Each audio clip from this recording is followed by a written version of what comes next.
All right, hello everybody. How's it going? Happy Friday. Hope you're having a good one so far. Oops, my stream is not muted on my stream feed. There we go. Fix that real fast. Anyways, hope y'all are having a good one so far. Just fix this other thing real quick. There we go. Now we're cooking. Okay, we're we're continuing with the consumables only run. If that was not obvious, we are back here. A little bit more Elden Ring. Let's see. I kind of left myself in just where I was when I was just doing some off-stream farming before. But we gotta like determine where we want to go next. I can't remember if I had said. I guess we were doing Caelid, hence why this was marked already. Oh, there was one thing that occurred to me though. I think I forgot to kill a Knights Cavalry here. Like I had cleared all of Liurnia, but I realized the other day when I was just like thinking about Elden Ring, I was just like, wait a minute, did I forget to kill the guy up here? So I want to just check because I think I did. I believe I forgot. So technically, Liurnia is not 100% done until we kill him. But these things happen. We'll just get him done. I'm not sure how I like forgot about him, but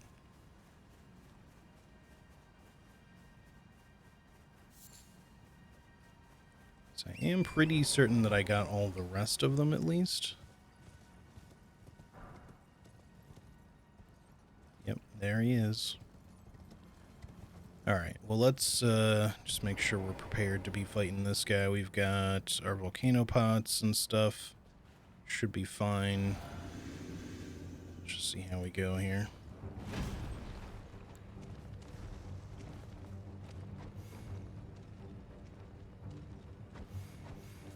Of course, this particular enemy is always like just a little bit of a pain to fight with throwable weapons because he just moves out of the way a lot.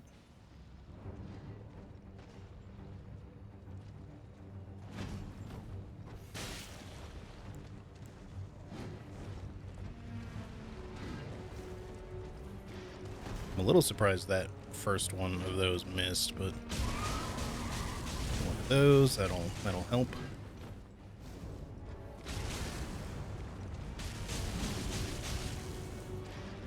I don't know where my roll went there.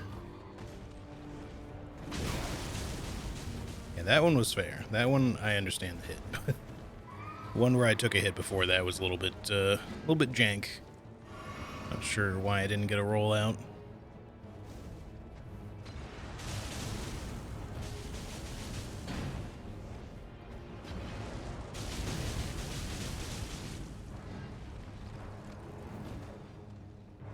Honestly, the volcano pots do pretty good as long as you know kind of where to throw them, honestly. Alright, sick. Easy.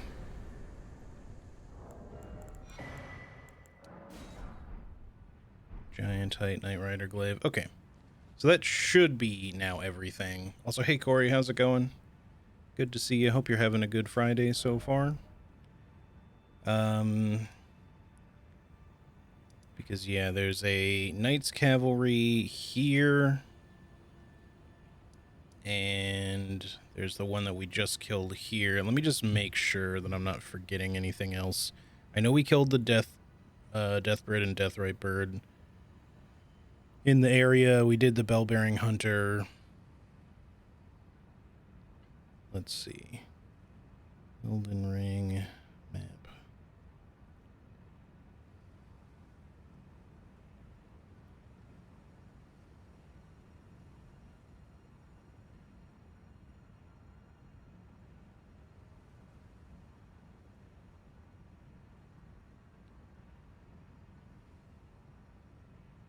Okay, I'm just quickly looking at Liurnia real fast on my phone.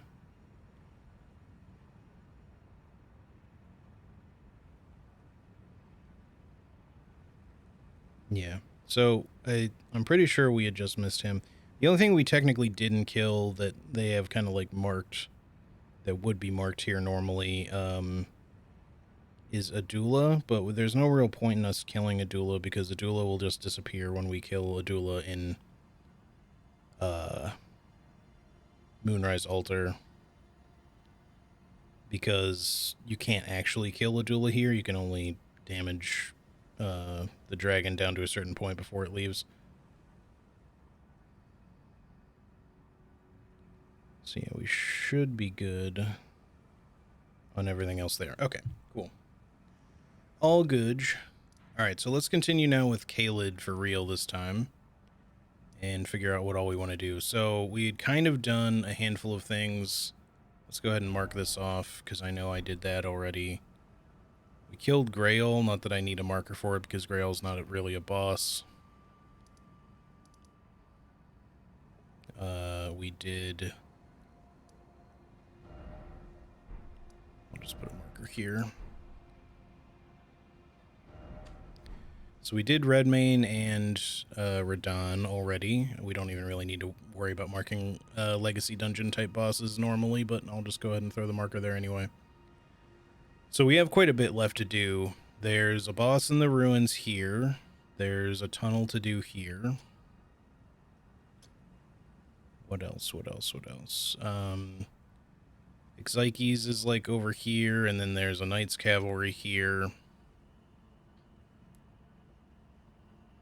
And a Deathrite Bird as well that's kind of like over there-ish. Or actually, no, it's more like... It's more over here, I guess, technically. So there's quite a handful of things just in Kaled itself. This particular Deathrite Bird is not particularly fun to fight, but we should be okay, I think. And then furthermore, am I forgetting anything else kind of like on this side? That we've got the fort, which doesn't really have a boss, but we'll go there. There's... I want to say there's like another cave. There's definitely one kind of over here somewhere. I forget the exact spot, but it's like right around here somewhere. So we'll figure that out. Let's start by just going here. We'll do the ruins, which should have the... I think it's a double Mad Pumpkinhead fight. Just get that out of the way. Now, as easy as certain things have been on the Consumables only run, once we get pretty late game, some stuff is going to start becoming pretty challenging, I think. Which is in part why I've kind of been doing stuff on like sort of the early side here, just to clear things out now. Like A, just to kind of get it out of the way, but B, just for some extra runes for levels and resources or whatever the hell we want. But we got to do it one way or the other if we're doing all bosses. I have no idea how well that's going to go, of course, since in the late game Millennia or Fire Giant or something might just kick our ass if I don't do things properly. But like I said, I'm not entirely opposed to using buffs. I've been doing the playthrough so far without any sort of outside buffs, so, you know, only consumables, no spells or Ashes of War. But if it comes to it and we really need the damage to be able to defeat something like Fire Giant, then we may just have no choice. We'll see. Anyway, let's get in here and do this.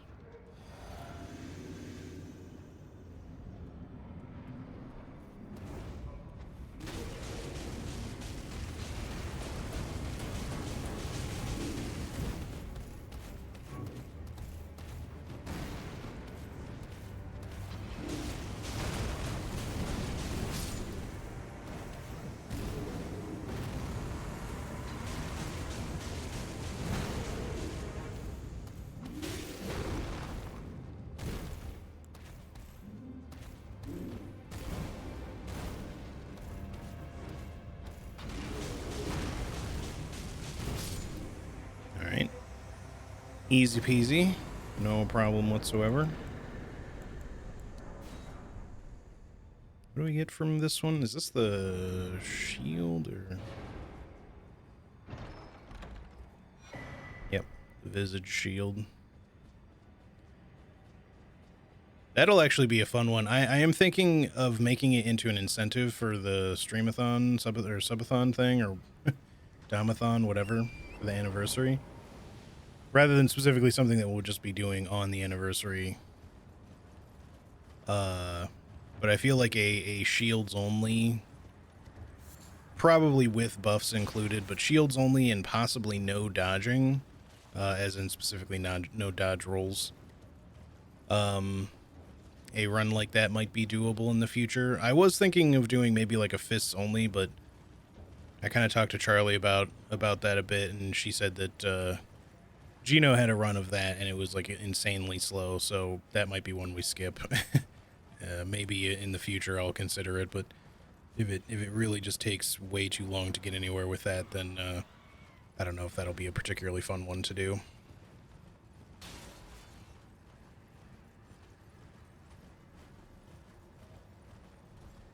Alright, let's come over here and do this tunnel now.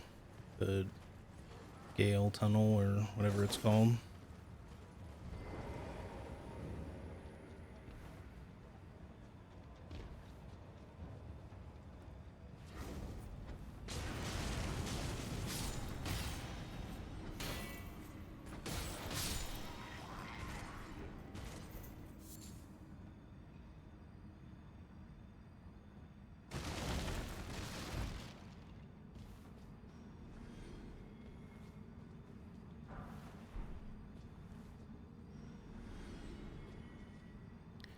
I've been doing a little bit of stuff off stream, setting up for Charlie's anniversary stuff for Elden Ring with the PvP mini boss thing.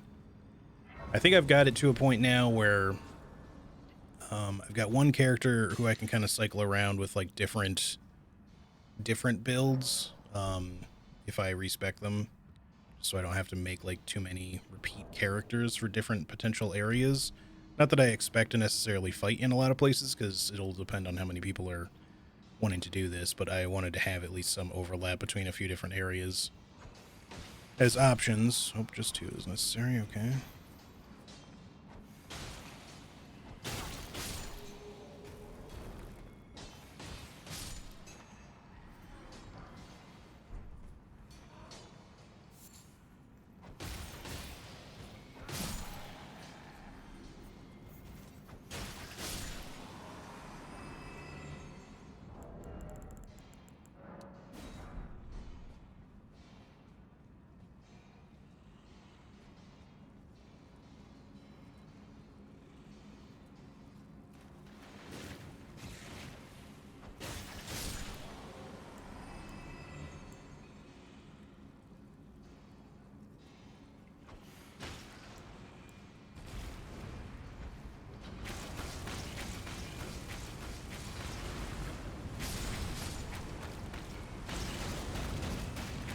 Let's get them armies removed, please.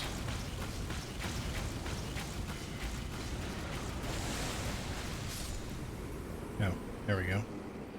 Died a little faster than I was expecting, actually.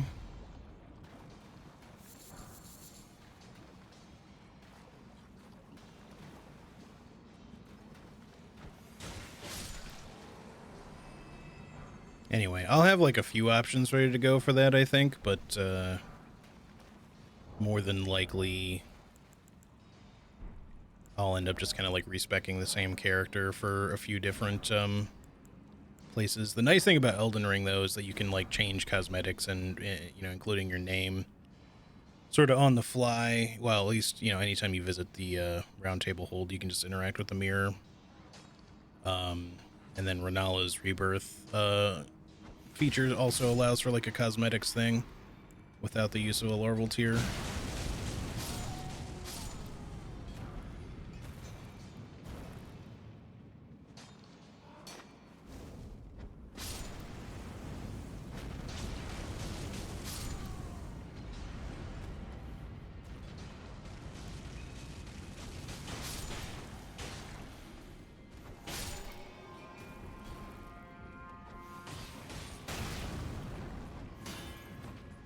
Damn it, man. Put your shield down.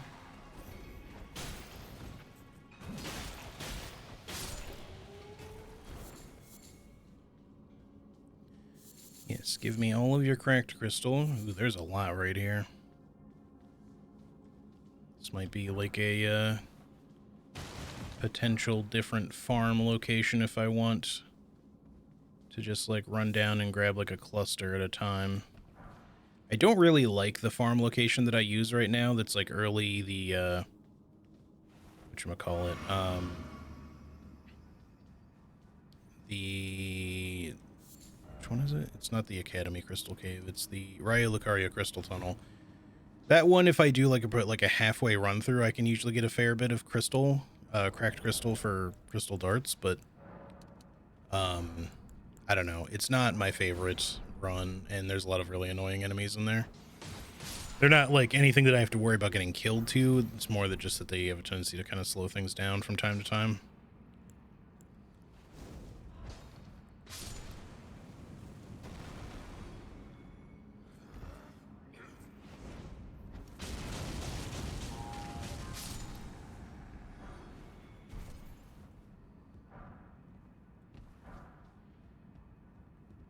And yeah, for the most part, there's not like anything that's like especially close to the Grace in that area. There's like a small cluster that's pretty close to the Grace, but like the thing about cracked crystal is that it has a tendency to only drop like one at a time for whatever reason when you're picking them up. And even the brief run over to that little cluster from the Grace is not as fast as it could be. That would, you know, make it something ideal.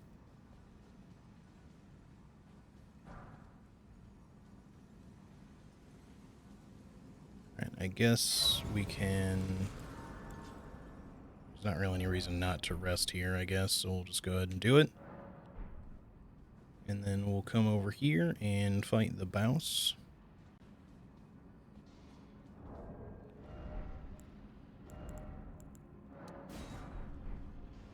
Which is a Falling Star Beast, I think. We should be fine with what we have, I think. I don't think this is going to be an especially hard one given its location. Hey, Kishi, how's it going? Welcome, good morning, enjoy your lurk. Oh no, that's right, it's a magma worm, my bad. Which is the one that's the Falling Star Beast? That's, I'm thinking of Celia Crystal Tunnel, that's later. That one's actually a little bit more difficult. Well, in that case, these particular pots that we've chosen are not actually great for this, but it should be okay. If we aim for your head with different weapons, we should do plenty of damage.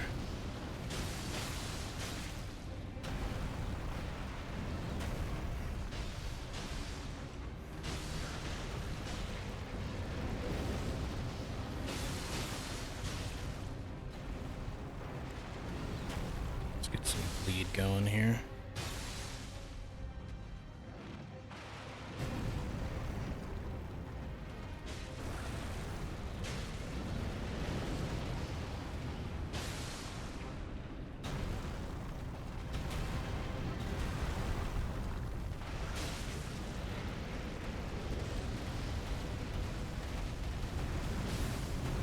Here's our bleed.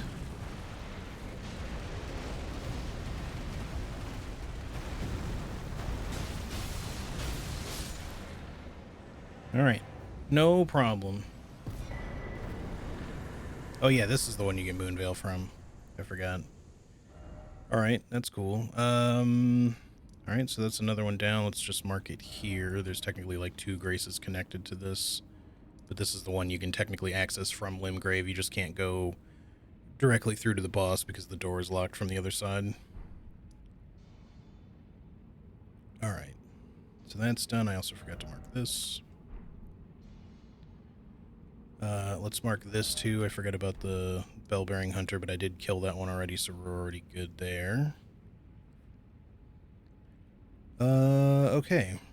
So that's that stuff. Is there anything that I want from Fort Gale? There is the jail tunnel is what I'm thinking of.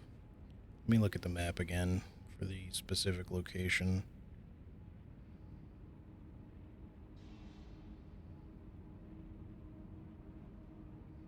If my phone wants to load. Loading, like, Elden Ring maps on your phone is usually never going to be a very quick endeavor. So yeah, there's the jail cave, excuse me, is right next to the fort, just just a little lower down. And then the other one that's kind of in the south is the Caelid Catacombs.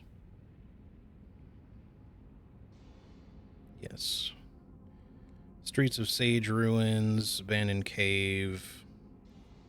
Most of these, a lot of the things here don't have bosses, but certainly nice loot. Alright, let's head, put me here. Let's head towards the fort. Just start making our way there, and then I guess we'll do the jail cave next. Can we level up? How close are we to leveling? Like just a 1500 off, so sure, let's do that.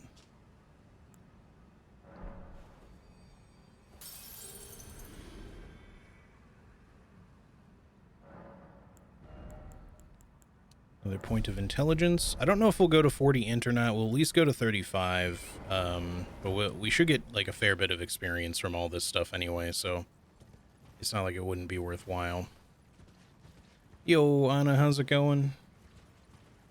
It's good to see you. Hope you're having a good Friday today.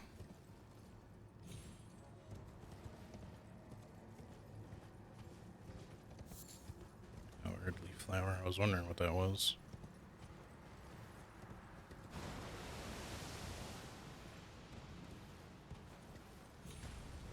Okay, not quite how I wanted to jump there, but...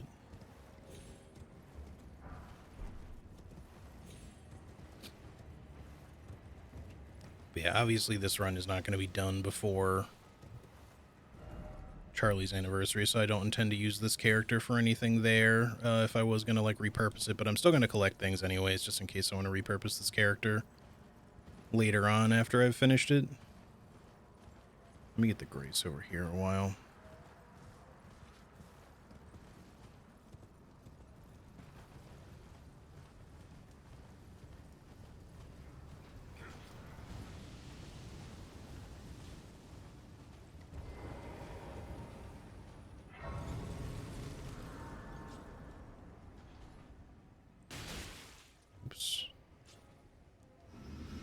Doing pretty good, making some mashed potatoes. I'm going to play some Tears of the Kingdom, of course, and of course, Fallout 76 Dailies. Gotcha. How are you doing? I'm pretty good. Slept in a little bit for once today, just to get a little extra sleep. I'll probably do, like, a little bit of a shorter stream today, just because Charlie's anniversary technically starts at, like, 8 p.m. my time. I might even try to, like, take a nap or something post-stream if I've got the time. I don't really care about getting this, but I guess I'll get it anyway. But yeah, I still felt a little tired despite getting some extra sleep. I didn't get, like, a lot of extra sleep. I went to bed a little early and I tried to stay in bed longer than normal.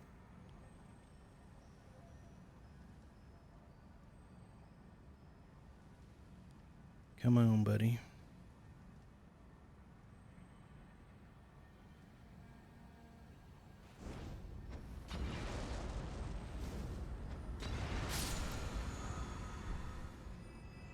Obviously, we don't need Flame of the Red Mains for this run, but so I'm just collecting things that I might want for some other time.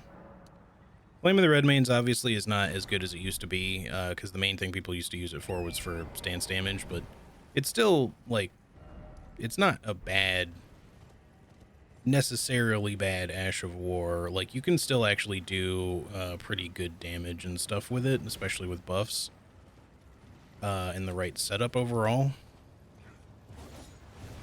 It's just not, you know, as absurdly strong as it used to be. And it's definitely not great for breaking stance if that's, like, what you're trying to do with it.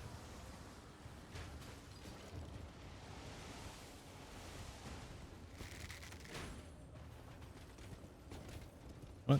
You still have your fucking bow out? Why? I'm trying to get him to pull out a different weapon. There you go. So he'll stop shooting at me for, like, 2 seconds.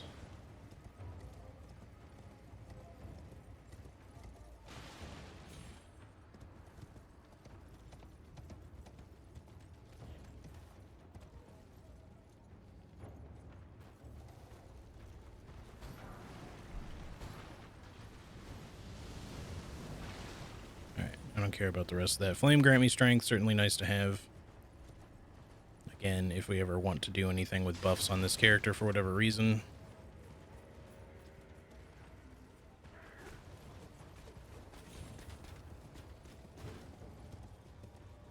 I guess I'll just run through the fort really quick just to see if there's anything here that I want, but I don't think there really is. Oh, that's not what I wanted. I keep, like, defaulting in my head from one weapon to another sometimes, and then I end up throwing the wrong one. She'll probably start in the middle of the night for me, so I'll have to tune in tomorrow. Yeah, well, she'll definitely be still going by then, unless something weird occurs, so...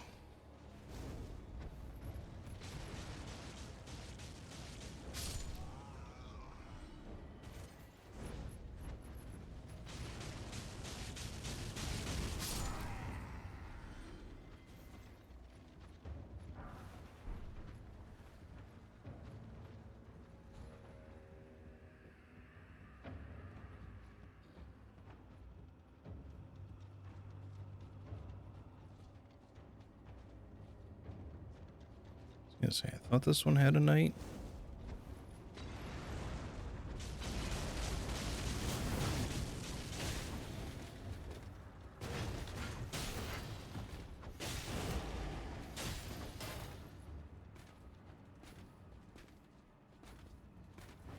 Come in.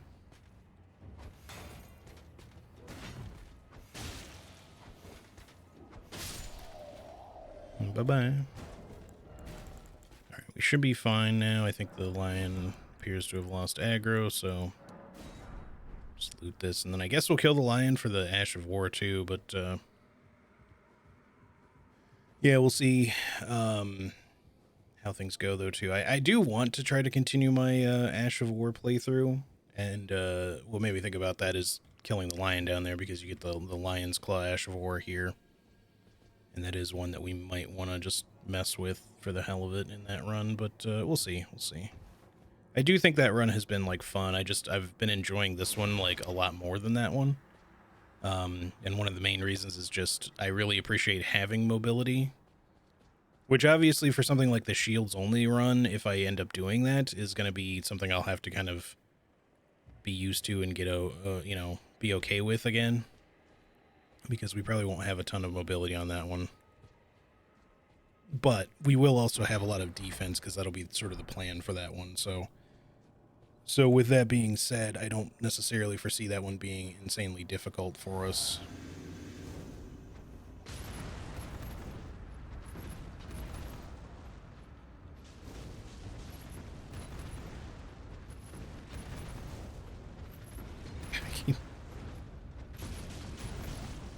Trying to get him to walk into it more.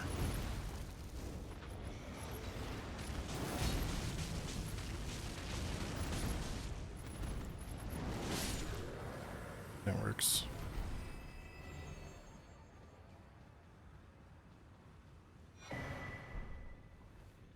Alright, well, we got everything that we needed here. There's no need to open up anything else or grab anything. Let's just come back here, and then we need to make our way down to the cave. There's no boss there or anything.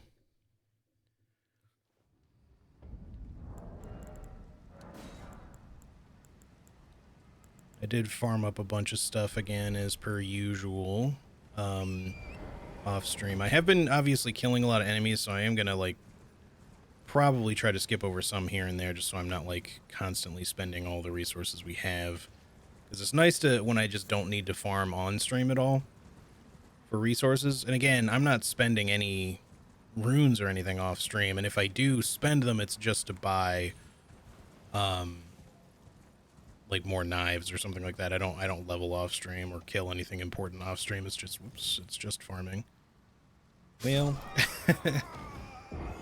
I should have quit out there. I was thinking maybe there'd be some random ledge on the cliff I could recover on, but I just went a little too far. Sorry, we kind of need to, like, go longer around anyways. I'll just go back to where my runes are for the moment to grab them, but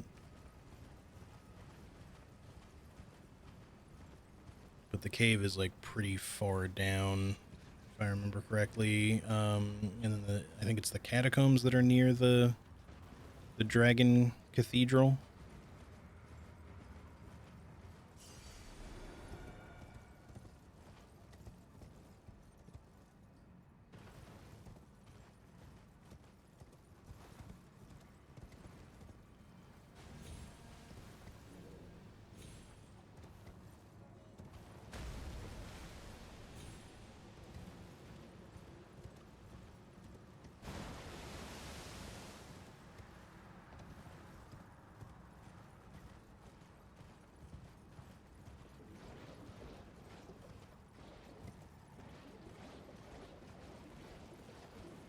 So over this in way is where we need to be.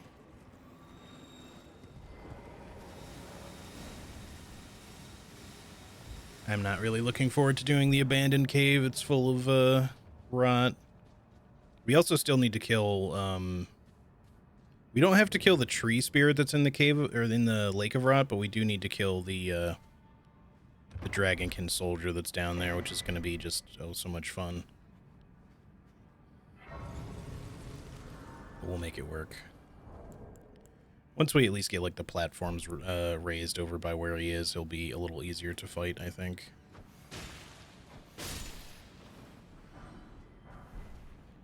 We at least have like a little bit more vigor now, so we don't die quite as fast to rot down there, but it's still a little, it can be a little painful. Alright, the jail cave. Lots of jail things. Hey Adamatron, how's it going? Good to see you. Hope you're having a good Friday.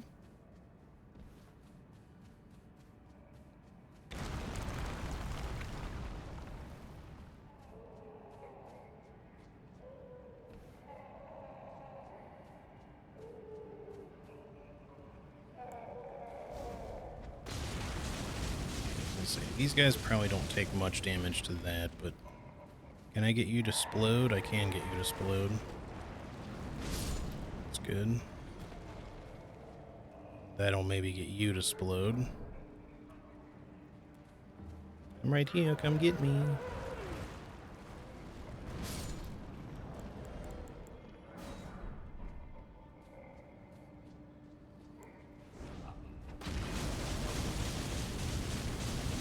Sometimes it's just worth blowing these guys up while they're still in here, but these guys don't really want to aggro, so... Of course, we're considered in combat with them, annoyingly enough, but whatever, that's fine. I can hit them with other things if I need to. It's just not necessarily worth it. We can kill them with other stuff after they come out of their cells. It won't really be too much of an issue. Right, you're dead. Right, I don't know why I thought I could go through there. We gotta go around to get that unlocked.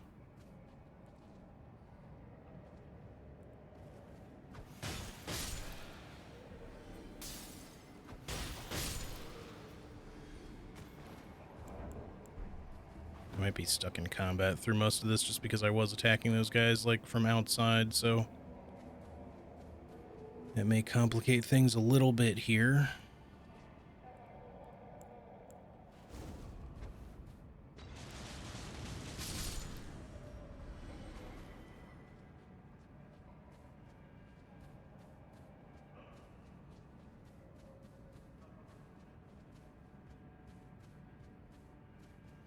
But the volcano pod type stuff doesn't work through cage doors. I mean, it does. It just doesn't do a lot of damage to those guys. Or at least, I should say, like, the cloud will reach them through the door. Like, throwing a pot through a doorway can be a little harder to do.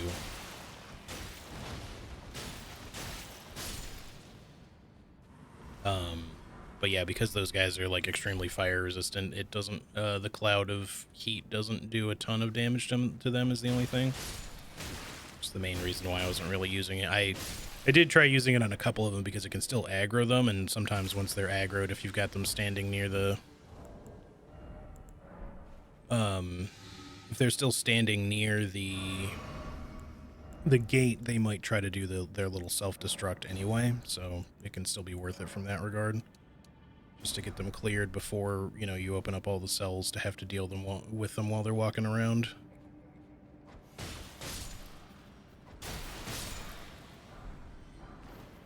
Vulgar militia armor, okay. There you are. I knew there was another guy yet.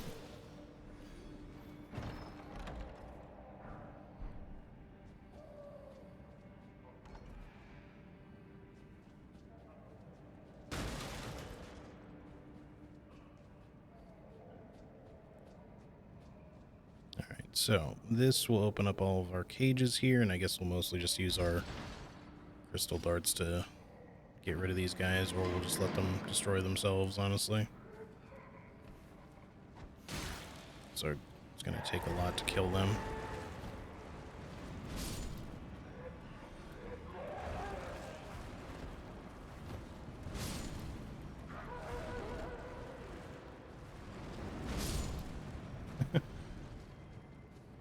It's no big deal as long as you got, like, some room to maneuver, but...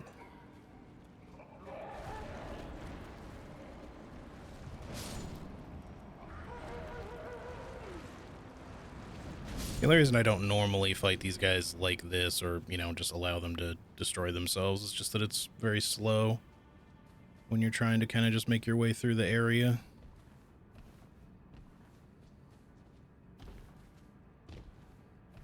Alright, shortcut's open. I don't actually need to go back up there.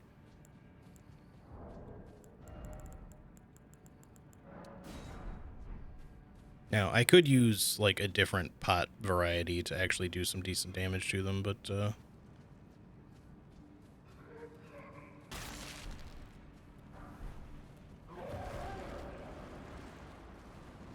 guy's just, like, stuck there, I guess. We'll leave him be. It's not like we get much for killing him, so... did I want anything else from over here? I think we got everything that we wanted. Wait, hang on. I didn't go back here, though.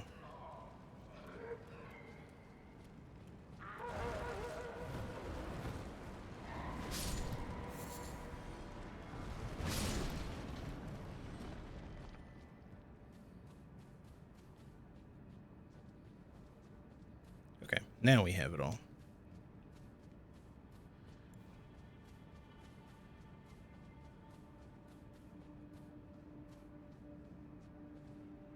Yeah, honestly, there's, like, a lot of different things that you can kind of just, like, throw or cast into, like, a particular area, like, or through a door or something like that that works, you know, surprisingly better than you might expect.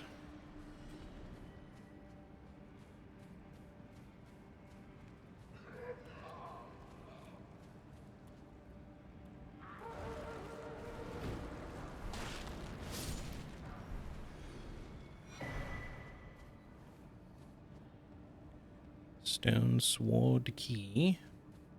There should be, like, a bunch of dudes in the next little corridor here. So we just need to be a little bit careful when we head that way.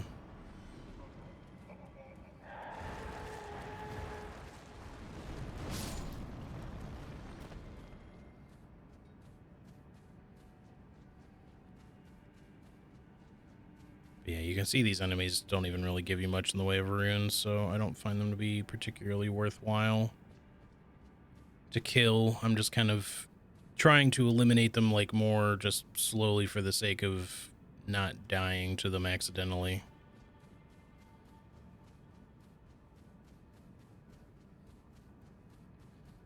Although, at this point, I'm not sure that one of their explosions would one-shot me or anything like that. I'm not very armored or anything, but alright, I got a little turned around here. I want to go that way, but I did want to go through the big hallway with all the extra cells. I think that's this way, actually, before I go through the new area.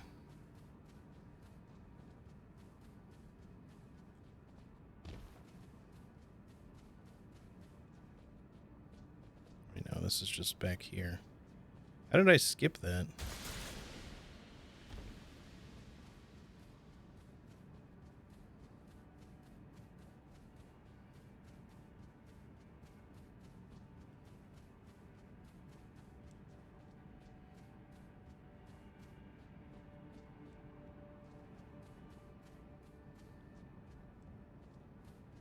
Because that's a direction we haven't been before, so... Did I just go past? I guess I did.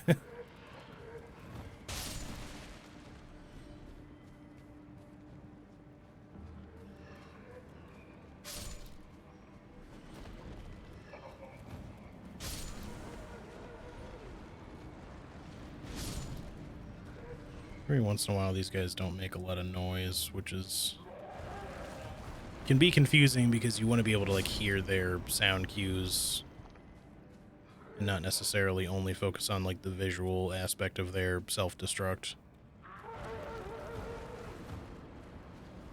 Nothing in that one.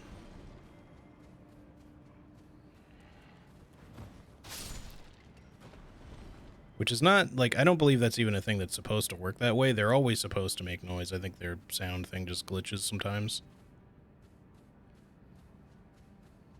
Okay, I guess I must have just gone the wrong way before, or I just ran past it all or something. I don't know. Alright, I think we're good now. Got all the items. I think. Let's head in the other direction now. And that is a rough fate for that guy. Oh, well, he popped out now.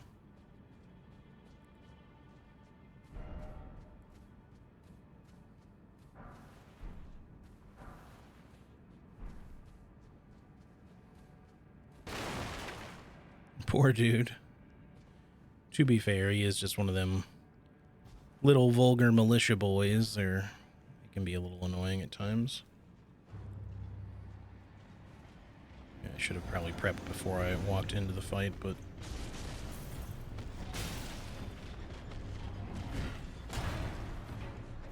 So I gotta remember that this guy likes to do like nice little delayed attacks sometimes.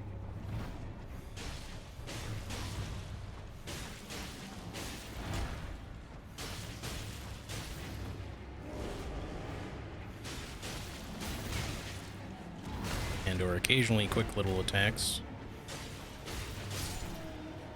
Not a problem though. That particular Ash of War, I mentioned them like on my last stream or the one before, the Putrid Corpse ashes are actually pretty good if you're looking for something to just kind of tank for you. Because you get like several targets, you know, several friendly targets to potentially like draw aggro, and they are very defensively capable. They don't have necessarily like a small amount of HP. It's not a lot of HP, but it's just that their defenses are very high, just like the regular Putrid Corpse enemies. So you get something like 5 or 6 of them or something like that. I forget how many exactly it is. And then obviously if you level them up, they'll just be even more tanky.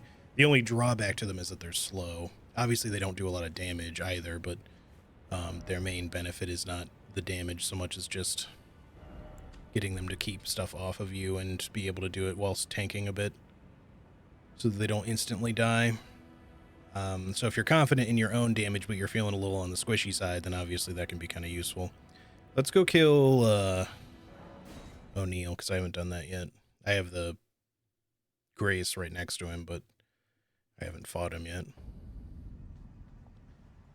Alright, we're good on all that stuff. This should be fine. Setup-wise, I think. Didn't actually mean to use that just yet, but that's fine.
Glory, brave knights.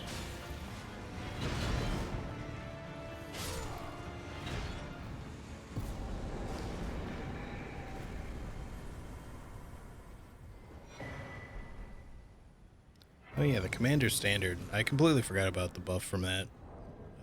Since I started these runs again, Not that we need that one either, but is technically another potential buff we can use.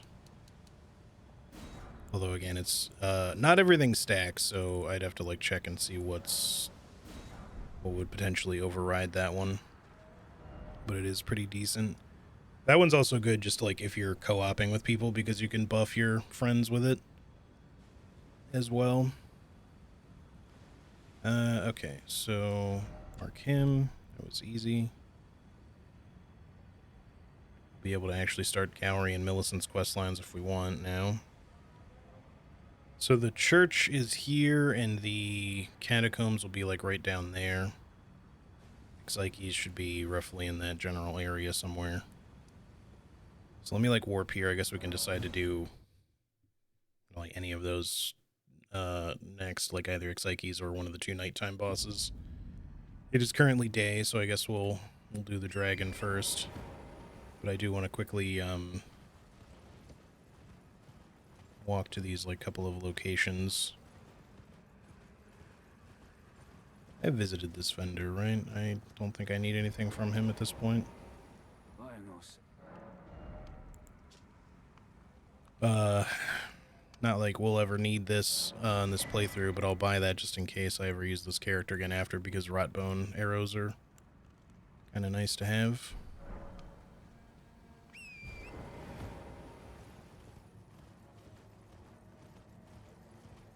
Alright, let's walk up here, get this location. We don't really need to pre-scout the dungeon or anything. I think we'll kill Ixikes first, and honestly maybe we'll just kill all 3 of these overworld bosses before we go down there.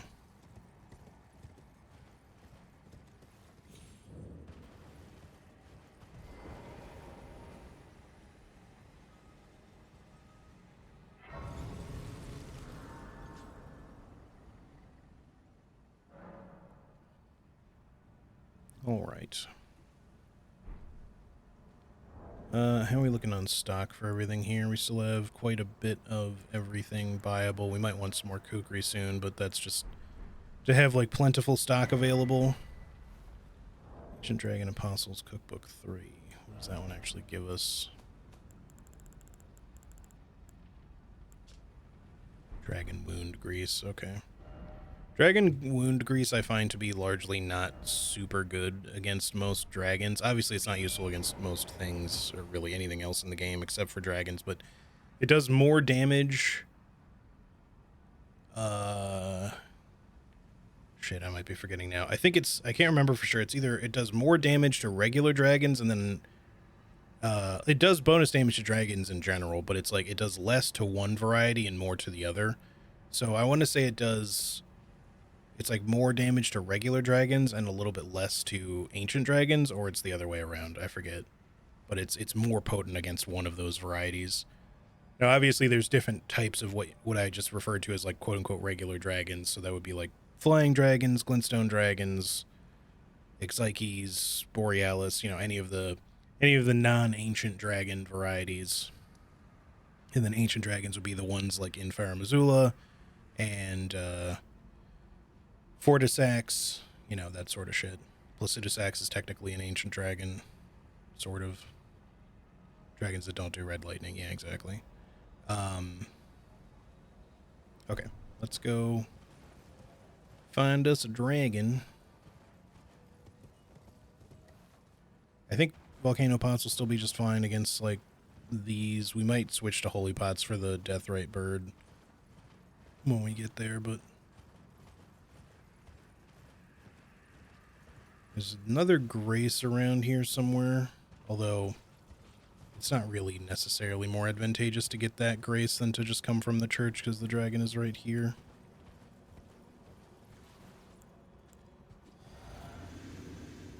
I think I'll fight him on horseback just because...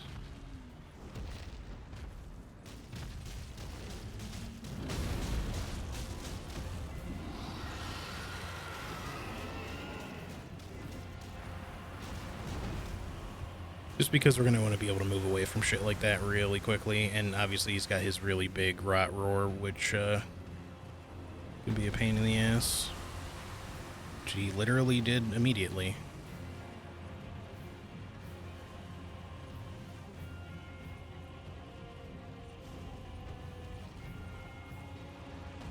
don't know why I thought that was going to make it, but so don't know why I thought I would somehow be able to just run through that.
Okay, easy enough. Damage is so impressive. Yeah, the volcano pots honestly are just kind of OP, I think. I was not even really expecting them to be quite that powerful. I knew that they would be helpful on this run, but I was definitely a little surprised by like how good they would be against a number of things. Now, again, we are a little over leveled for the area, sorta, kinda. Like, not that we're crazy strong, because obviously we're still using, you know, consumables only. It's not like we're using like a super leveled up weapon or something that would make it even easier. But just, you know, with all that said, volcano pots are just really good, and their damage scaling is not half bad. I've kind of lost where the grace is. It's not like we need it, so I guess I'll just ignore it anyway, but maybe it's just that one. I could swear there's like another one like right here somewhere, but whatever. We can just go up to the church again. Or actually, better yet, let's go here. The nighttime stuff. So I guess we'll fight the Knight's Cavalry first and try to use up some of our volcano pots, because I probably should have not made more since we used them all up, and maybe made holy pots for the Deathrite Bird. The Deathrite Bird could be problematic, but we'll see. Alright, make it nighttime first. It's because that Deathrite Bird is always annoying as hell. Mainly the terrain there that is what sucks. I mean, he's a hard-hitting Deathrite Bird. He's thankfully not in Dragon Barrow, or he'd be way worse.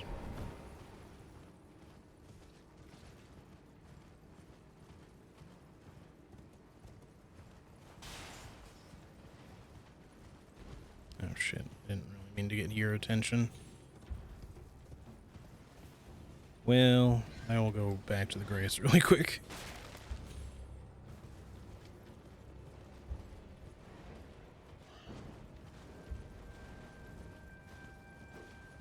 If I can fucking find the damn thing. I don't know how I always manage to get turned around. I think it's just because so much of the terrain here is so fucking samey that I always get, like,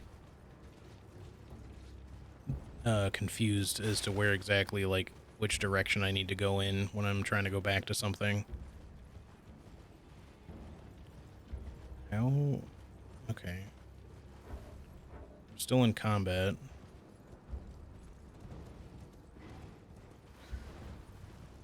Yeah, he's still here. You're being a pain in the dick right now, buddy. That fight gives me endless trouble and you just soloed it. Or schooled it. Sorry, I misread that. I feel like any of the dragons can be pretty easy when you are using like ranged attacks and you're on horseback, just because you can really keep your distance. Now, obviously, Ixikes and Borealis specifically have very long-range roar AoE attacks that can be a little hard to read, and if you don't get out of them very rapidly, they can pretty much kill you right, you know, super fast. So that's always like a potential concern.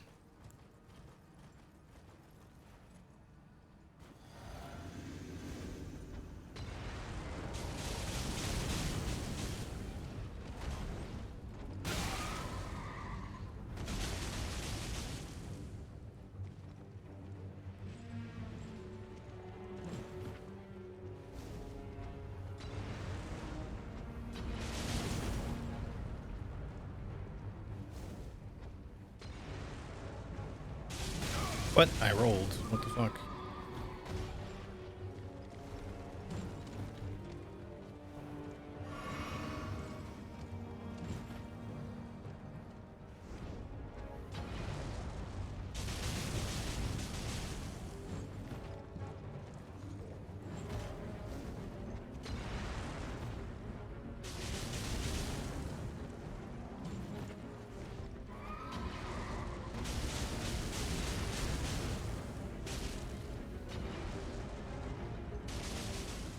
Come on. He being foolish.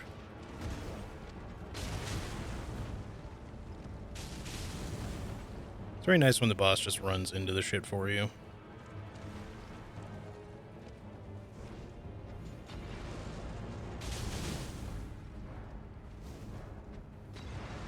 Oh, well, less so when you run way far away, though. Come on. Come on, come on. Don't wait. Stand way over there. Come on.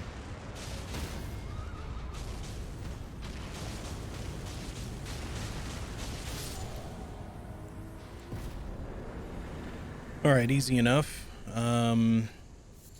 Kind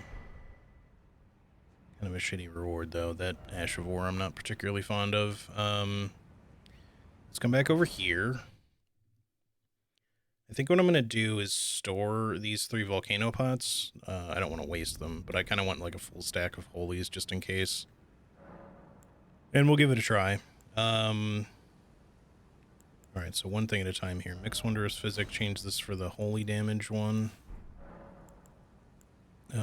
Sort chest. Shit, I always fuck this up. I have to unequip them first. While I'm here, you might as well do that. For the extra holy damage as well. And then now sort chest. Normally I wouldn't care too much about 3 pots, but I'm trying not to be wasteful.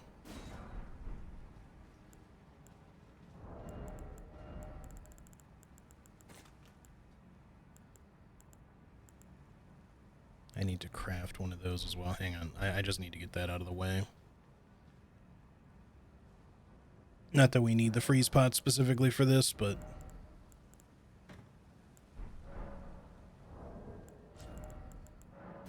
I want a full stack of 10 of those and not like different ones in my inventory right now. Alright. Now we're good.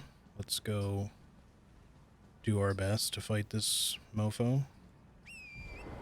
Probably don't really want to be on the horse for this, but start there anyway.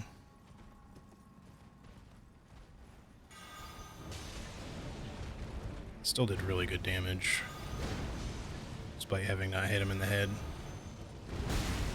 That's kind of why you don't really want to be on the horse, is that dodging some of this shit's really difficult.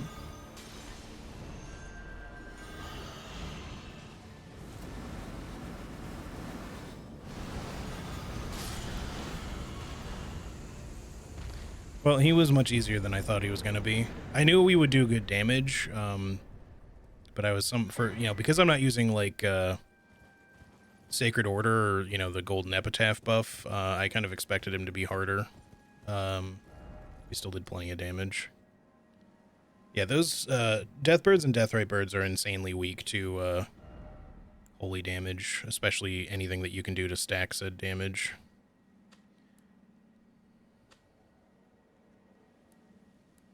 Alright, well, I know what that means, even if that's not exactly in the right place. So all 3 of them are done. Now we need to head to the catacombs, or sorry, the jail cave, and then the catacombs are somewhere. I think the cave is up here. Or no, sorry, we just did the jail cave. Duh. It's just the catacombs we need to do, and then that's it for this particular area. We do need to come back here and go to the War Dead catacombs. That's technically part of Dragon Barrow as far as its scaling is concerned, even though it's not really exactly in the Dragon Barrow map. It even doesn't really feel like it's in this line, if I remember correctly, but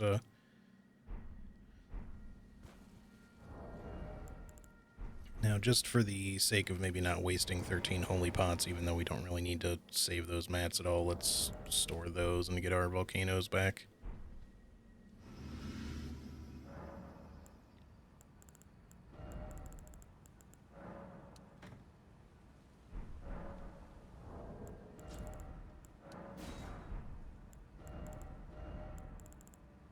Set those where they belong. Put this back to what it's supposed to be. We also need to fix our physic. How's it going, Reapy? Basically the only significant thing of significance in the game that's weak to holy. Yeah. There's other, like, those that live in death are weak to holy in general normally, and then having Sacred Order, Golden Epitaph type stuff usually make you do a lot more damage to those types of enemies. It's just that Deathbirds and Deathrite Birds are insanely weak to it, especially if you headshot them because their head takes extra damage from, like, everything. So you can just straight up one-shot. If you're buffed up enough with different buffs, you can one-shot every single Deathbird and Deathrite Bird in the game with holy damage, or with a single holy pot. I don't even think you need Sacred Order pots for it, because you can do something like, if you land a headshot that might be required for some of the later ones, like the one outside Castle Sol and Mountaintops, or the one in Consecrated Snowfield in the Frozen River, you may require a headshot with it, and obviously all the buffs, but you can do something like 16 or 17,000 damage in one hit. So it's pretty strong. Just the normal skeleton enemies are weak enough that holy's just overkill. Yeah. Like, you would expect that holy damage would do more to stuff like Tibia Mariners and stuff, but it doesn't really do, like, an insanely high amount compared to them. But again, with, like, stuff like Sacred Order and stuff like that, amplifying it, you can still do really good holy damage to them. It's just not the insane weakness that Deathbirds and Deathrite Birds have. Because theirs is just so significant. But yeah, pretty much, holy is good for basically anything with the those that live in death category, which is something the game has in its own internal files. It's not just like an arbitrary thing. Like, there are special categories that exist on enemies in this game, and I want to say there's like 4 or 5. We put them in the guide. I'm trying to remember what they all are. There's in terms of what is categorized into a special category referring to a specific damage source. So there's dragons and ancient dragons, which have to do more particularly with, like, dragon wound grease and stuff like that, but they count as a group, or 2 different groups specifically. I can't remember what we officially named it, because the name for it in the internal files is weird. It's like space, but basically, like, aliens outside things from beyond. So, like, Estelle and other alien type entities are in a particular category. Those that live in death are in a category. So it's those 4, and then there might be a 5th one that I'm forgetting.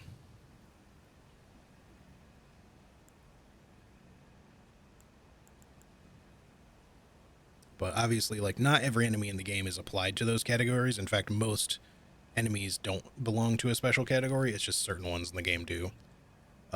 But that's how the game determines whether or not they're weak to a particular type of damage.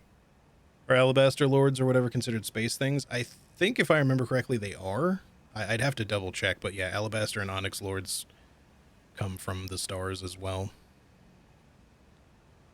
Because it's not just like the Estelle. There's a couple of different things that count, and I want to say those are some of the ones that do.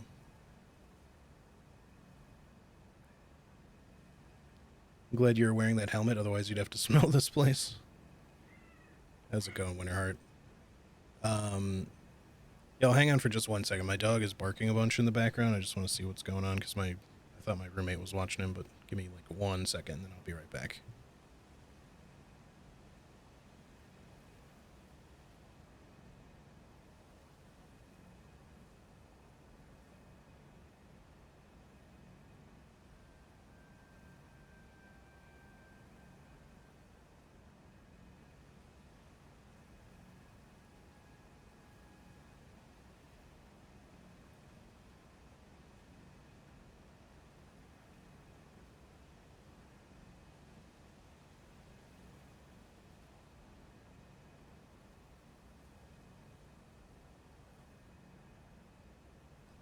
Alright, I'm back. Sorry about that.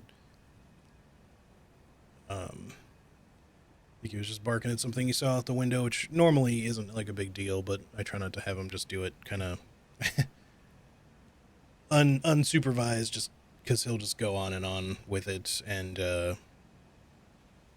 I would just normally let my roommate sort it if she just had like her door open or something, but I knew she had like a meeting around this time, like a Zoom meeting or something, so I just want to make sure that he didn't get like left out.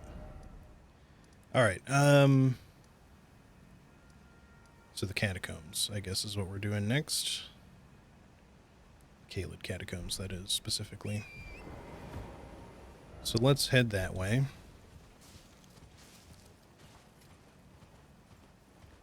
I hate that there's like a bunch of giant dogs and birds right outside this area. Did you really aggro from there? I guess you just noticed me, but you didn't fully aggro.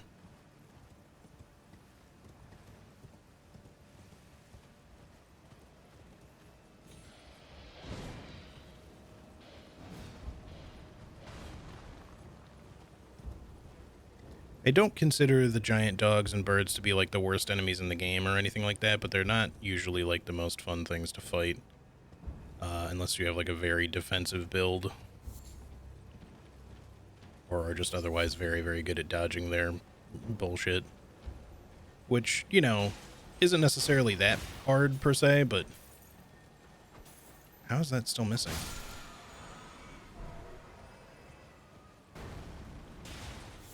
What's annoying is that the birds have like a false stagger. So even if you're like good at dodging and countering and all that kind of shit, you can seemingly stagger them and then they won't actually be staggered. You have to like pay attention because they have like a specific tell about it. But you'll think that you'll have staggered them and then they'll go in for like a follow-up attack, you know, when you try to close in for a riposte, you know, critical attack.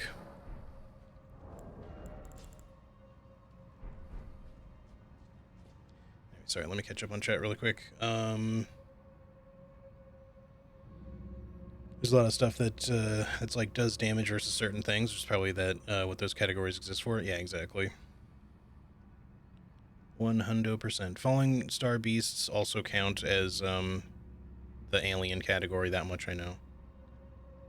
Whatever we ended up naming them, I honestly don't recall. I don't think we just called them aliens. We said like. We might have even just said space for short or something.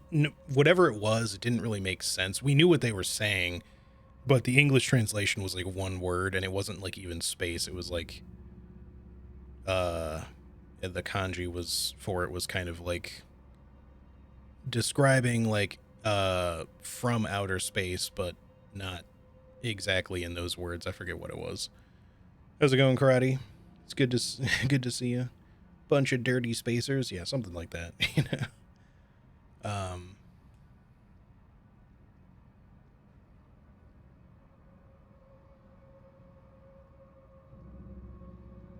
Don't want to think about what Caelid smells like.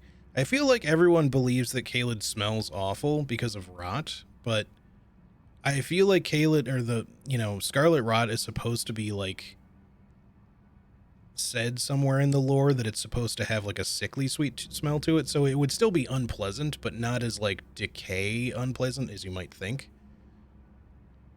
So I'm sure some of Caelid would probably smell bad, but you know, some things that are just rotting there, but like the overwhelming scent of scarlet rot would probably give it like a weird sweet layer over top of all that, which would probably still be pretty sickening, but not as like, not the smell you would expect if you were just standing in a pile of corpses, if that makes sense. Probably smells like durian. Yeah, maybe something more like that.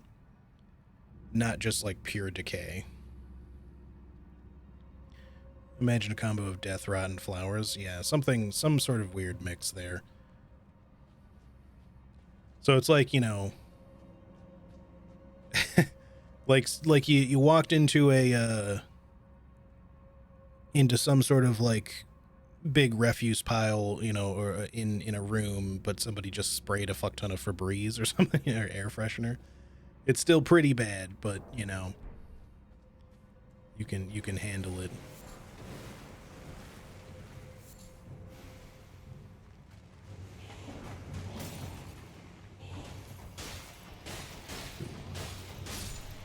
So this is something that holy pots actually probably wouldn't be bad for.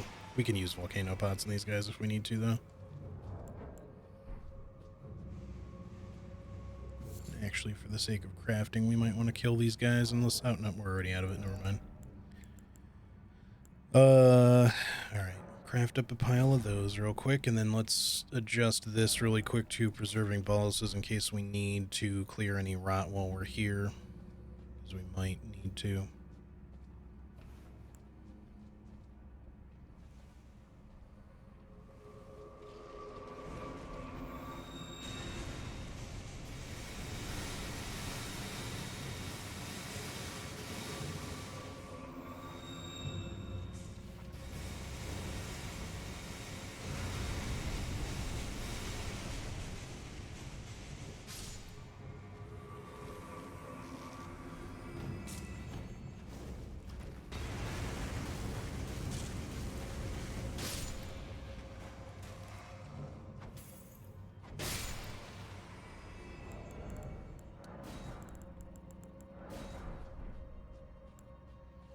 Okay.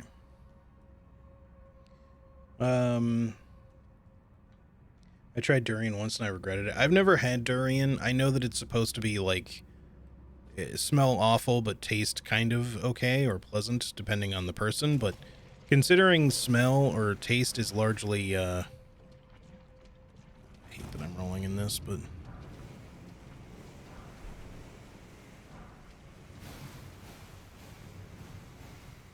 just gonna let myself be rotted for a second.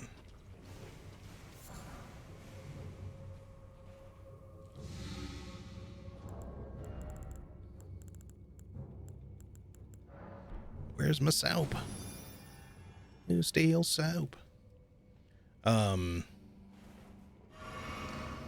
Yeah, considering taste is largely smell, I'd be a little surprised about that, but like there's something like weird about durian that makes you kind of like not smell it as much when you taste it. There's obviously like there's a lot of weird things in the world that like you expect to taste really bad, like a lot of like cheeses, especially like old hard cheeses or even kind of like moldy style cheeses that you would expect to taste really bad because they smell really funky and sometimes just downright smell bad, but their taste is actually really good.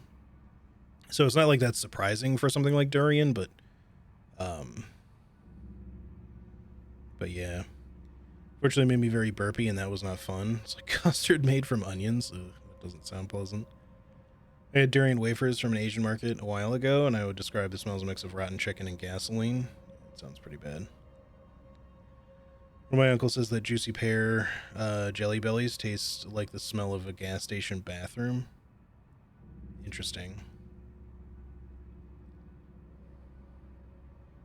The thing people mostly like about it is the texture. Very creamy. Yeah, it's so custardy, I guess.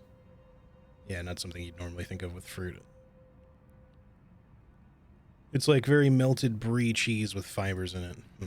Okay, okay. Interesting.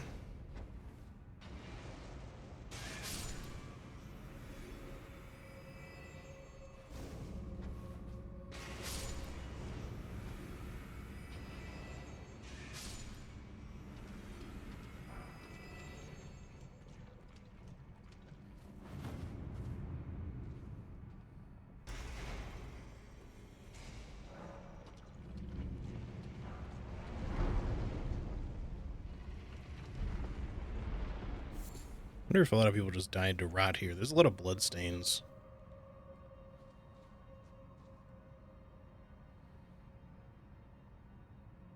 Kind of seems like it. Yep. Some people just waiting out the clock like, where do I go? What do I do? I can't figure out how to open this door and I'm dying of rot. Alright, let's do this.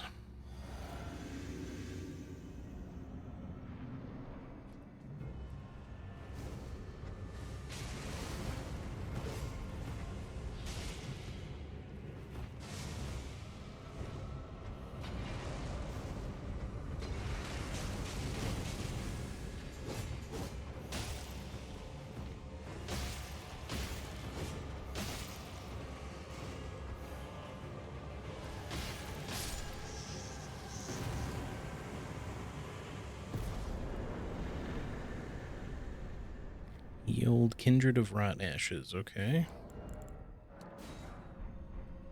Happy to have it. Alright, so that's Caelid Catacombs done. So, I think as far as Southern Caelid stuff is concerned, we just really have Celia. I mean, I guess you could consider the War Dead Catacombs maybe, but, I feel like it might just be Celia as far as bosses are concerned at this point, unless I'm forgetting something. Like, obviously there's, like, some ruins and shit we haven't explored, but, I don't think I'm missing any bosses, at least. Oh, I forgot to mark this guy, but we did do him. So let's go to Celia.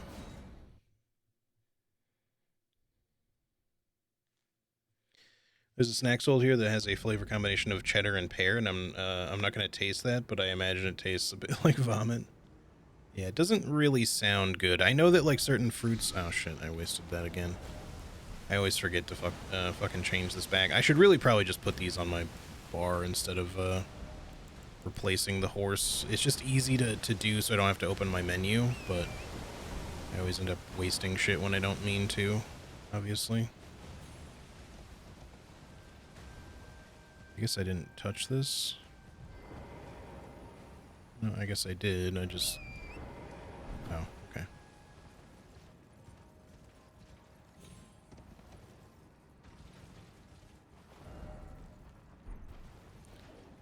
Yeah, sure, we can just go from this way. There's, oh yeah, there's also the...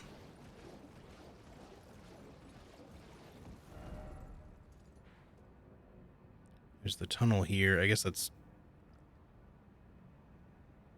Technically, these aren't Dragon Barrow, so... I mean, this is, but this is technically not. It's confusing because of the map lines and shit, but... We should do the Crystal Tunnel. And all that. Let's go to Gowrie really quick. We may as well just, like, start up Millicent's questline for the hell of it. Get potted, maybe? Nope. Threw it way too late. He didn't even throw it close to where they were.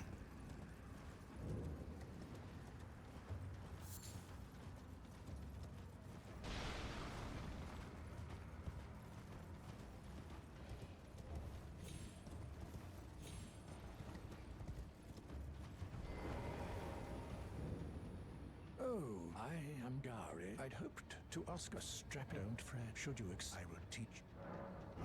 I need your name resting. Oh, has problem. Go on. Now let. Well. Welcome. Can you give me some as well, mate?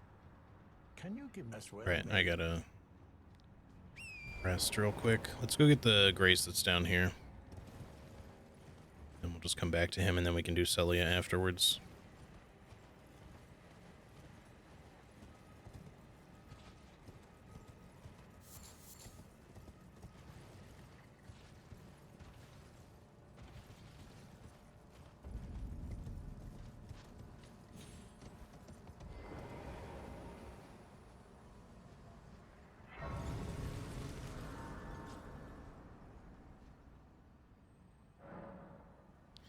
Used to have faith that snacks would taste good even if they didn't sound good, but now some companies just make stuff that tastes bad for marketing reasons, like all those bad flavors of Coke.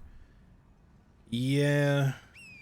There's a lot of, like, weird flavors to, like, sodas and chips and just different things in general. Why is this always such a pain in the ass to grab?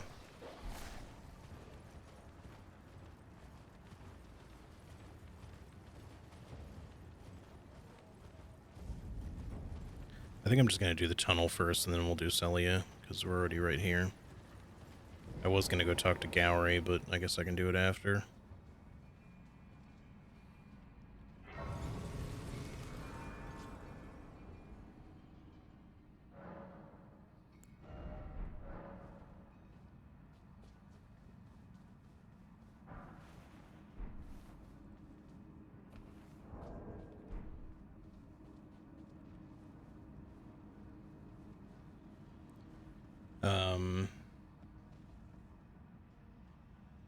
snack is similar to Cheetos. Interesting. For the weird cheddar and pear thing. Yeah. Like I was saying before, is like I know that like certain I don't know what, like, connoisseurs of, like, you know, wines and snacks and stuff that go together with different food pairings and wine pairings, like, oftentimes, like, various fruits and cheeses are kind of paired together, and I could see eating, like, cheddar with different fruits. Eating a snack that has, like, a especially artificial flavor that's supposed to taste like a particular cheese and fruit that's made into a powdered form, that sounds like it would taste kind of bad. Eating cheddar and pear separately together, like just as their natural forms, I could find actually probably being okay. But like not necessarily in the same bite, but just being like, here's a bite of some pre-sliced pear, and here's some cheddar. Like, yeah, I could get down with that. But in some sort of weird snack form, yeah, that does sound kind of bizarre.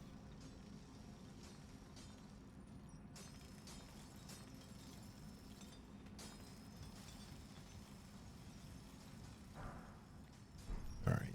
Celia Crystal Tunnel. A place that we have never been especially fond of, for obvious reasons. Oh. He wasn't getting killed for a second there, and I was like, did he make it away from the thing, or what? Oh, that does good damage to them.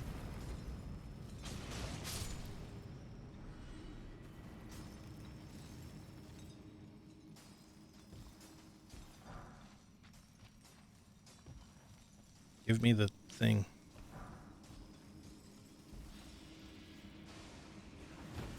Shit.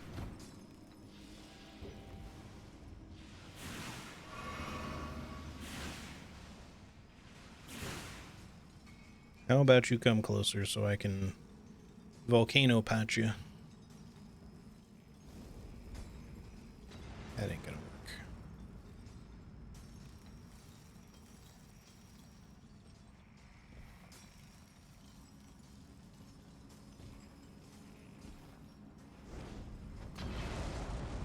Still not gonna be high enough.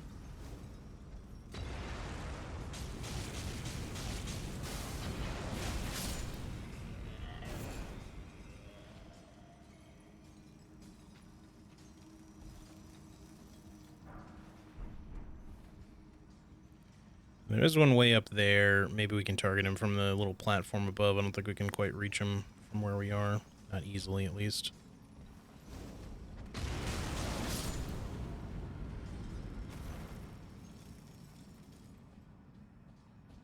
Or just over here, I guess would be fine, but...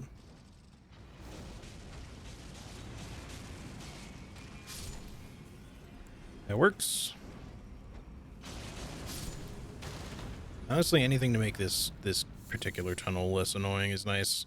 There could be lots of cracked crystal here and really good, like, formations. I still don't know that I would want to ever farm here for it, though. The fucking Kindred of Rot are just such annoying-ass enemies to fight. Oh, that still reached you there, huh? Okay. I did not need to waste that other one.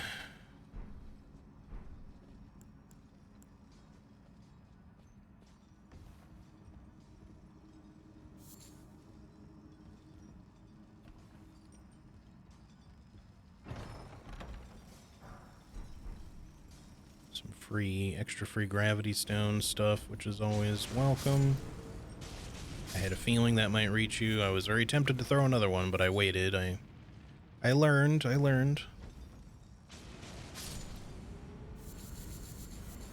mean, I guess, like, this is a really good farm for them, though, so, like, maybe in the future I could just, like, do a little speedy hoo-ha, a little run. Just, you know, come from the grace, run up here, grab everything on that hill, and run back before that guy snipes you, and hopefully, anyway. Because there's a lot of cracked crystal, like, all in one spot, but it's not the most convenient. Let's see, can we do the skip? Ooh. First fucking try. Mind you, that skip is not, like, anything particularly necessary to do. I just like doing it from time to time. Did he fall?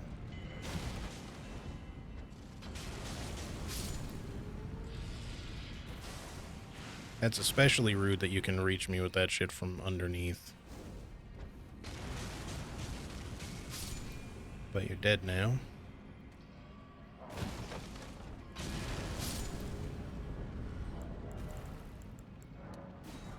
Anyway, that skip is not really especially useful or anything. It just gets you up here slightly faster, but it's not like going through the little side room over there takes long or anything. It's just kind of fun to do.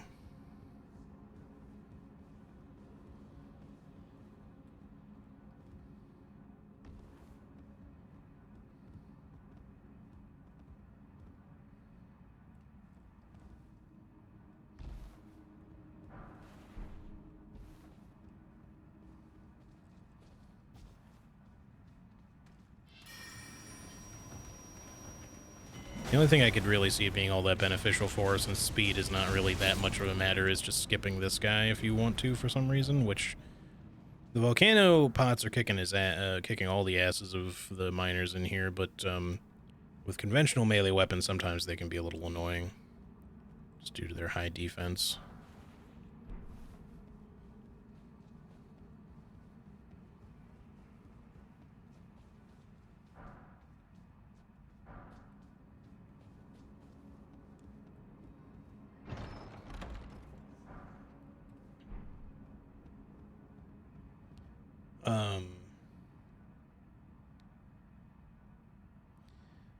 Generally speaking,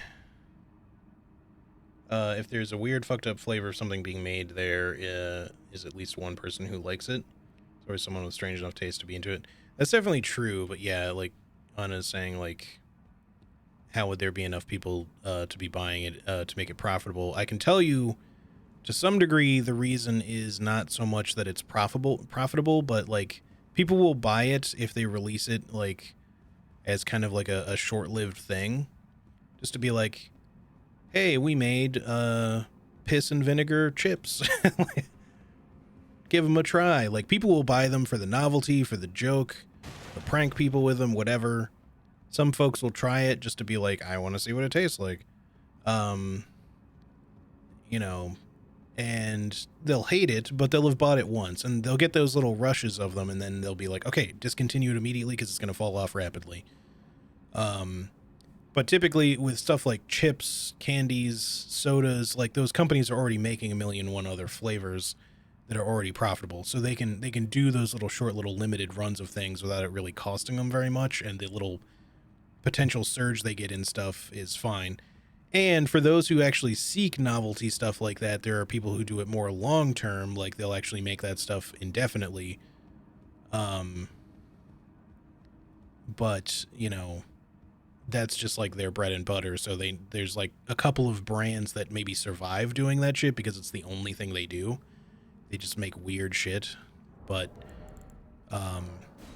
those brands, like I said, it's not like there's a lot of them that do it. There's just like a few that are able to kind of like carve that niche out for them just to serve that the weird and wacky market of people who want to try weird shit or prank their friends with weird shit or get their friends to try weird shit or whatever. Or if they just happen to like weird shit. But I don't think they usually ever make like huge batches of stuff, and typically you have to order it to get it because it's not usually distributed to most, like, you know, retail outlet, you know, markets, grocery stores, etc. And let's get myself, and I'm so proud of myself for finding it. Yeah, nice.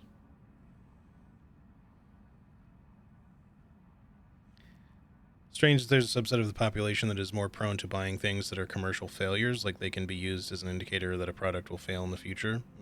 Yeah, yeah. Also, how's it going, Magneto Eel, if I didn't say hello? Didn't know you meant that kind of consumable. Yes. We did indeed mean that kind.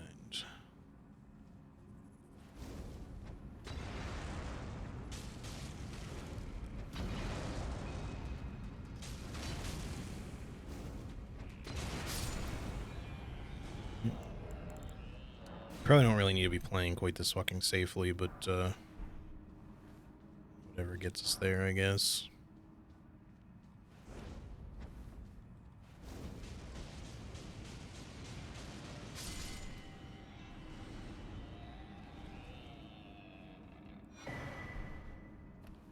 Faithful's Canvas Talisman.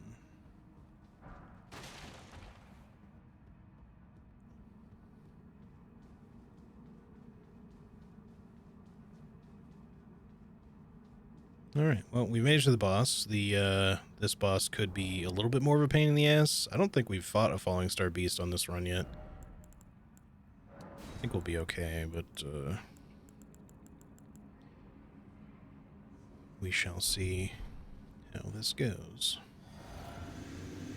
I don't really want to equip gravity stuff just for the hell of it. We'll not worry about that.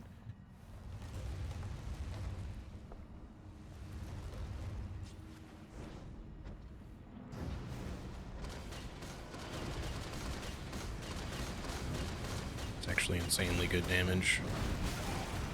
That dash came out like way quicker than I expected it to.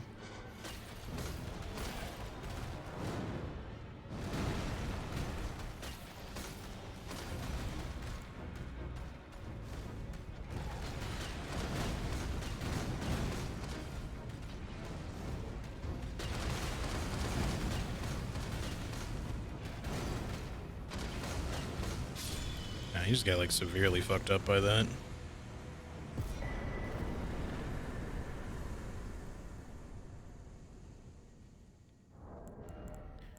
Okay. Again, we are a little over leveled, but not by so much that I was expecting it to be quite that simple. Okay, now Celia, let's go talk to Gowry first, and then we'll do Celia. Actually, after I talk to Gowry, I need to run to the bathroom like really quick.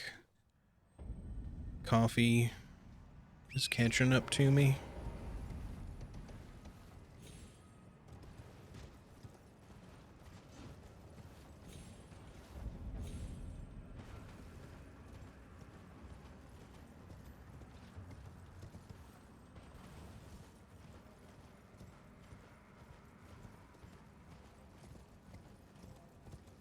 But then, yeah, that should just leave Celia, I think, as far as the lower area here. I mean, technically, I guess the Celia Hideaway is technically considered Lower Caelid as well, and the Abandoned Cave, I think, is technically also considered that as well. I might do the Great Jar fights.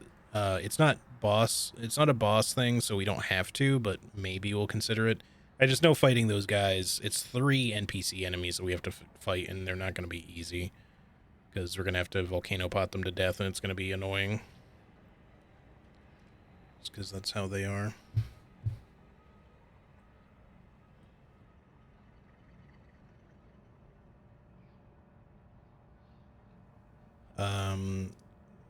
Okay. I didn't actually talk to you. Will you give it? I will reward. Thank you. To a wretched. But yeah, we can go ahead and do Celia, and then we'll figure out Millicent's stuff, the Celia Hideaway, the Abandoned Cave. That should basically be everything we need to do on like the Caelid side of it, and then the Dragon Barrow side we can do after that. Because I will just go ahead and do the whole zone, I think. Alright, I'm just going to warp back over here, and I'm going to quickly run to the bathroom, y'all, but give me just like 1 minute, and then I will be right back.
Alright, I'm back. Sorry for the wait.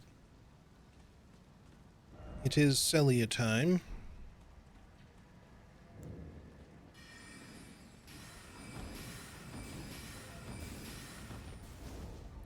I don't know why, once again, I thought I had my my darts equipped. I think I actually meant to equip them, but I think I held the down button. And the reason I did that, by the way. So, if you didn't know, the reason I'm able to switch back to my volcano pots so quickly, instead of having to cycle through the whole list every time, if you hold the down button, you always go back to whatever your first item in your item slot, or item pouch, sorry, tool belt, whatever you want to call it. I forget the official, I think it's the tool belt, or quick bar, or something like that.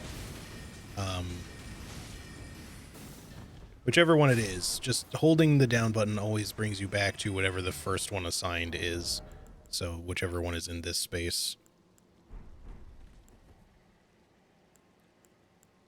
I believe it works that way for spells too if you're holding the up button on the D-pad.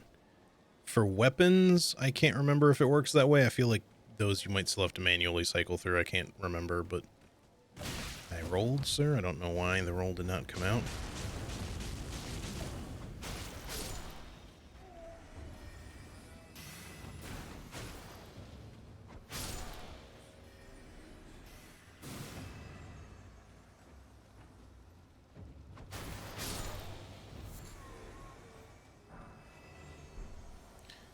Let's mount up here. We'll still pick up any lilies of whatever variety we happen to find, of course, but I don't know that we need a lot of Michaela's lilies for stuff, to be honest, but I definitely would like to still get them. Trina's lilies obviously we'll use for sleep pots. And I know Michaela's lilies are used in like certain buffs that I have access to, but they're ones that I'm not really using much, I believe.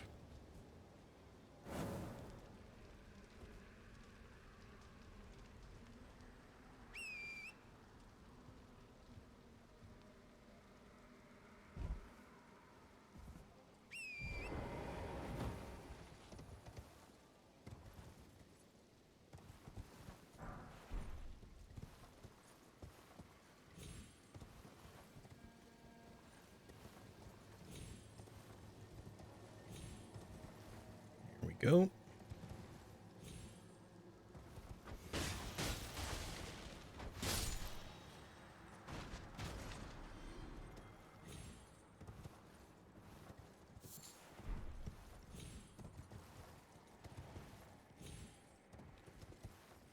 Okay, grab me this, and then let's come over to this tower.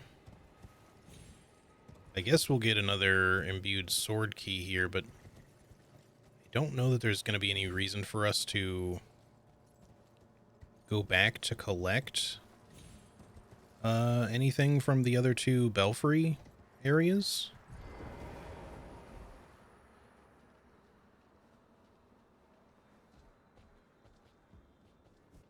You know, that's something that kind of made me wonder too. Does anyone have any any guesses as to how we'll end up accessing the DLC when it comes out?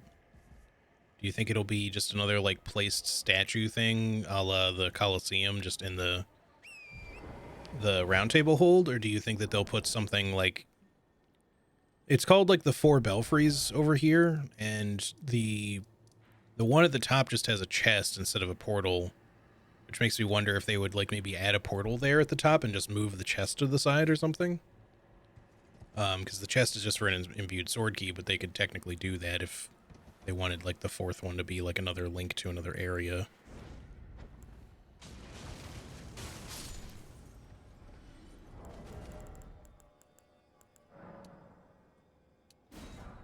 Now, obviously with FromSoft, it's not always like super straightforward, so it might be nothing like that, but I'm curious as to what they'll end up doing.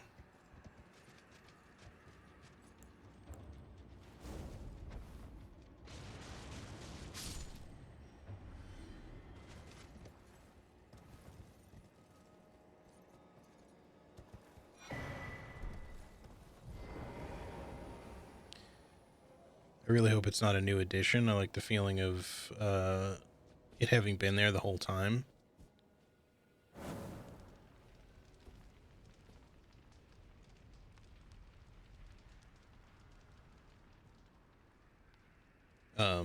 So like just putting it somewhere in a thing that's just already in the game, like a way that you access it, rather than them like adding some sort of like special statue or something. Hopefully it makes more sense than the pendant thing in DS1. I mean, at the very least, in today's day and age, it's not hard to figure out how to access DLC stuff, because even if it's not straightforward in the actual game,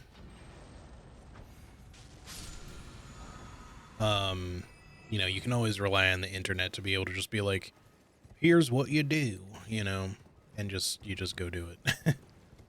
It's maybe not the most glamorous, but how is that missing you? It's, oh my god. It's like going right through your ass. I think I was like somehow throwing over him. I did want to get the painting. So let's grab that really fast, so I have it. Oops, I didn't mean to heal again. But I do want to go through the various seals real quick, so let's get all of those.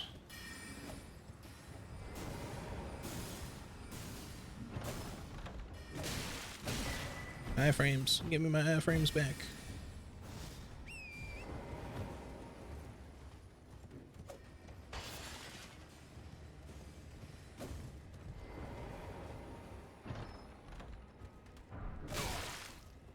I should definitely have healed before I did that, but let's definitely heal now so you don't make that mistake a third time. And let's get this last thing. Ooh, Aeonian butterflies too. Hello, sir. Alright, we gotta go around the other way to really to get there properly.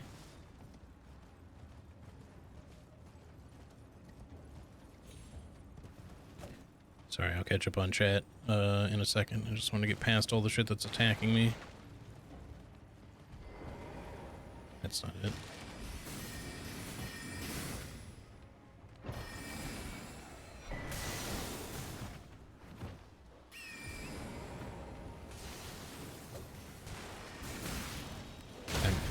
Fuck. I kept getting stuck on shit. There's Michaela's Lily on the other side of all this that I'd kind of like to grab for the hell of it. Let's get everyone to funnel through there. Hopefully.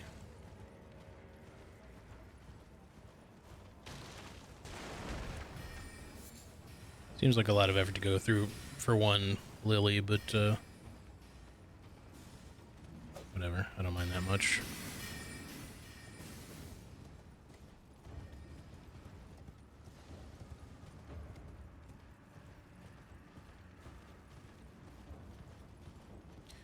Alright, I'm gonna grab this Grace, and then we'll go down and fight the boss. Just want to rest and get my stuff back first.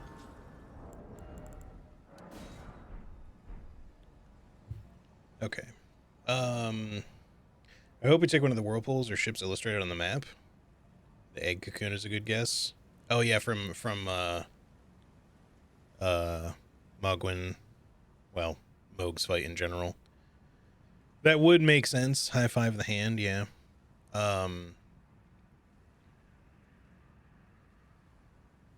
I know that that's something that a lot of people have speculated. I don't know if that's ultimately how he'll end up accessing the DLC. It could be. Depends on if it's supposed to be. It seems very Michaela related, right? The whole it's very obvious that it's supposed to be Michaela related. So the question is, are we going into some sort of dream of Michaela, or are we going into the past? Are we not going into the past? It's always hard to say with DLCs for FromSoft games, because they like doing stuff like that a lot, but sometimes it's just neither. You just go to another realm that's like far and away for some reason. But either way, like if it's Michaela related, it would make sense that, you know, assuming what we know to be theoretically true, that Michaela is who's in that cocoon, like the real Michaela, and not just like some cast off body or something. then theoretically, like, that would be one place we could access, like, a dream of Miquella's or some sort of past memory of Miquella's. But it could be something entirely different that's just related to Miquella and, like, you know, Miquella's history. Who knows? If it is going to be like a history thing, then it would be kind of cool to get like some Miquella / potential Saint Trina lore, right? But then also, you know, maybe we'll get some stuff about Millennia or I don't know, fucking Radon even. Any of the siblings really of or even the children of different America, Radagon, you know, so any of the demigods would technically like suffice, but I feel like we already get a lot of lore of like most of them in the main game. But there's some that are definitely more mysterious, like Miquella obviously is a big one. If you suddenly had the option to take Miquella's hand to start it, that'd be awesome. That would be, although obviously that would then indicate that it's meant for very late game, which I kind of expect will be the case anyway. It'll probably be meant for later game, but I don't know if it'll be meant for late game. You know, because obviously like Mogwyn Dynasty Mausoleum is pretty, it's scaled to be pretty late into the game. Not that you have to go to the area super late, you can get there pretty early. And obviously some of their other DLCs are usually meant for later games, so that would fit. However, having to beat something like Moog with any old build just to access the DLC might be kind of a pain in the ass. So that's the only thing that makes me suspect that they might not do that. Just because, unless they make some alternate way to access the fight with Moog instead of just walking into the boss room. Because they'd be locking the DLC behind one of the harder bosses of the game, which again, not that unusual for them necessarily, but it's not as, you know, accessible to new players or, you know, players who just don't want to do Moog in the first place. Then again, they might have multiple ways to get to the DLC, and maybe that's just one of them. So who knows? Any of these things could be true. But it's just something I was thinking about the other day. Just happened to kind of like recall that now and was like, wonder what y'all think, if you had any guesses.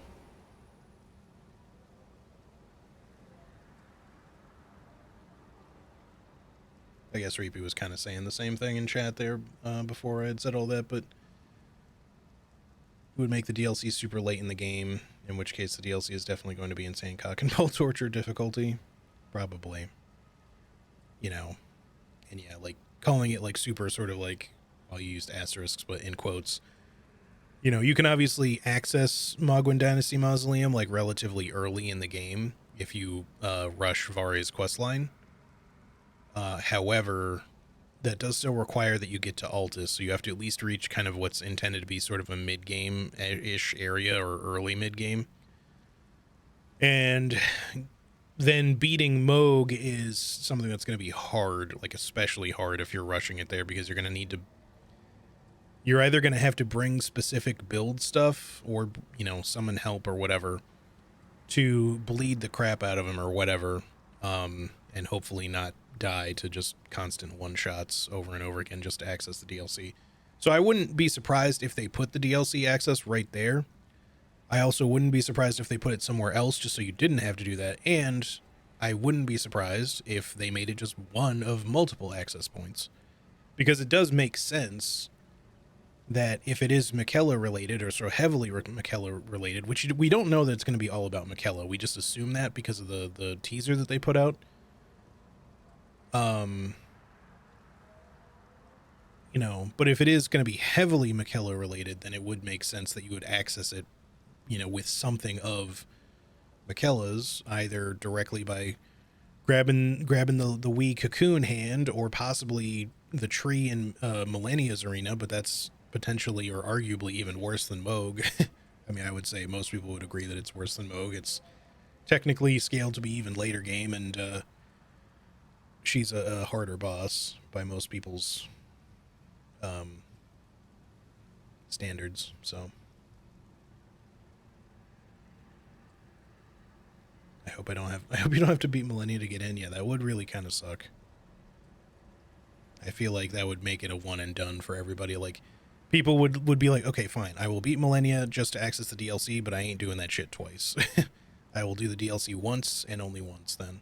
So hopefully they're smart enough not to do that shit, because I know a lot of people don't like trying to fight Millennia. A lot of people don't even like fighting Moog, just specifically due to the difficulty, but Millennia especially.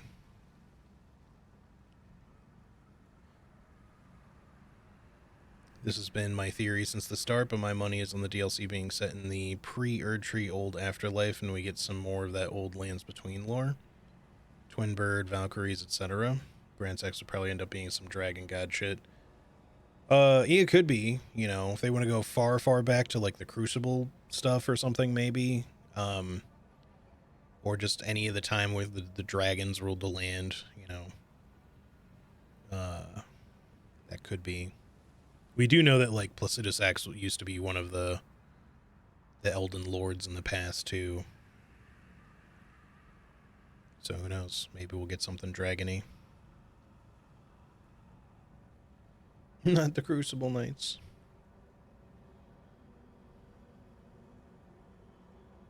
I learned my lesson from Bloodborne and never left New Game on my character I beat the game with. I like New Game plus Bloodborne, but it does ramp up in difficulty pretty quick. But I do feel like certain weapons in that game make it pretty easy. If you have to beat Millennia to beat the DLC, there will be things far more punishing in the DLC itself. Theoretically, yes. At least scaling-wise, that'll be true. I don't know if they'll make fights as hard as Millennia, because I think there's a chance that they'll make something as hard as her, but I think they also realized, like, just how difficult they made Millennia. Like, they're pretty in tune to a lot of this stuff. I think that once they had it built, they decided they wanted to keep it in, but I think they know well enough that Millennia is meant to be, like, one of their peak all-time challenges, that they wouldn't just start churning out a bunch of shit like that just because it would just make the game start to feel a little unfun if everything is that hard. All right, let's go fight these fools. Hopefully they don't just dodge constantly.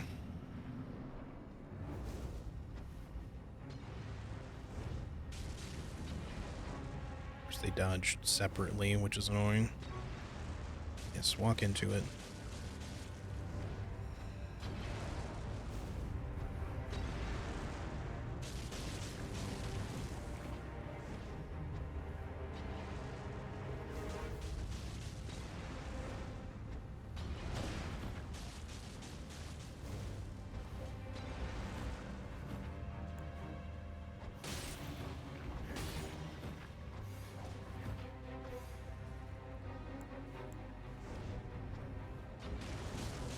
Ha ha ha, you fool.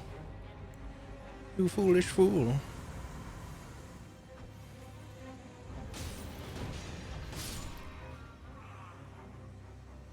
I think the shockwave is from his hammer. I did not take a direct hit from that hammer, but it still broke my shield, so.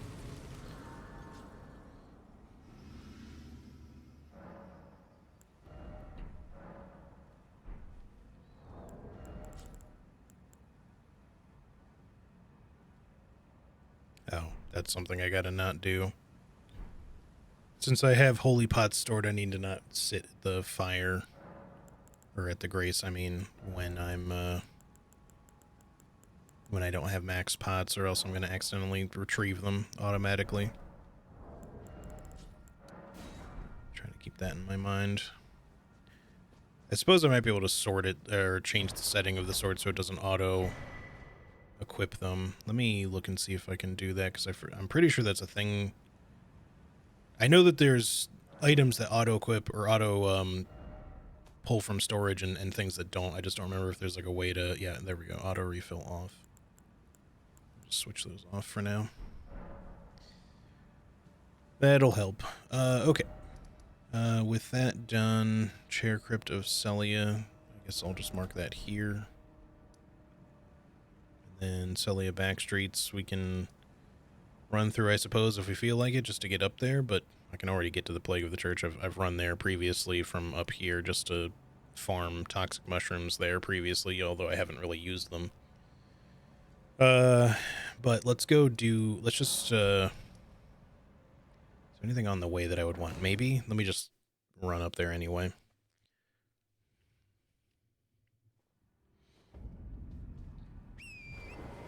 But I want to start Millicent's quest line, just for the hell of it.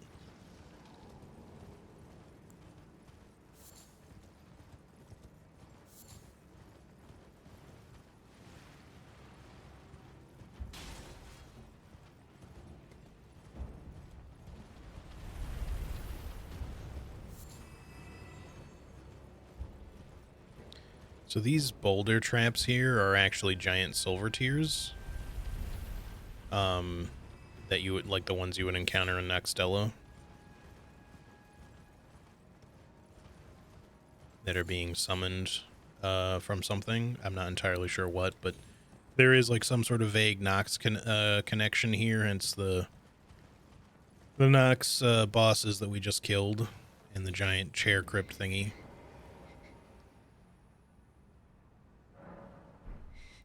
Although the boulders that are in, like the weird, like, continuous boulder trap that's in the Academy, that's actually just boulders, even though they look very similar. Those ones aren't silver tears. Who's the well, my flesh, it is a cur. You are to quell, but never mind. I would rather than simply. Would you mind?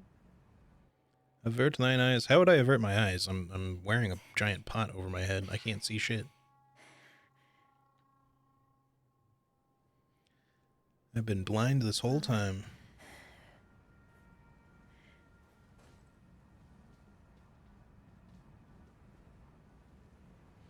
They make it something like you'll need to beat all the shard bears to access the DLC, and we know it's going to be horrifying. Yeah, which is why I don't think they'll do that. Like, not only from the difficulty standpoint, but just because it sounds like way too much to have to do just to access the DLC. More than likely, they will make it so that you have to do certain prerequisites to access the DLC, like reach a certain area. One of those areas potentially being something as mid or early mid-game-ish, like Altus. You'll probably have to acquire a certain item or do a certain little quest, but it usually... They don't like making it so that their DLCs are especially hard to get to, because obviously that's just frustrating. So I don't... That's the main reason why I don't specifically suspect Mikella's Cocoon to be the entrance to the DLC. With that said, what would be really cool is if they pulled a Dark Souls 1 where you go and you do the DLC mid-game, right? Or like you can access it mid-game. You find Mikella somewhere in the past or in a memory or whatever the fuck, right? Maybe you gotta fight Mikella, I don't know. But you get something Mikella related there. Then later you go back to the main game and you make your way back to Mogwyn Dynasty Mausoleum. You kill Moog and then you interact with the Cocoon and you get a special cutscene. Much like the Sif cutscene, but maybe you get like a reward for it. Because that'd actually be kind of sick. Or potentially interacting with the tree in Millennia's arena for the same thing. But obviously, either one can be like a hefty thing to have to do, but it would just be like an extra little icing on top. It's not how you access the DLC, so I don't think people would be as pissed about it, but by that standpoint. Maybe helping Mikella could bypass the Millennia fight or something. Maybe. I would see that if they were going to do it that way, they would work it kind of like the Sif thing where you still have to fight Millennia, but she actually acknowledges who you are.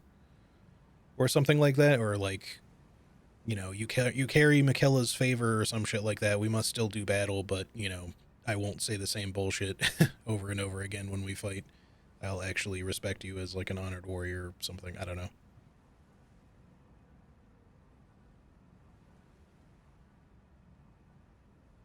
Or summon Mikella in the fight with her. That'd be kind of sick.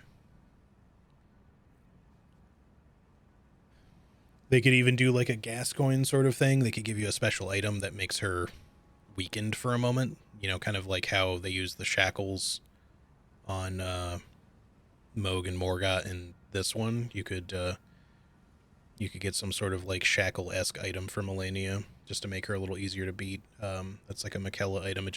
But more something that works kind of in the way the music box from Gascoigne and Bloodborne does. So it's just kind of like, you use the thing and it makes her like freak out for a second, and it allows you to just get some like very easy hits in. Because they've done that for a lot of their games. Like even Sekiro has the finger whistle from that works on the Demon of Hatred. I can't remember if you have to fully upgrade it. I think you maybe do. Maybe not, but you can stun him like up to 3 times in his fight if you use the finger whistle. So yeah, they like putting little shit like that in the game, or in their games, which is cool. So who knows? And obviously Millennia is one of those fights where using something like that would be something that would help a lot of players be able to actually beat Millennia. Mind you, if they put something like that in and you use it to beat her, you still have won successfully. It does not delegitimize your win just because you use that item, as much as some people will be like, oh, you had to use the cheat item to win. You suck. But people say stupid shit like that about anything. My apologies. Everything, even the nightmare. Not that I could ever... I'm with the need. My destiny. It's all thank. My name is I'm with the need. My destiny. Alright, so we have the Celia hideaway, and then I think just the abandoned cave is all that's left here, unless I'm forgetting something. But man, Caelid has taken us a bit of time.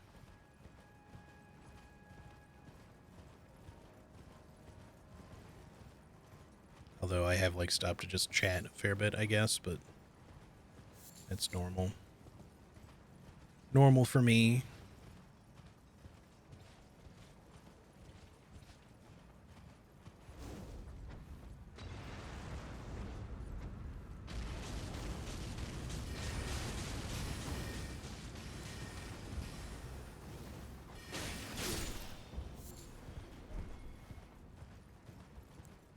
Not quite sure why I bothered to kill him. I couldn't remember if the item by his grave was somehow useful.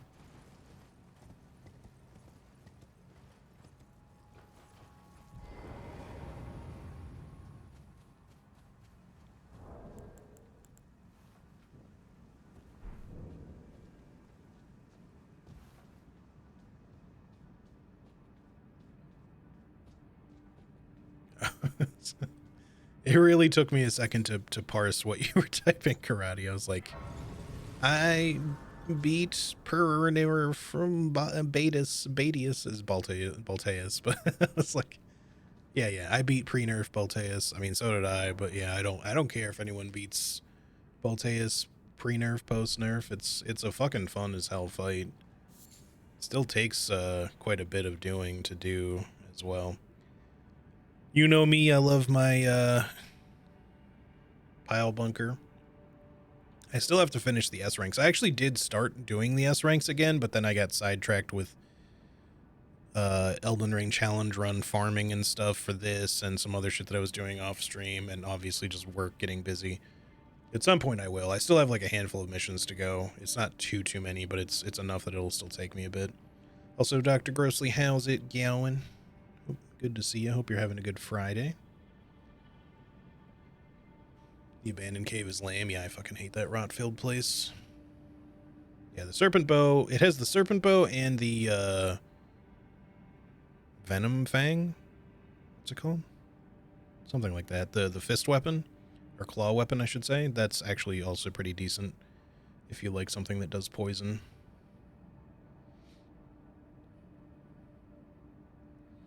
I still want to play Armored Core 6, but Lies of P has brought my willingness to play more tough games to a screeching halt. I find Armored Core 6 to actually not be that hard. It takes some getting used to, but once you start getting into the game, like I'll say this, a lot of people were calling the start of the game like I forget what the terminology they were using, but like that's the true test, or the wall that everyone was fighting is like literally the first boss. Because the first mission you do, you start with like the default equipment. It's not particularly strong, and the The boss that you fight right at the beginning, like in the first level, is kind of fucking difficult, or at least certain aspects of that fight make it difficult. But if you persist, you keep trying enough times, you will get it. And once you do, you know, as you get a few levels in, you'll start unlocking other pieces of, you know, parts for your build. And the main thing about that game is that if you run into a mission and you find that mission to be hard, just just try a different build. Because chances are, if you switch up your build, you buy different parts or you unlock different parts or whatever, chances are another build will absolutely shit on the level that you're struggling with. Like, it's literally that simple. There's very few things in the game that are actually just like genuinely super difficult, and even then, I wouldn't even call them super difficult. They're just kind of difficult. Because there are some very overpowered weapons and builds in that game, or specifically build combos, especially if you take them as a mission by mission basis. So if you like that sort of thing at all, and I'm not even someone who's like crazy into mechs, but I absolutely loved Armored Core 6, and I wasn't really expecting to love it. I knew I really wanted to give it a try, because I had only ever played a tiny little bit of Armored Core for Answer before, and that's my entire previous history of playing Armored Core. I was familiar with the series quite a long time ago, but I never really associated it with Dark Souls and stuff. It took me a while to even realize later that I was like, oh yeah, that's also made by FromSoft. I totally forgot. And they'd always planned on making another sequel, but they got sidetracked for many years after Souls took off, and it, you know, this just became kind of their bread and butter, like super popular shit. So they just kept making these. Plus they had like IP deals they had to kind of honor. So they just really had to put Armored Core in the back burner for a long time. So them making an Armored Core 6 was great. They made it a lot more approachable than their other Armored Core games. It's a lot less like granular and spreadsheety. There's still like a fair bit of detail to pay attention to, but like once you kind of get into it, it's not hard to pick up at all, I feel. You don't have to be like a mega, you know, mech math nerd to get into Armored Core 6 at all. If you are that type of player, it'll still also feel really good for you, but you don't have to be that type of player to like specifically be into this sort of game. A lot of other mech games, I feel like they're much more suited to players like that who are super, super into it and super into all the tiny little minutia of adjusting little tiny things about their build to make the most OP thing possible, or the most, not OP, but optimized, I should say. And, you know, that makes some of their previous games or even other mech games out there, like, sometimes not as approachable or even accessible to just a general audience. But I feel like Armored Core 6 is very approachable. So, that is, if nothing else, my official recommendation to say, if you're interested at all, give it a try sometime. I definitely recommend it. It may seem daunting, but it's honestly a super fucking fun game. And if you start struggling, the best advice you can have is just try switching up your build. I'm stubborn. I don't like switching up my build when I'm struggling, but you know, don't be like me. Be a smart player and try using something different from time to time.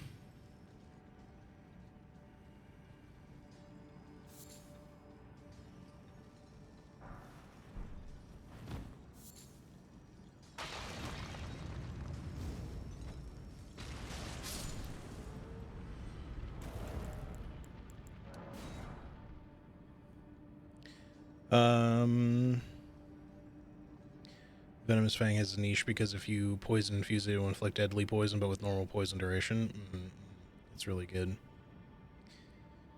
Sounds interesting and like something that'll take me some time to wrap my head around. Tend to be a bit bullheaded with game difficulties. Yeah, well, like I was just saying, me too. They're going to make some model kits for the AC6 I'm pretty excited for. Yeah, I might actually check that out. I haven't really been a model builder for like many, many years now, but I do occasionally get tempted into picking stuff like that back up again at some point, especially like once I move upstairs, I'll have a bit more room to work with again, and I might like try to want to have like some stuff on display again. I have a whole lot of like D&D miniatures and stuff that are kind of all just boxed up right now. Yeah, keep me posted for sure. If nothing else, if you end up getting them, I want to see your builds, because that sounds sick. I played a tiny bit of Master of Arena when I was a kid and wanted to play For Answer for years, never got a chance to. Yeah, I've never played Master of Arena, just... I have, and as far as Armored Core is concerned, For Answer was the only one I played, and I only played it for like 1 or 2 hours or something like that at a friend's house. It was not... I never owned any of the games, I never rented any of them. I was aware of them and familiar, but I remember playing at least one other mech game prior to that, and I don't remember what it was, but again, it was something that I just tried out. It was not something that I ever owned. And I thought mech stuff was like cool, but it wasn't like specifically my cup of tea for video games. So I just never really got particularly into it. But if a lot more of mech games kind of make themselves like at least somewhat approachable, they don't have to be as approachable as Armored Core 6, but I could see myself getting into some if they just have really good gameplay. Because I can get into like the spreadsheety nature of things from time to time to like just to make a really cool optimized build. It does not need to be like specifically catered to being as simple as possible.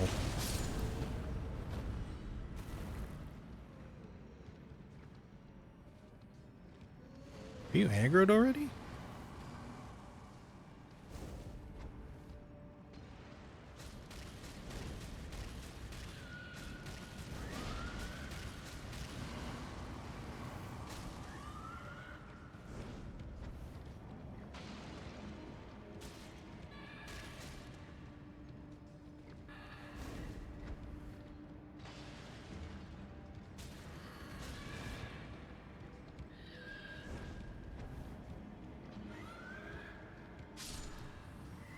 That made him easier, at least. I don't know why he was aggroed all the way down there when I walked in. That was weird.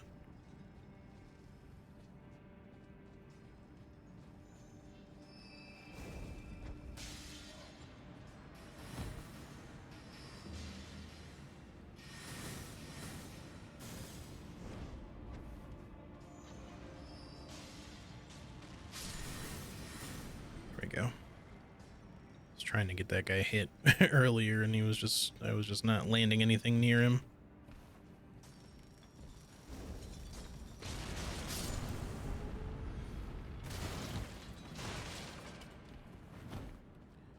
I'm trying to remember where. I know there's like another secret here somewhere. I don't think it's here. I gotta find it again though. I don't think there was one back here, but let me just double check.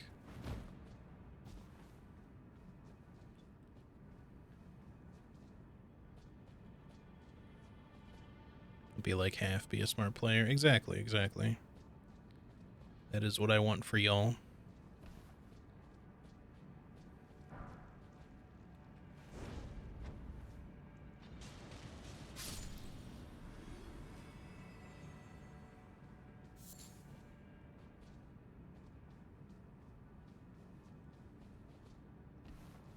It's just over here somewhere.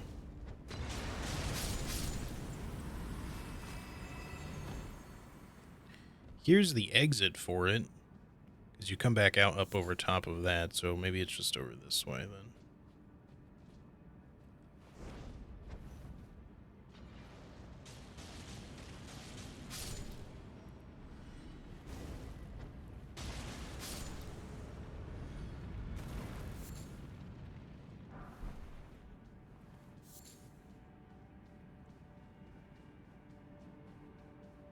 Where is the thing?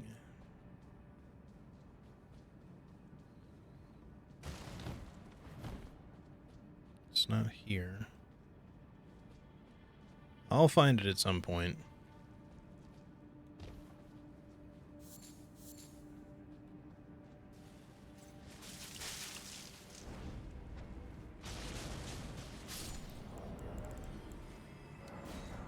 Down to 797, okay.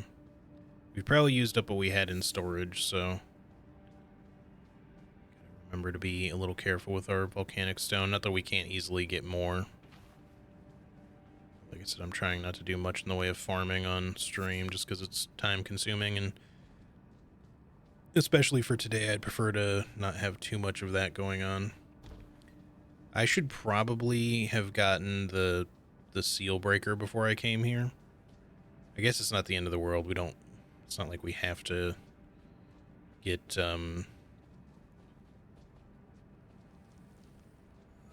Dude Man stuff. Why can't I fucking think of his name? Lucette. Oh, it's hitting me there.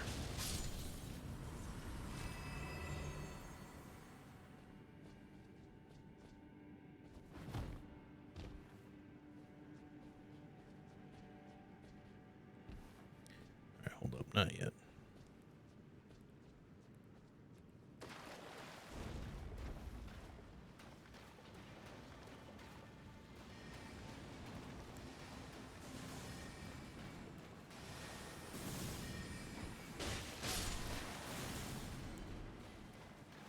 Yeah, I can just, like, beeline my way back to here if I need to.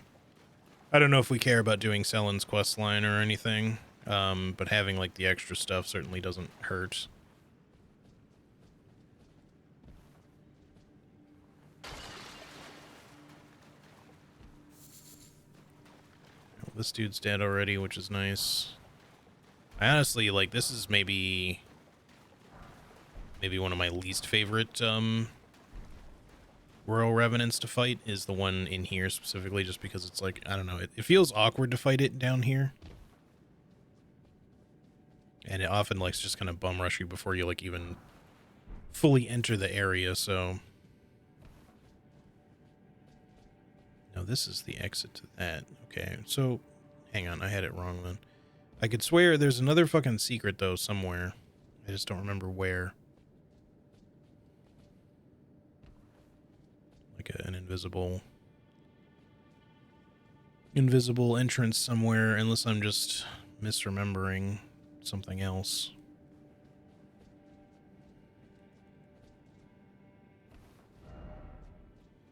Be wary of down. No horse ahead. Okay. Yeah, sure.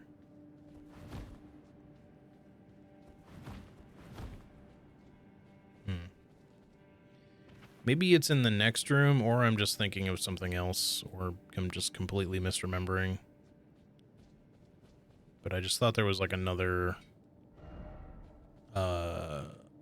hidden wall or illusory wall thing somewhere. But I might be thinking of some other dungeon, or just completely making shit up. And my brain's just being weird like that. What's down here again? I guess that just also leads to the seal breaker. Or the seal, rather, where Lucette is. Alright, well, whatever. Let's just continue. I just like this cave overall. The cave itself, aside from the Royal Revenant, is, like, fine. I just find it, like, a little weird to navigate at times, but, it's definitely not the best in the game or anything, but, I don't mind it too much. It's just, like, occasionally annoying.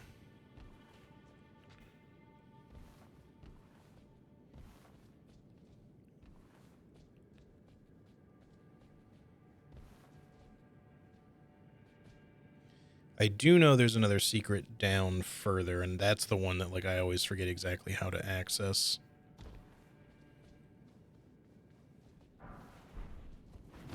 I guess I was thinking of this. It's for the crystal spear, but that's not the only thing. There's one other area.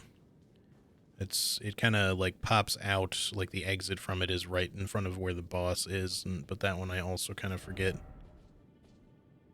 where you access it from. Like on this side.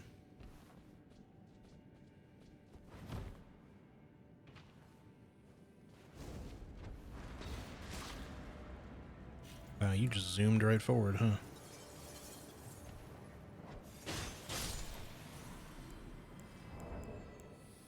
Oh, I'm still in combat.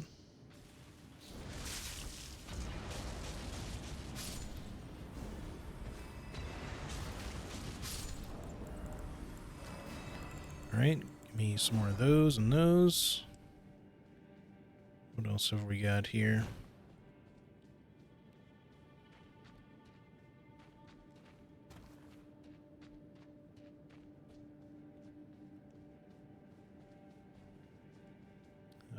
let's see, we came up over here already. Went down through this already. I don't think this accesses what I'm looking for. Unless there's like a spot to drop down to or something that I just don't remember where it is. There could be like a secret wall somewhere, because this is like the one that I never remember exactly like where, how you're supposed to get to it. So it feels like it ought to be like right back here, but it's not.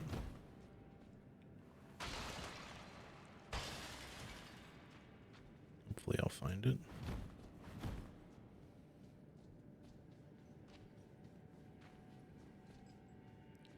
Because I remember this one took me forever to find, but it's how you get up there is what I'm talking about.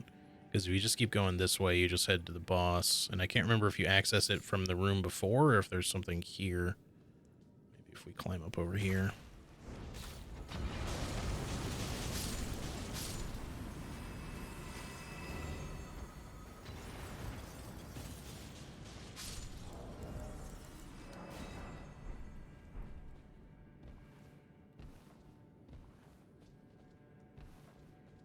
That doesn't really get us to anything.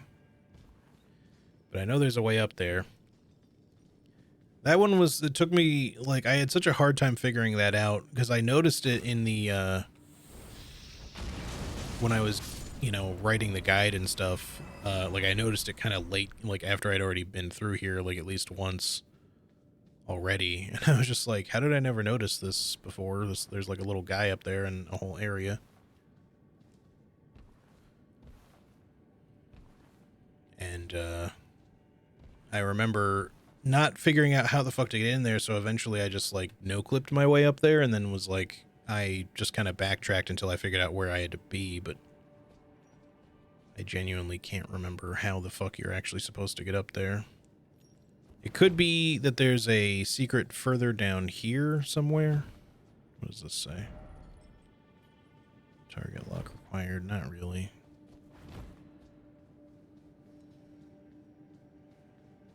Looking for anything that would potentially fit as an illusory wall, because that's the thing, is like, it's either just a very tucked away little nook somewhere, or there's another illusory wall, and I just don't fucking remember, because I only really discovered it like the once, and then I just never thought about it again. But you would definitely think that you would access it from up here somewhere.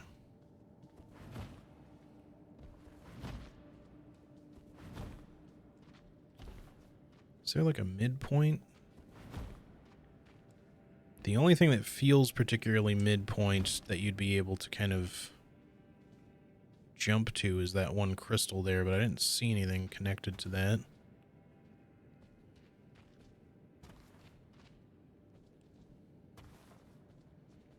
Go up from high.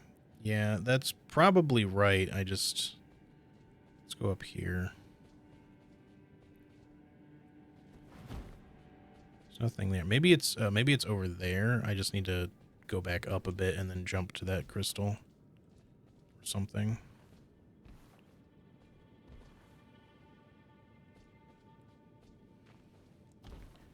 This doesn't quite feel right, but yeah, no, that's it. They just make this one really hard to get to notice naturally, because that crystal doesn't look like something you can jump to. And it took me fucking forever to figure out how the fuck you were supposed to do this shit.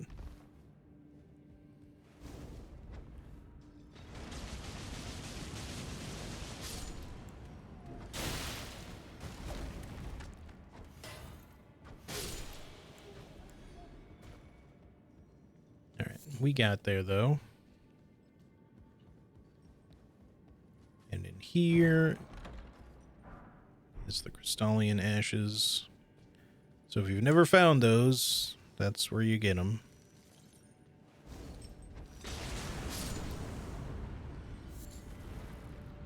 And then this just poops us out right back by the boss.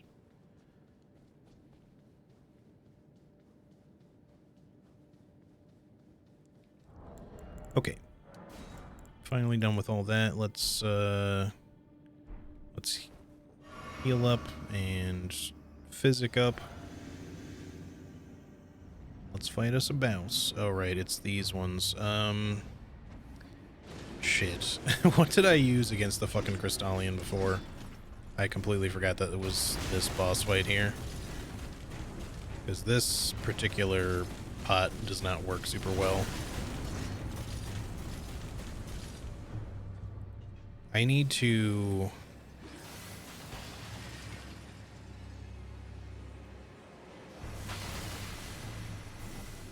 I need you to chill for like a second.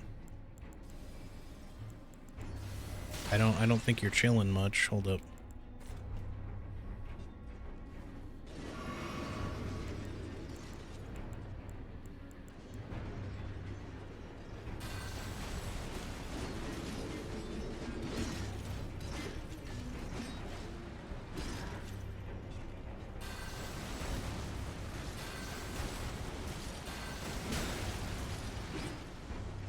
These are at least doing adequate damage, even if they don't end up stance breaking. Oh, I'm out of FP. They use more than I realized.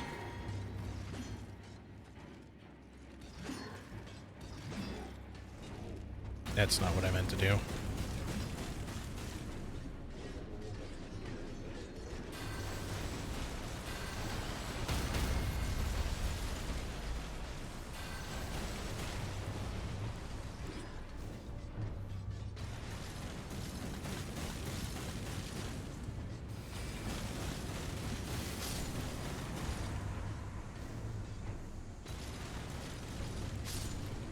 Alright, at least we get this figured out. I had a feeling that the gravity stones would work just fine. I just couldn't really remember exactly what would end up working the best here.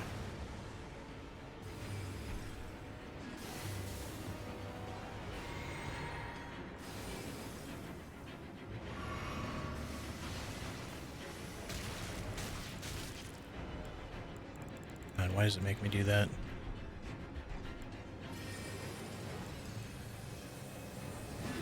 Oh, fuck off, game.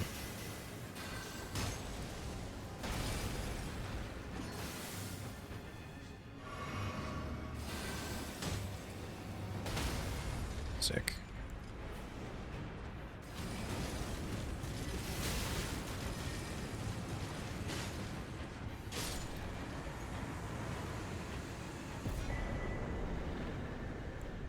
Yeah, explosive rocks would be fine, probably too, but I kind of had a feeling that gravity stuff would work just fine against them. I just never really had the opportunity to use them. Where is my... Here it is. Man, that takes you so far in this direction. Okay, so that one's done.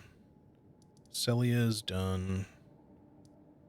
We need to speak to Gowry again.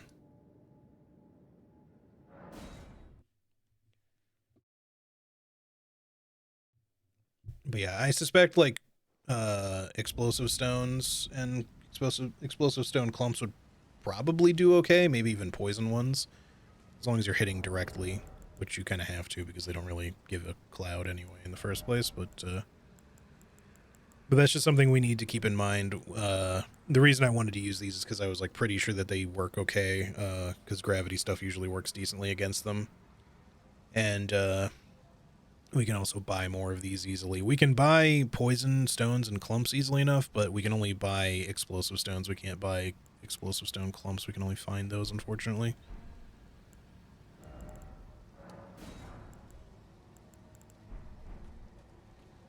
But either way, it's all extra added stuff, so that's still handy. Let's go see us a gallery real quick.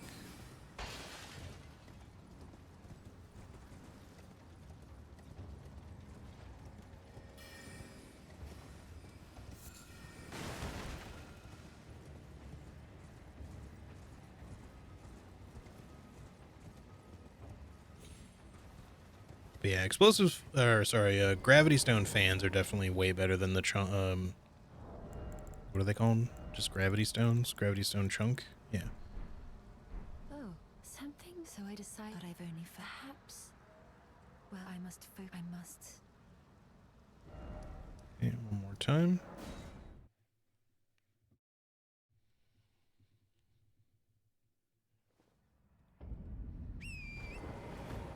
Now, if we want to do Millicent's quest line for the hell of it, we need to go backtrack to a couple of places where she'll show up that we've been to already.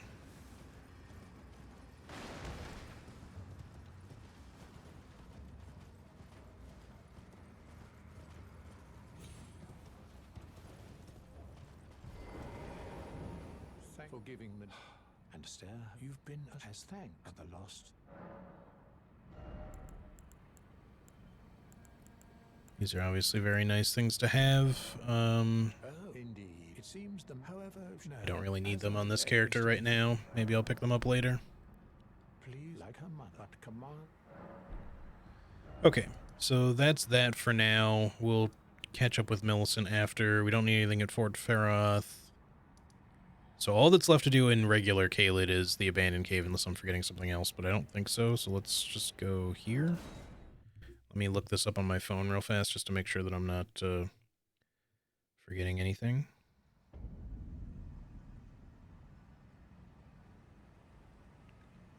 Let's see, we got all of those. What is this?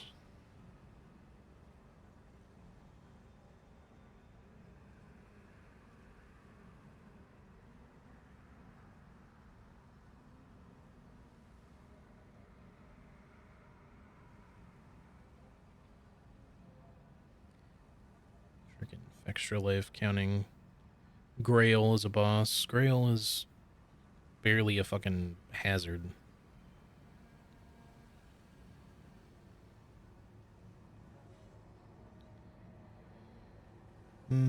So yeah, we have the abandoned cave with the clean rot duo will be in there.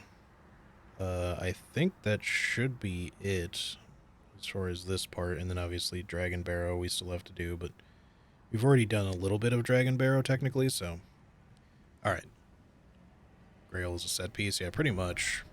Like, there's a gimmick to Grail. You don't have to just bleed her to death. You can kill enough of her young dragons, because her health is connected to her, so the ones with the red eyes, if you kill enough of them, she just dies. But obviously, like, it's just easy to just run up and bleed her if you just keep smacking her on the tail or something, because the dragons can't get to you there. At least not unless you drag them there physically. So, just usually the way people prefer to do it, just to make it as safe as possible, is an easy way of getting close to 100,000 runes if you've got a gold pickled fowl foot early on in the game.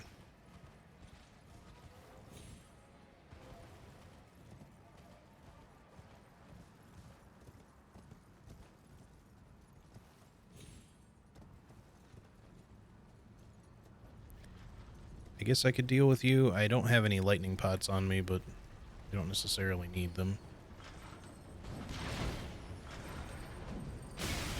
I had a feeling I was just close enough to be hit by the... Oh, okay, I don't know why Torrent decided to just stand still for a second there.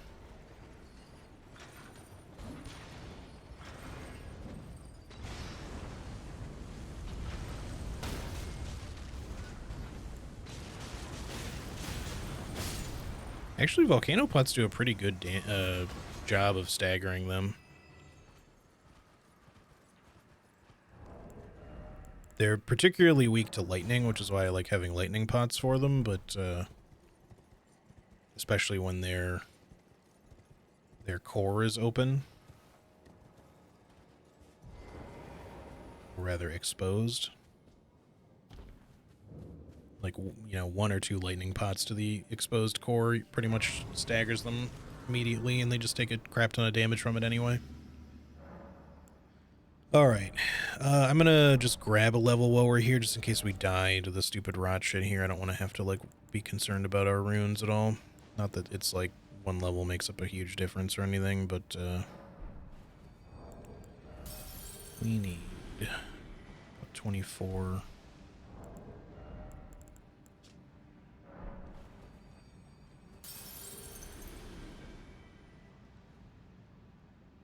Burn the virgins.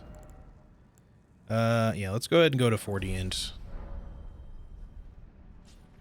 And then we'll start leveling some strength, or we'll just do some vigor directly after this. I don't really normally go for higher vigor, but I just feel like we might just want it anyway. Alright, hopefully I don't waste these in the future, but I'm still going to do this. And then... what else? Maybe we want some soap here. Just in case we have to roll through this at all. And, you know, just for the hell of it, I think I might use one of these. So we're not instantly rotted when we drop down.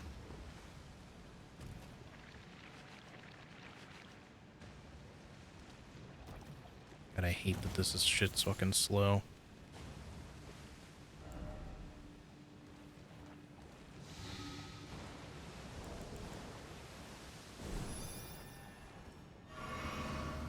I want to grab these items, but I also kind of don't want to grab these items because the stupid guys are there.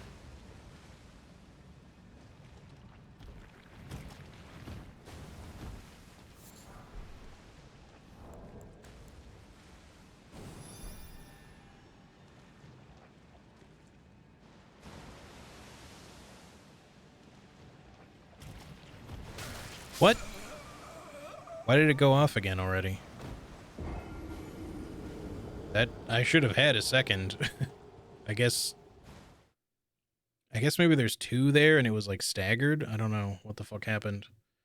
But that came up real fucking fast. Alright, I'm not gonna bother with the immunity thing. I'm just gonna... Oh, of course, this thing decided to fucking linger. It seemed like it was just doing nothing for a hot second there. I'm gonna just say fuck those runes, honestly. That's why I leveled.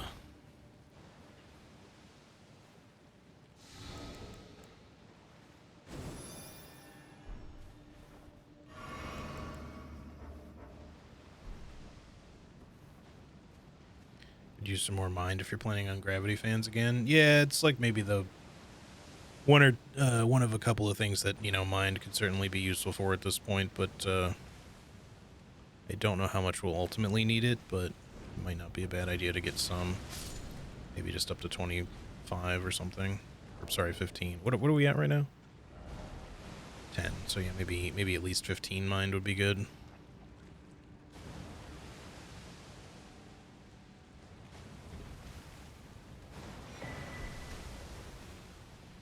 There's the serpent bow.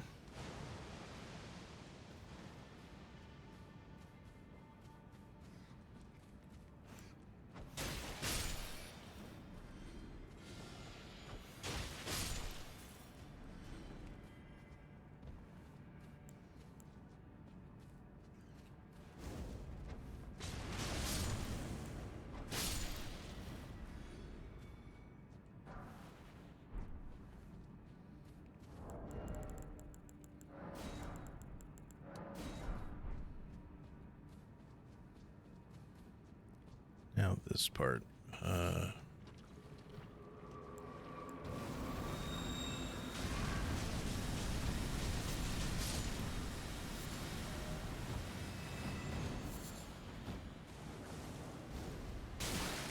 Come on, just let me throw the fucking thing.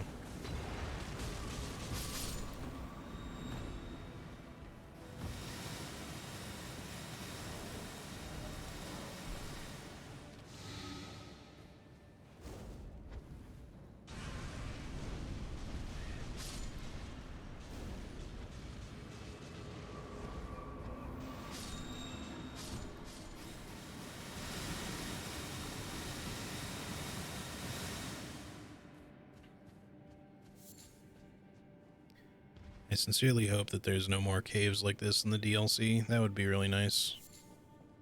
A nice, pleasant little surprise. Just, I could live with another poison swamp to some degree, but these caves always suck. This one in particular is like definitely the worst one for this kind of shit. We definitely did not need a rot-filled cave. Especially not one with stupid, like, geysers in it that do, like, a million fucking points of damage if you get hit by them.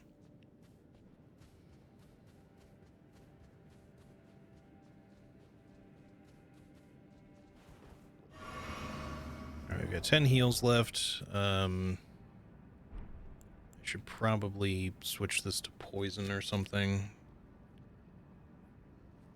I'll just leave it.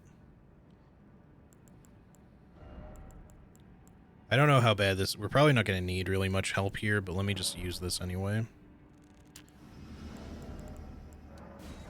Unless things go sideways.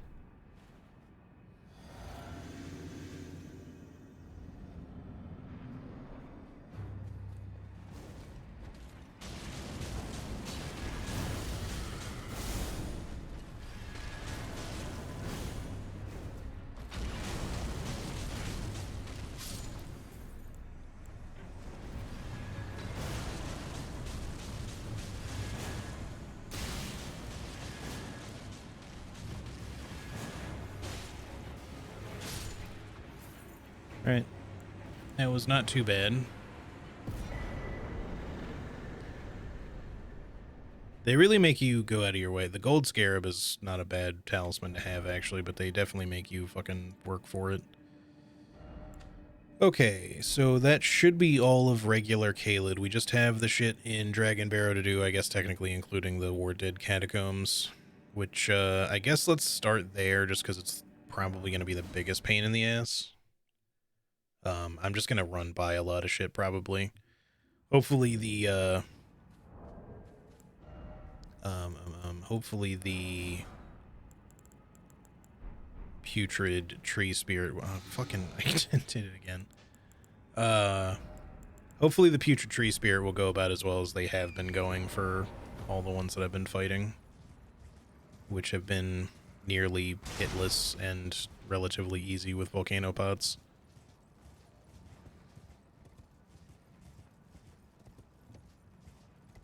Where Dead Catacombs is a gigantic pain. Yeah, I think I'm not going to bother collecting most of the shit there. I'm just going to run through, open the thing, and get to the boss. We can collect stuff there later if I feel like it. But it's genuinely not worth fighting most of the enemies in there.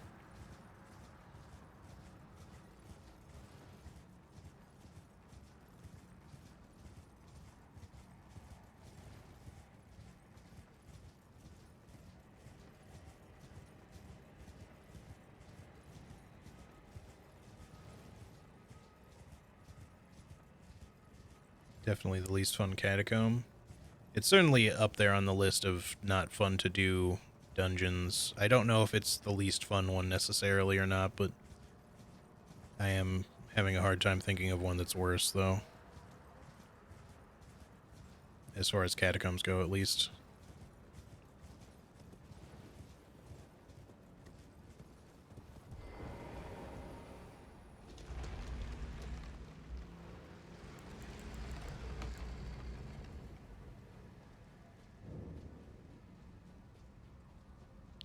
The War Dead Catacombs.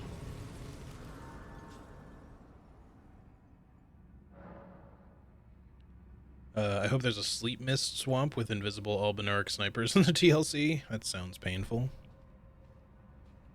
At the very least, you as a player slash tarnished cannot be put to sleep. You get staggered, I think, if your sleep build up goes like to full, but you at least don't have like the normal condition.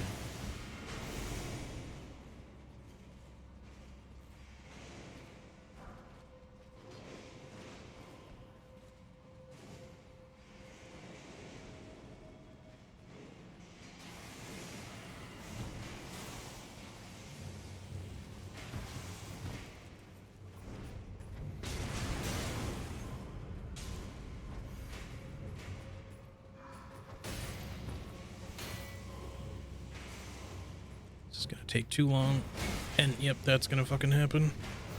It's gonna slowly make his way over here, which normally wouldn't be a bad thing, but I just don't really want to be shot while I'm doing this shit. If I can help it.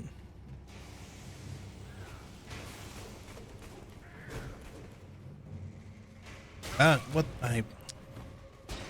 Stupid fucking thing. Stop getting in the way and stuck on shit constantly, please.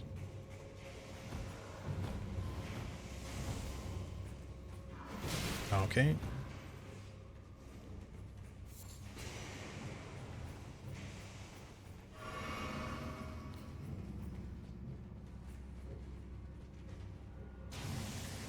That's just rude.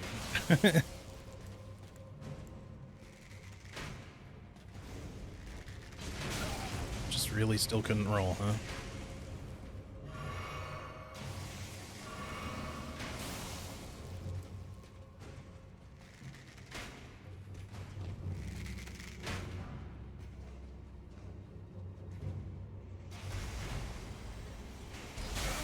Still couldn't roll because of the stupid goddamn prompt.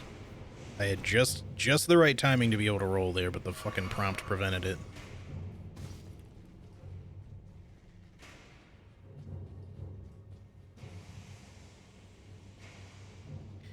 God, I hate that stupid prompt so much.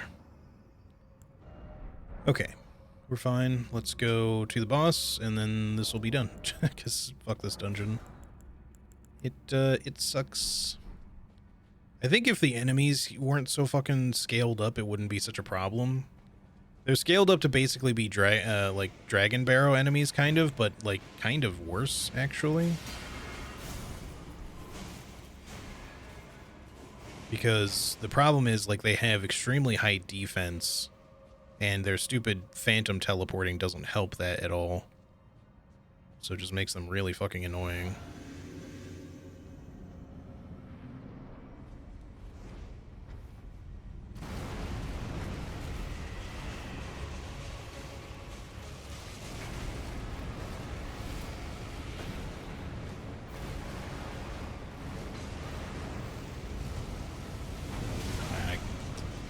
Overcommitted on throws there. Overcommitted again, I guess. Come on, man. Just stop staggering your shit to be exactly when I can't fucking move.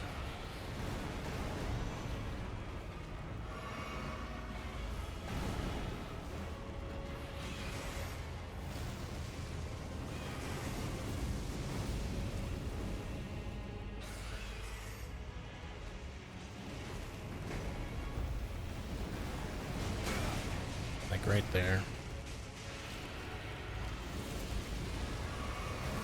You fucking prick. Okay. What? I rolled that. Okay, I did roll it. Sort of. It still hit me, but...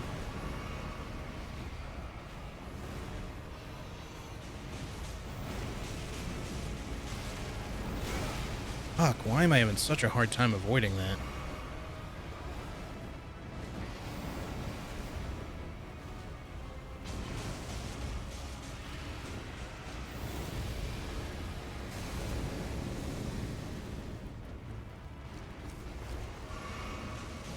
Volcano pots even aren't doing that much to him.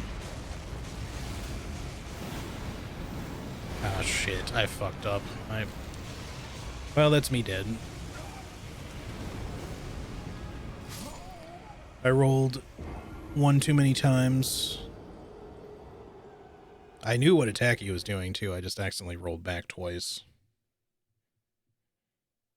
I think the scaling here is more comparable to Snowfield, right? It definitely seems that way. I don't know why they made this such a ridiculously tough dungeon comparatively.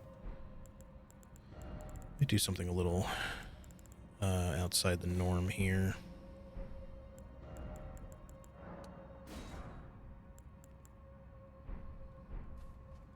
This would help if I had oil pots too, but don't worry about those for the time being.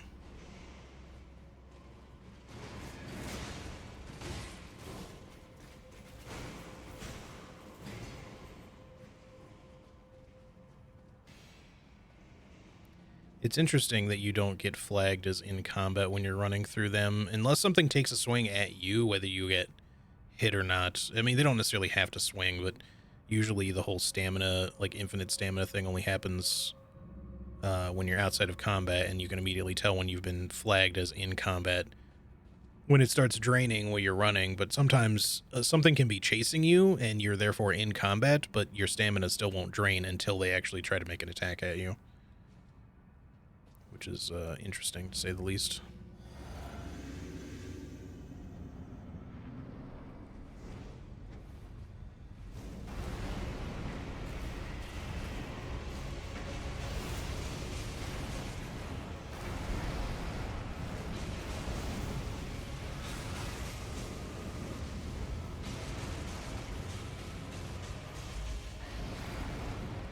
Just trying to pick up my runes there, but...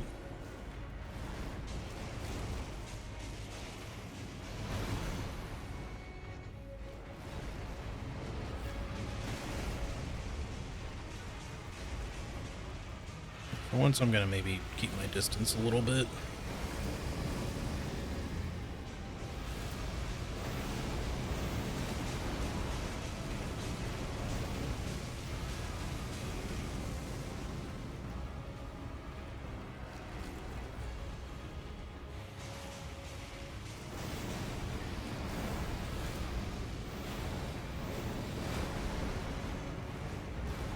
I'm stuck.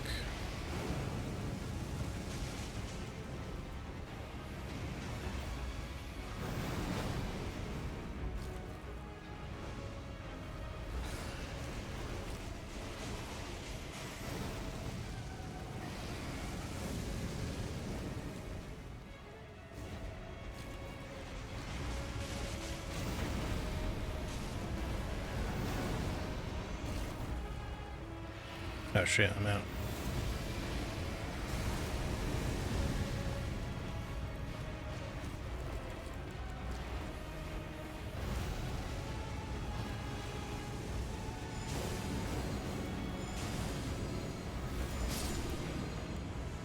Alright, get fucked. That went way better. I don't know why it went so poorly the first time, but I just kept accidentally mistiming all my throws to immediately get hit by something. Okay.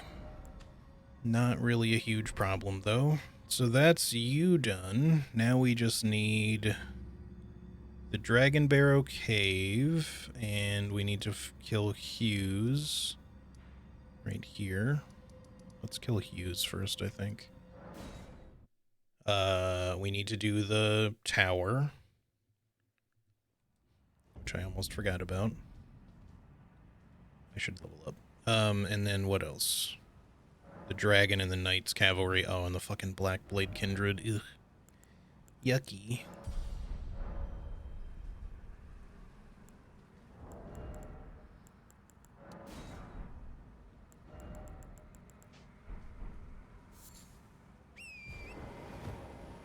Alright, Hughes, let's do this shit.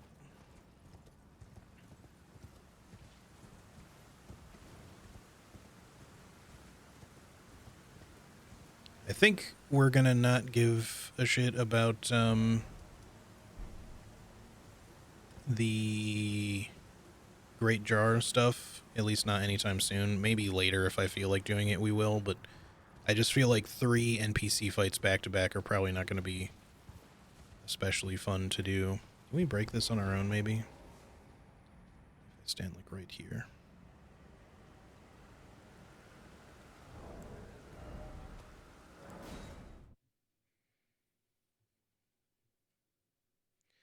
I remember Elden Ring launch and hearing about people getting fucked by the tree spirit in the hero's grave at the start of the game for hours, but I never had any trouble with them, so when I got there I was just confused. Yeah. I think, well, the scaling in the Fringe Folk hero's grave is higher than the rest of Limgrave. It's not like late game or anything. But the problem is that, like, if you choose, try this one more time with a different angle. If you choose to have the Stone Sword keys as your starting gift, and you go right up to your first one of those, and you're just like, ooh, what does this do? And it unlocks, it takes up both your keys, and then you just wander in there, and then you're suddenly just like, wow, God, this fucking place is so punishing. But a lot of people make that mistake because they read the descriptions of the items, they see that the keys would probably be useful to have, so they pick them, and then they make the mistake of going there, like, right off the fucking bat. Alright, this does not want to break. There might be a good angle for it, but I don't really care that much.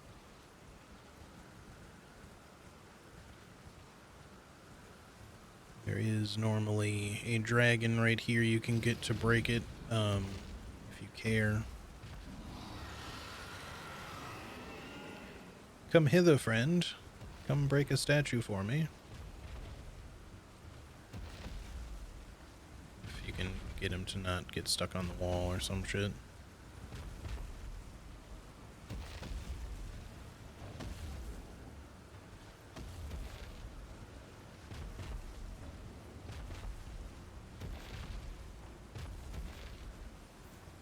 character portrait with the jar in the head is hilarious. Yeah.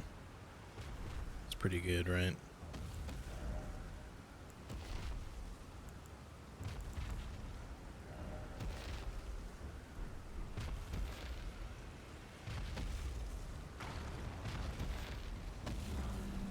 He's just chilling. He's just going for a small walk.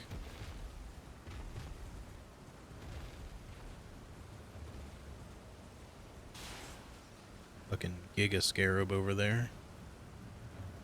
Not the biggest in the game or anything, but still feels pretty chunky.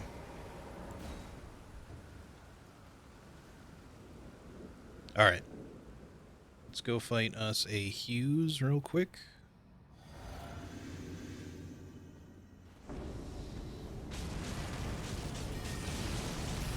Okay. I guess I misrolled that, but it really felt like I should have been able to roll again. Also, how did that go through you just now? That one I understand not hitting you because it was kind of off to the side, but...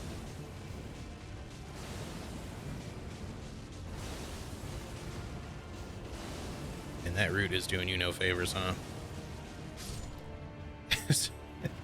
I'll keep trying this same tactic over and over again. Eventually, it will work. This root is not going to have the best of me.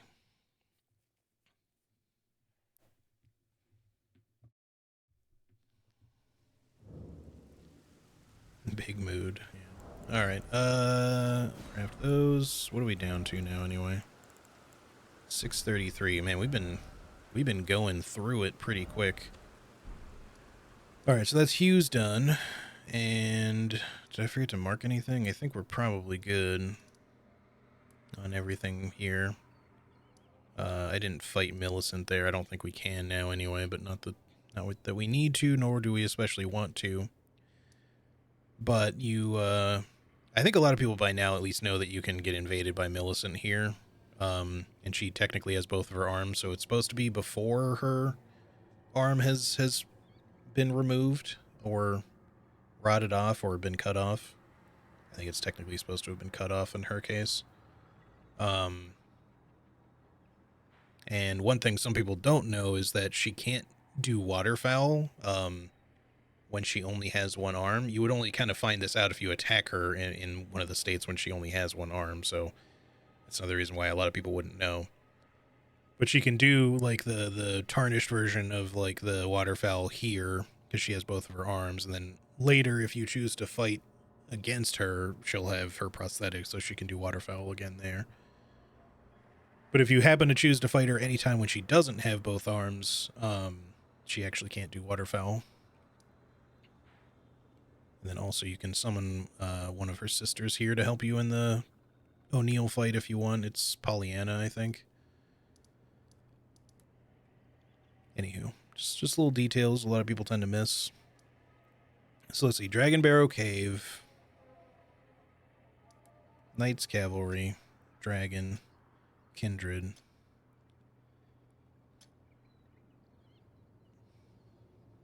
Tower. Is that everything? Am I forgetting anything? Am I missing anything?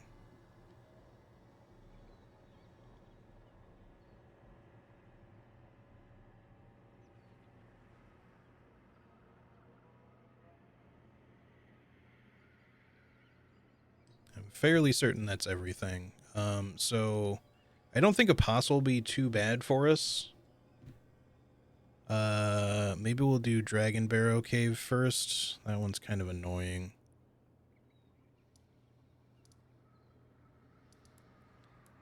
I should probably just kill the Knights Cavalry, but I don't know. What do you guys think? Should we cheese the Knights Cavalry just for the hell of it? It's not like we're being specifically against the rules by letting him fall off of the bridge. As long as we don't use some other attack to kill him, it's not technically against the rules. I don't really want to cheese the dragon. I understand how you can cheese the dragon, kind of, but it's kind of a bigger pain in the ass. But we've already fought several Knights Cavalry at this point. It's not like I can't fight this guy. He won't be that hard or anything. It's just sometimes it's funny to make him fall. So I kind of feel like doing it.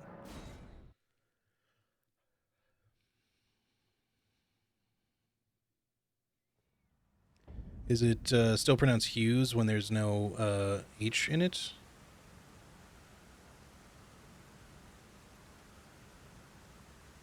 It looks like it should sound like Hughes or Hughes. Yeah, I always wanted to call him Hughes before, but I'm pretty sure it's supposed to be pronounced Hughes.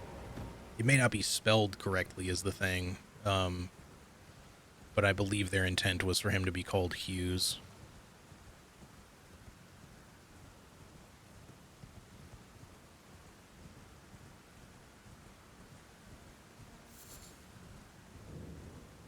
But if it makes more sense for you to call him Hagoos or something like that, Mr. Magoo, by all means, do so. Because I'm not the authority necessarily on what his name should sound like.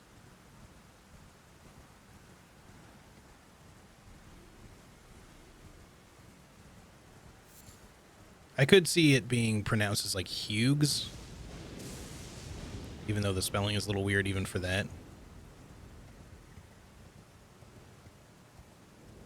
So sort of like the blacksmith, but with like an S on the end, Hughes.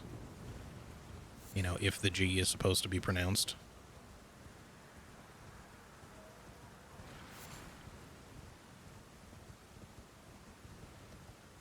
But yeah.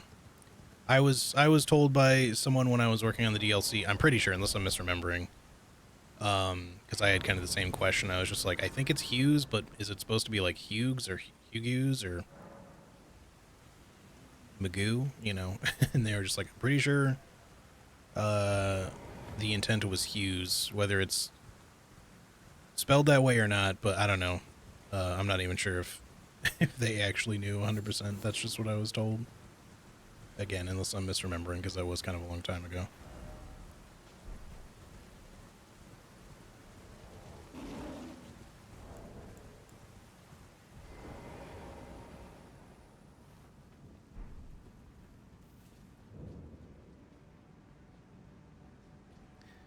Dragon Barrow Cave.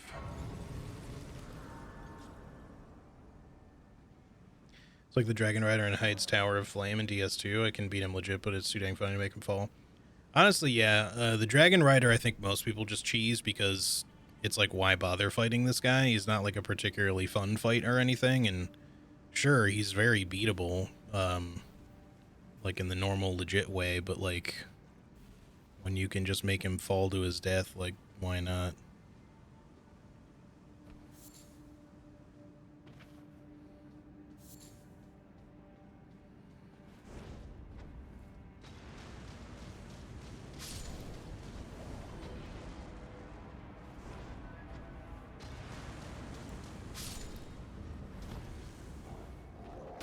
Okay, game. I'd love to have a lock on, please. This one healthy-ass white wolf. Ooh, I stabbed him, like, right in the eye. That does not look pleasant.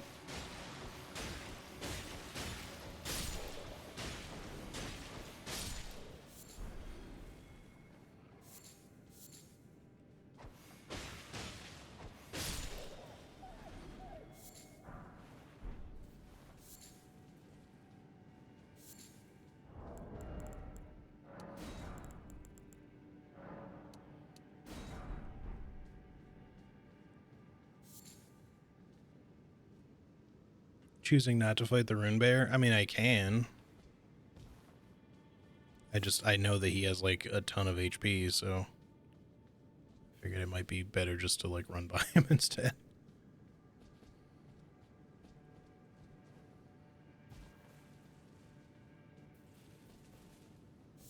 I already felt like killing that white wolf felt like a waste of resources, just considering how much we had to spend just to kill him.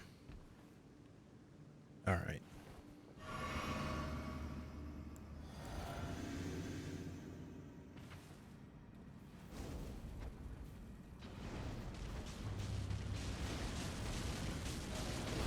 This is maybe like the first time I'm beginning to feel shit.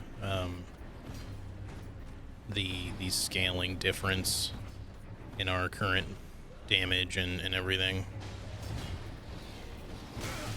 Okay, of course that suddenly hit me.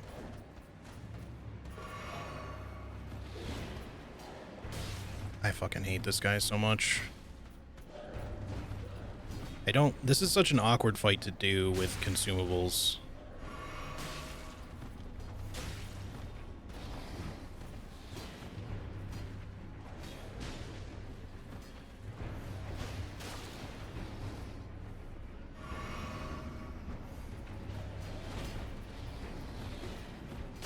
Fuck off, I rolled. Or maybe I was out of stamina, I don't know. This fight's annoying to do regardless, it's just... okay. That's not what I said to do, what the fuck? Okay game, gonna need you to play that one the fuck back and undo, because that was some fucking bullshit. First of all, I did not press what I think was the physic just then. I don't know what the fuck happened that caused that, because my hand was nowhere near the D-pad.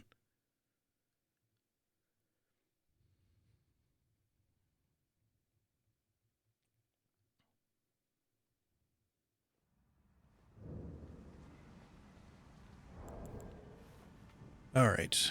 But yeah, the scaling is starting to kind of really make itself known. And that means that Dragon Barrow is probably going to be a little bit of a fucking pain in the ass overall.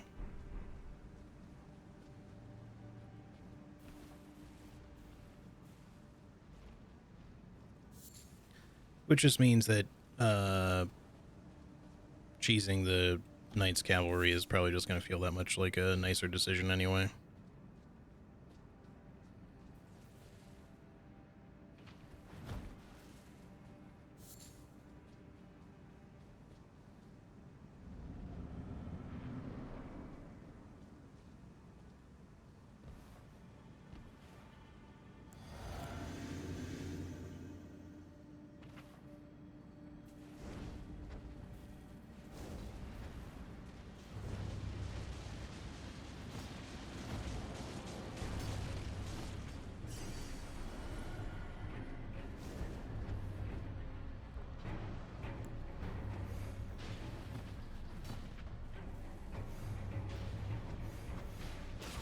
Anything I can do to potentially just kill this guy before the other guy's attention is gained, that's great. Okay, fantastic news for me.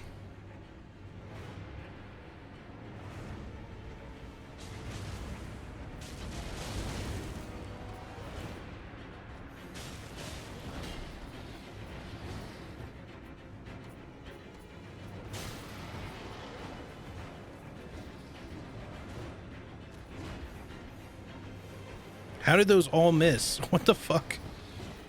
I don't know why they all went to his shoulders and not his face.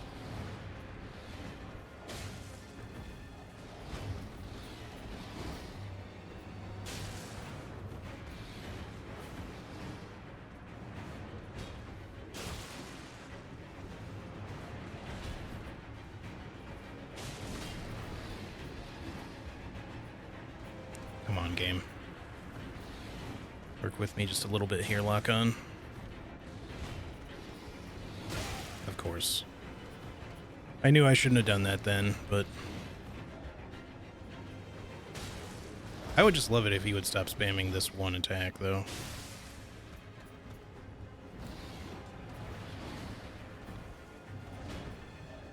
So top off for the damage.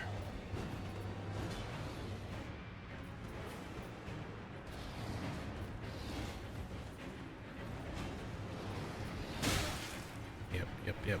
Forgot about that attack coming.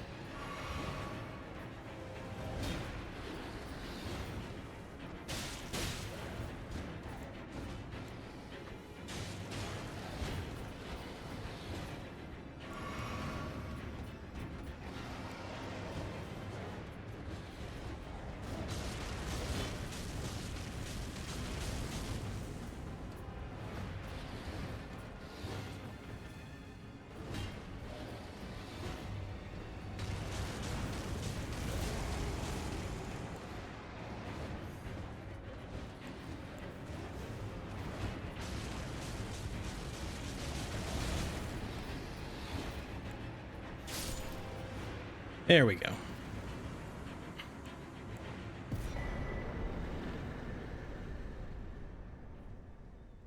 Yeah, that's kind of why I wanted to get this one out of the way, because this particular... I knew this fight would be annoying.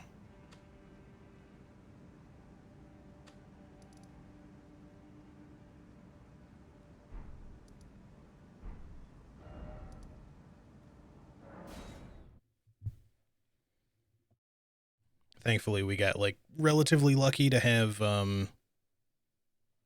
only the knife thrower one aggro for the first, like, well, almost the entirety of his health bar. Because fighting the two of them together is what makes that fight annoying as hell, just because they're both very scaled up. The knife thrower is just annoying to deal with in general.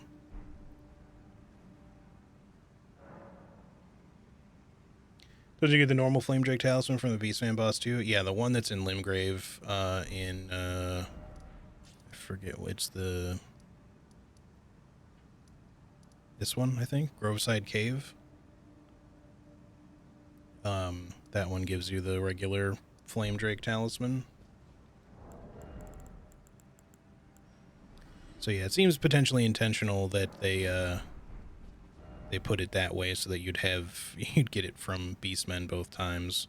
Why? I'm not sure, but seems to be what they decided on.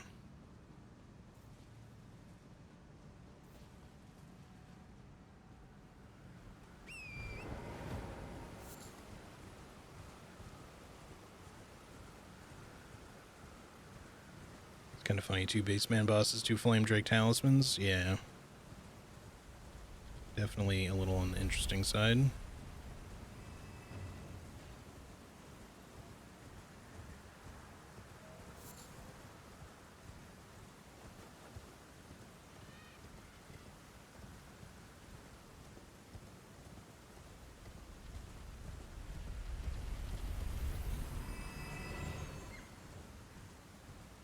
I forgot that spawn's so far up. I was like waiting for it to spawn closer so I could like maybe just bait it into going off the edge, and I couldn't remember where it was supposed to come in, so I just like ran backwards instead. So I didn't really feel like getting run over. Or potentially knocked off the cliff myself, because that wouldn't have been as fun. Also, I forgot to level up, so I'm glad I didn't waste those runes. Okay. Since we're here, I guess I'll grab this, just to get it out of the way. I don't need it at all, but...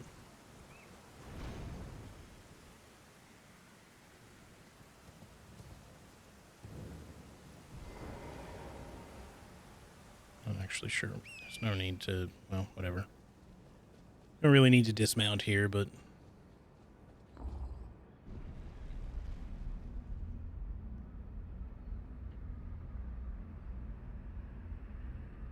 it's a little odd, the dragons in the Beastman's home, but they are lightning-y mostly. Yeah, for the most part. I think it may just have something to do with, like, maybe the lore of all of the protective Drake talismans in general, and how the Beastmen are all, like, all around Farum Azula, which is heavily associated with dragons. I don't know the exact reasoning behind it or anything, but I'm assuming it's just because they're all kind of related in some fashion. The Beastmen seem like they are creatures from a farther back era, you know, probably when the dragons ruled, if I had to guess. So it would kind of make sense that they would be holders of, like, talismans that are maybe meant to be from that time. All right, let's cheese this dude if I can remember exactly how to do it. There's a couple of ways you can get him to fall off this bridge. I've only really done it the one way, which might even be the more annoying way to do it, but it's kind of the way that I know to do it, so... let's see if we can get it to work here without falling off myself. Hello, sir.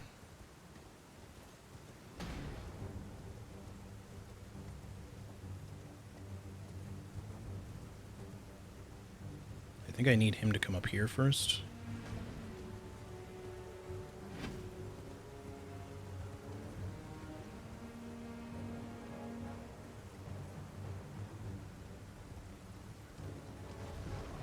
Yeah, okay. He needs to not do that from that side, though. I need to not be on my horse in the first place, I'm pretty sure. I was trying to dismount and it was being a little weird.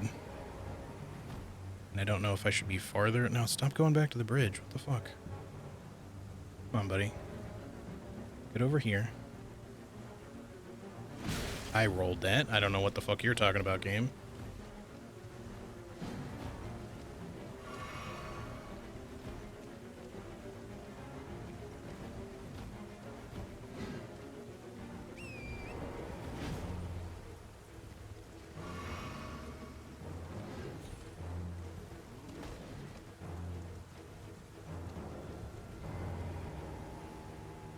Come on, dude. Oh my god.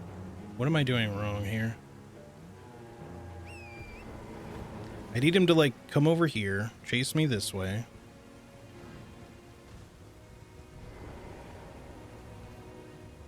Oh, well, no.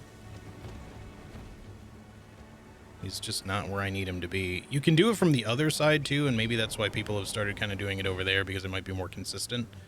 But I've done this a couple of times, and I usually get it to work just fine. When he's not being a piece of shit. Come on, do it. Just jump at me. What you gotta do. Nope, he fucking teleported, piece of shit.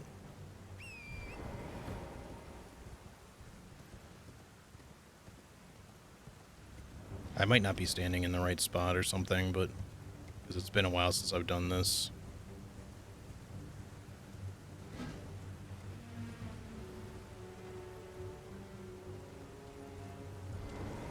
What? Okay. How did I slide just then? I was going directly into the corner. I don't know why my horse just was like, fuck you. What the fuck?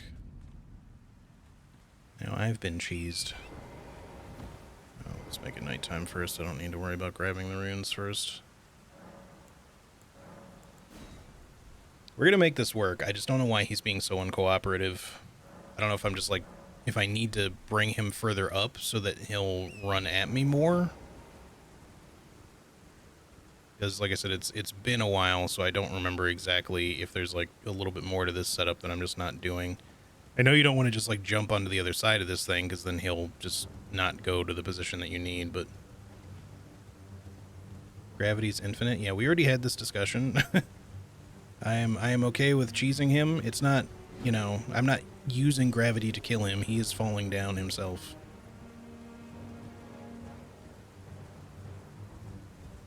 It's his own fault.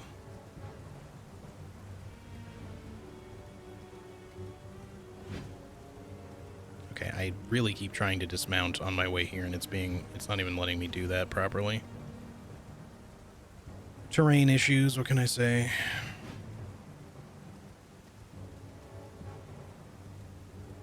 Still keep trying to dismount. It's still not letting me do it. I'm trying to dismount on my way, but the terrain and or something in the terrain right there is preventing me from doing it every time I try. Dismount, thank you. For fuck's sake. Yes, no, come on. From there. No. Alright, well, enough trying this then. We could try the... Thanks for getting me stuck on the tree there. We could try the other side, I guess, but I don't really know how you do that one. I just don't know why this one's not working. I've done it like at least 2 or 3 times, but it's just not fucking working for me. Like I said, it's been a while, so I don't know if I'm doing something particularly wrong.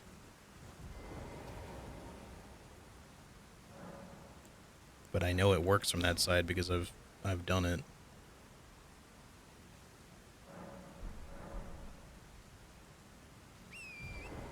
I'm not specifically certain what the cheese is from the other side. It's like you just bring him that way and then you climb up on the root or something. I don't know.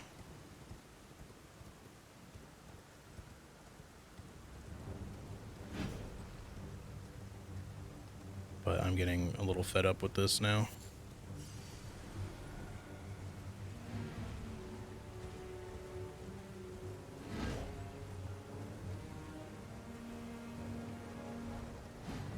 Come on, you need to not be on the bridge. Come this way.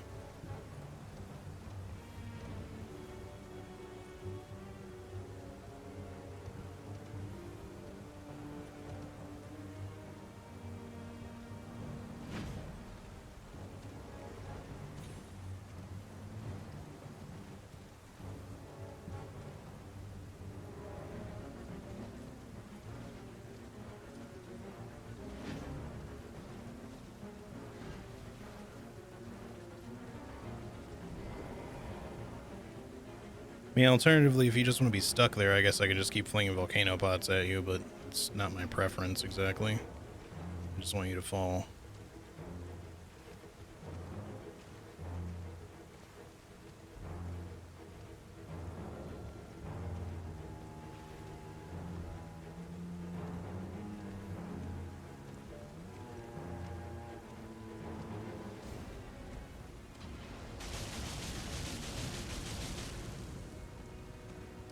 And I had a feeling. Alright, I guess I'm just gonna fight him normally. I don't know why the cheese is being completely impossible for me, but, like I said, it's not exactly like I looked up a tutorial for it or anything. I feel like I was doing it the other way properly, it just wasn't being cooperative, but maybe, you know, therefore I was not doing it properly because it was definitely not working.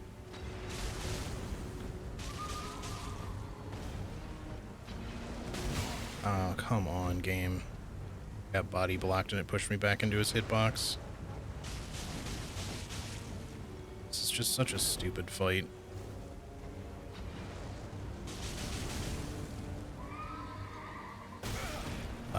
Okay, just don't roll, I guess. You know, press the button and all, just, you know, ignore it, I suppose. That's what you feel like.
Oh my god, just fucking land. He's right there, barely moving, and you still can't fucking hit him. God, I don't know why he's being such a fucking aggravating piece of shit right now. For everything.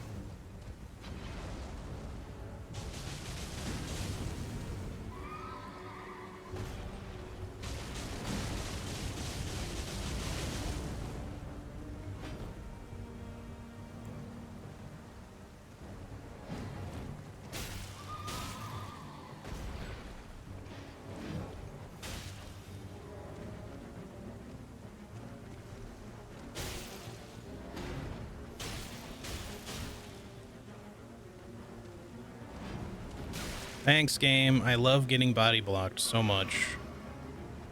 It's just fucking awesome.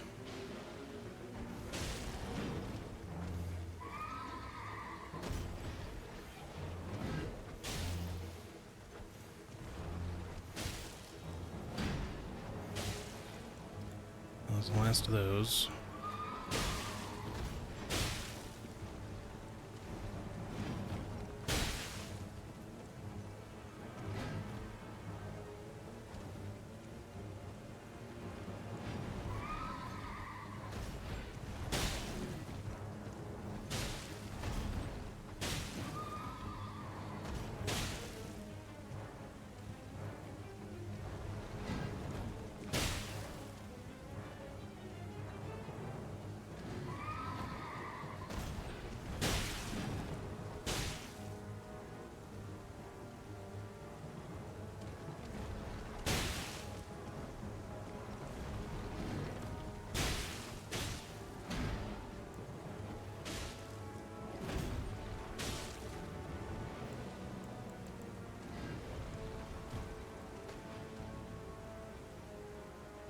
I'm wishing that I had some exalted flesh just sort of equipped.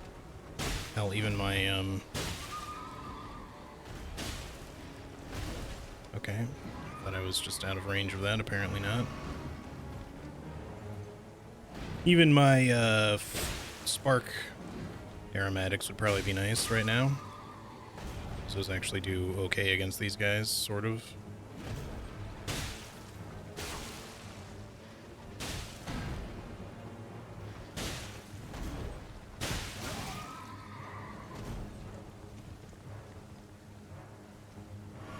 sure what the fuck he was doing just then, but...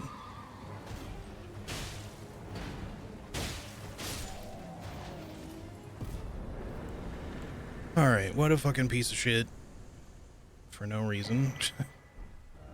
I swear to God I've done that cheese, like, enough times for that to not really have gone that way. And, you know, for the record, also, hey, Biz, we were just cheesing him for the hell of it. Like, I've already killed enough Knights Cavalry to, like, not feel like I needed to do the fight again. I realized that, like, knocking him or letting him fall off the bridge is not exactly consumables only, but at the same time, I don't care. But yeah, he was just kind of being a big fucking pain in the ass for whatever reason. I just couldn't get it to work.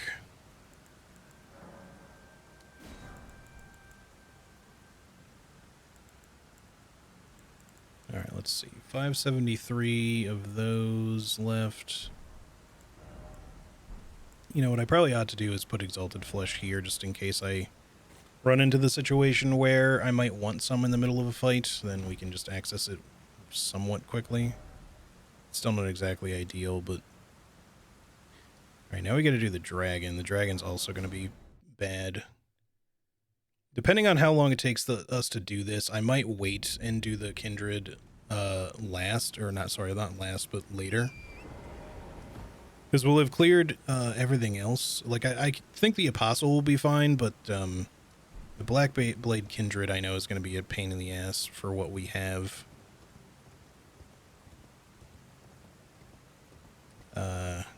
Also, actually, we probably don't want volcano pots for this. Let's switch to, like, magic pots or something. Right, I have to unequip them first. Just a stickler for purity. Yeah, I get you. Most people seem to do buffs and stuff for these runs. I've been pretty pure about that so far. This is, in fact, the only boss we've even tried to cheese, and technically I haven't even done it, so I've been nothing but consumables so far.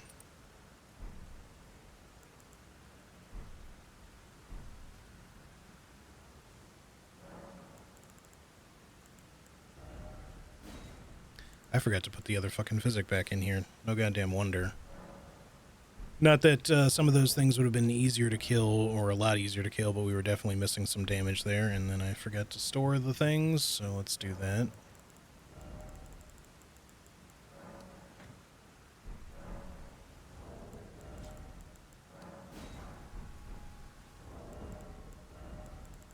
Alright, hopefully these will be decent. We can use the frost pots if we feel like we need to. Everything else should be fine. So let's do it.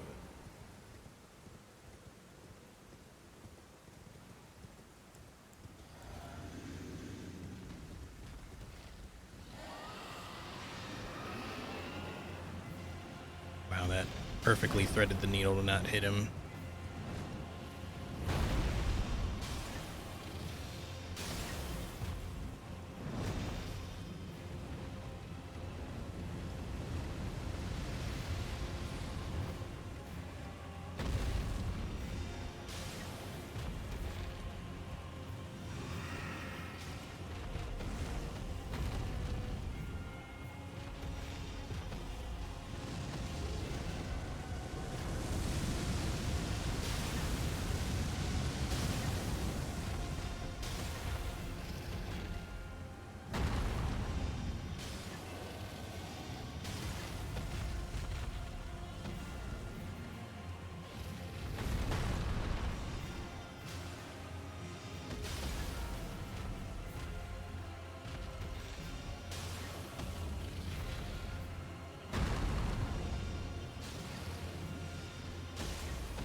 Treating breath.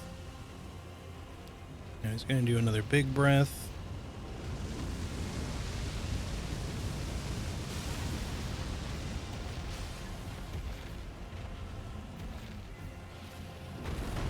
Nope, we're out.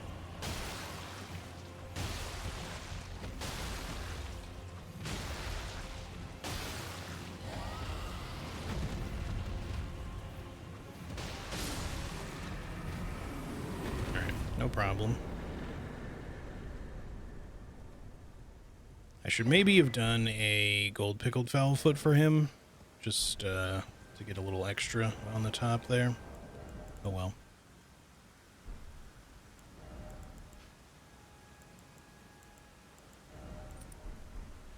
Alright, let's make sure we actually attend to all of our shit properly this time. So, physic first. Switch that back to this. I guess we'll use volcano pots on the kindred, or at least we'll try this now. I don't know how well it's going to go. We can come back later if we need to. Let's get a level, some more int, I guess. We should actually just go ahead and try to crank out one extra level. It's slightly over 20k, and we have more than enough runes for it.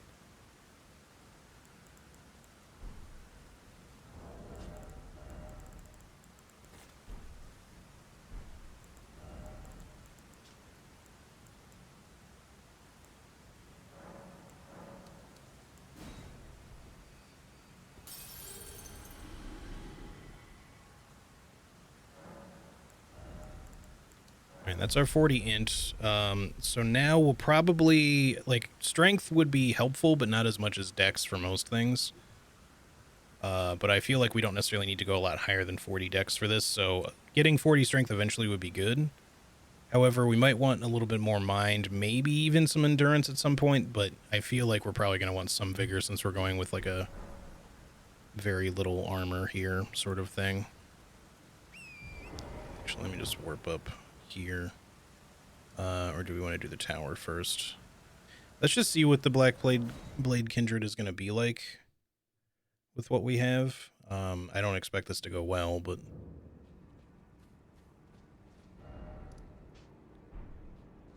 Let me also... I forgot to mark these.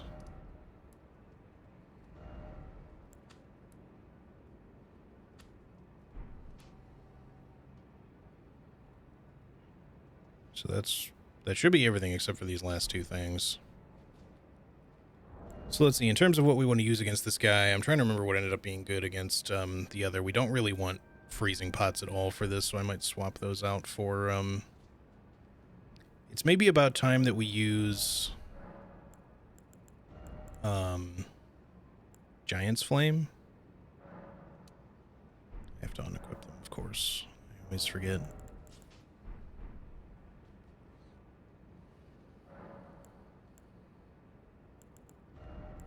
We obviously have, like, some red main ones we can use up, but they're not going to be quite as good.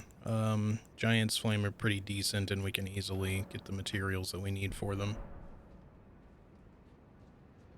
Good luck against this dude. Him and the one on the way to the mountaintops destroy me. Yeah, they're pretty tough opponents. So, I don't know how well this is going to go. We'll see. With a normal build, I don't find them to be that bad, but yeah, as far as ritual pots are concerned here, this is probably going to be our best bet. So let's just make 10 of these to have. We could use oil, technically, but we'd have to get rid of some volcano pots for that, so I'm just going to not bother. Alright, there goes nothing. Oh, I need to put them on my bar. We should probably put these on there too, but...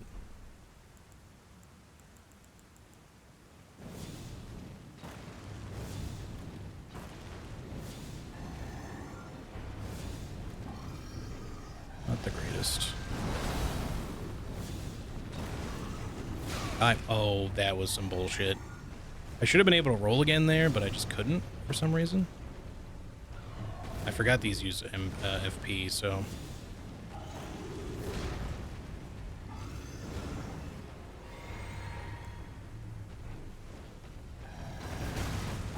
Next game.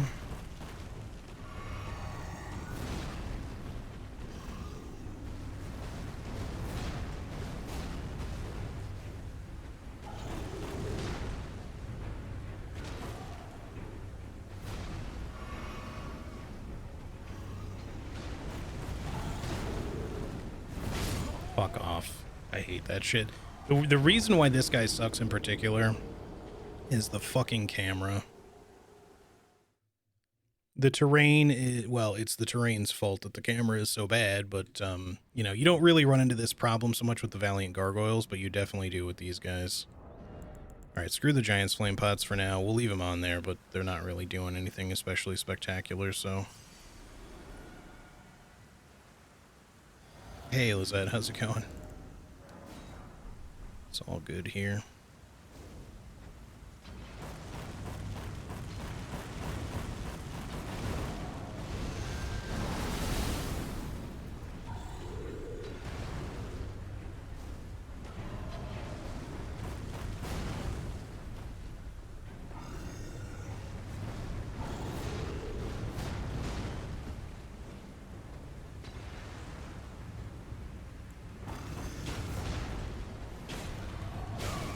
Okay, if you say so. Again, the terrain fucking sucks for this shit. It just makes certain attacks really difficult to read, for one.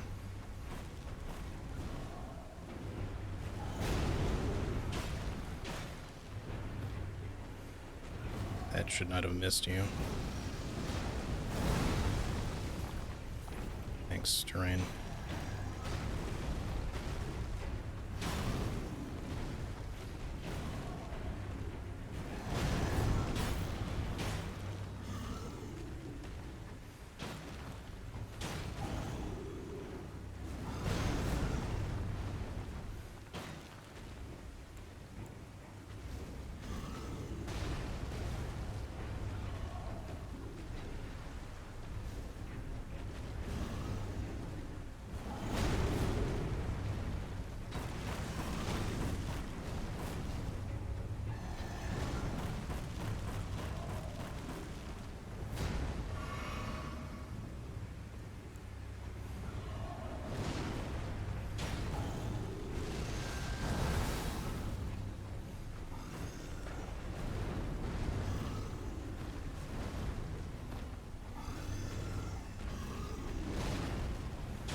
Fuck off.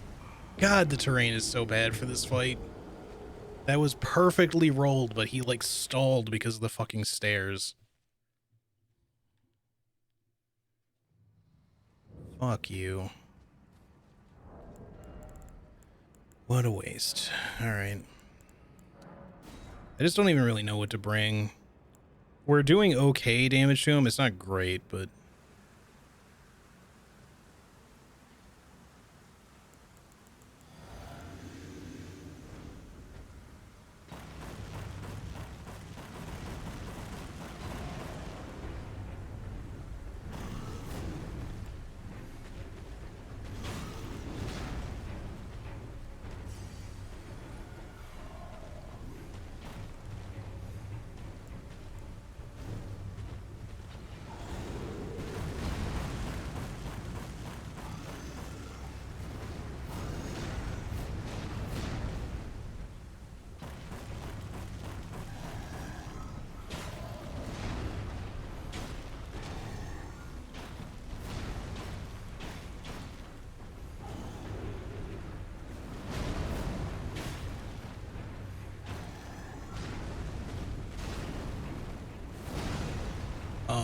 Okay. I guess he slid towards me? Because of the stairs, maybe? I don't know. That shouldn't have moved him that far in that direction. There's a slight angle to that attack, but it's not normally that angled.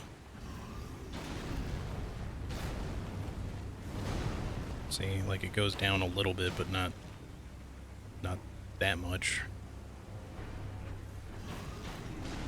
I rolled! Fuck off, game. What the fuck? God damn, this dude fucking sucks. I genuinely fucking dislike this one. The one in Mountaintops is bad too, but like, I don't know. This one in particular, it just has like the scummiest bullshit going on. And it's all because of the terrain. Like that time, the game just didn't let me roll when I said to roll, but it wasn't so much the terrain that fucked me, but all these other times, that's exactly what's been going on.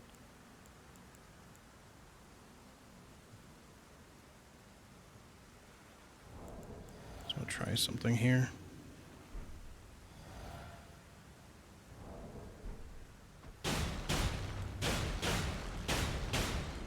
Still not very good.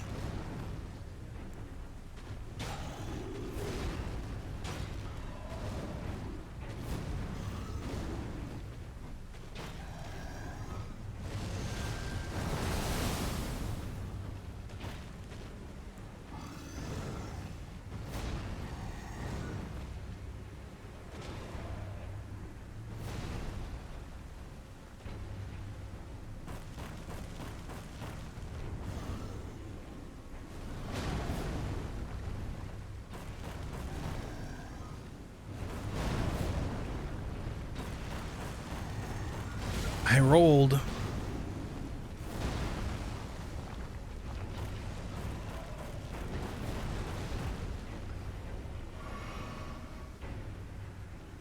wouldn't be as much of a problem if this guy didn't just, if he wasn't one-shot city, but, what are we doing here?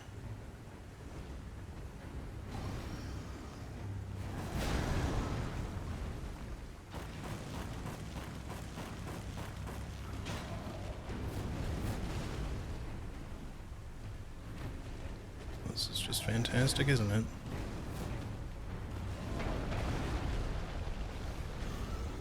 What are you even fucking doing? Also, how did none of those hit you?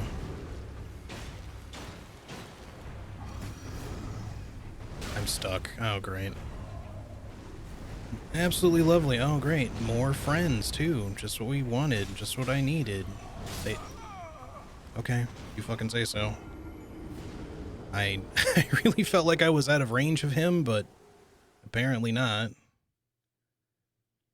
The thing that just throws me off constantly is like that one. I wouldn't even say like it slid him forward or anything, but the terrain makes it even just hard to tell the distance an enemy is at, or at least a large enemy like this, because it fucks with like the depth perception. What? How did that miss?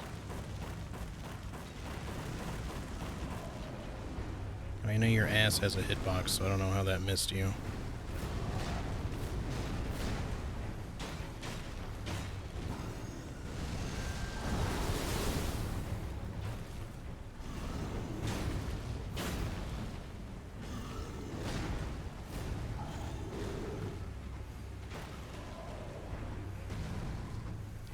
Come on, lock on.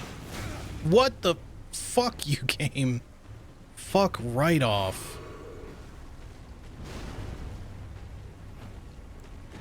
Y'all saw that bullshit, right? Jesus Christ. I fucking hate this fucking boss so much. This is the reason why I was very hesitant to do all bosses consumables, because I knew as soon as we hit the scaling wall that shit like this was going to happen with bosses that are just, you know, bad because of their position. It's not even just the rest of the design that's bad, it's just the fucking terrain that he's in that's fucking atrocious. Because it causes him to do shit that he shouldn't be fucking doing.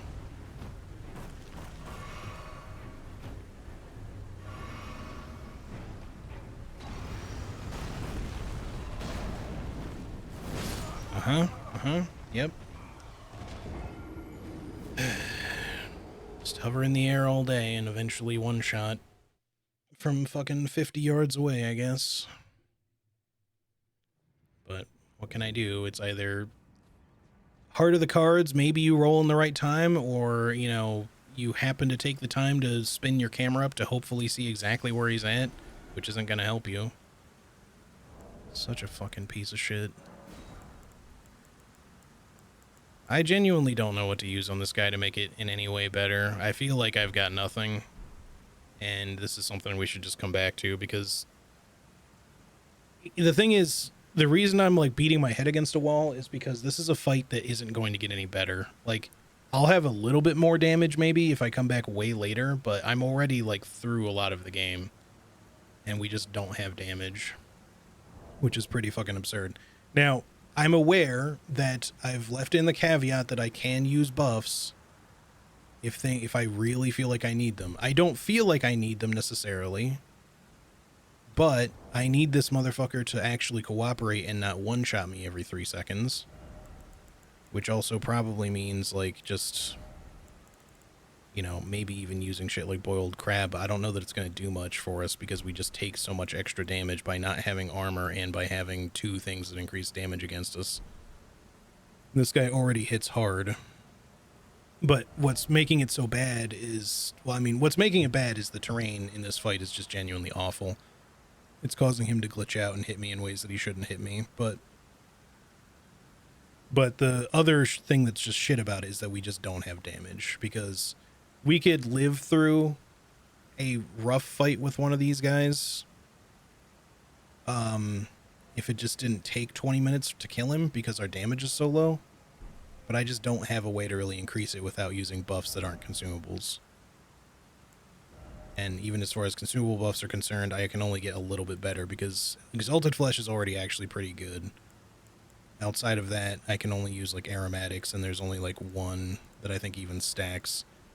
Blood Boil Aromatic would give us the highest buff, but that makes us take even more damage, so we would effectively still have to do this hitless. And I feel like most of the time I can actually do a lot of the attacks, or I can evade a lot of the attacks from this boss just fine. It's just that, you know, it's not consistent because the terrain on the stairs is so fucking shit that he just does random fucking shit sometimes. And the problem is there's not really a great place to fight him, because if I take him down there, the hill is almost as bad as the stairs. It's just so steep. If I try taking him to the left or the right, I have other enemies to contend with. Not so much over on this side, but the terrain over here, because of all the extra, like, random shit in the way, doesn't really make the fight easier, unfortunately.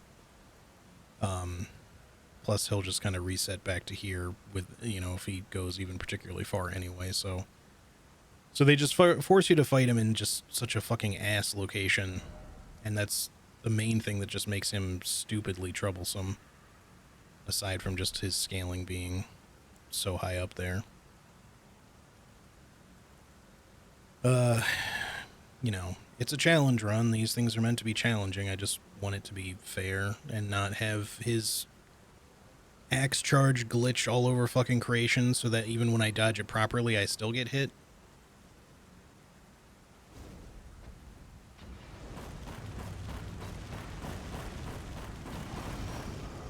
Should have done that first.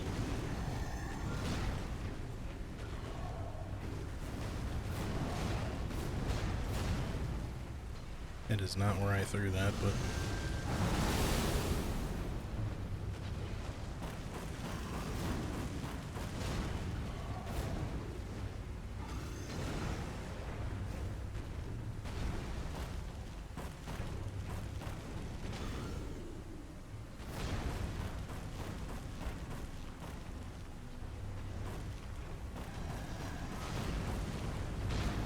Look at how ridiculous. How fucking ridiculous of an attack. Where the fuck? Oh, great.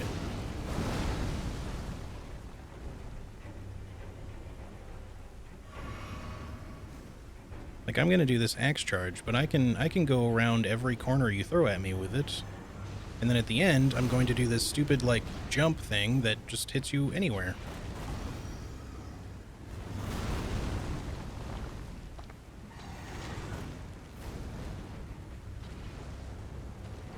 How are you not getting hit by any of that?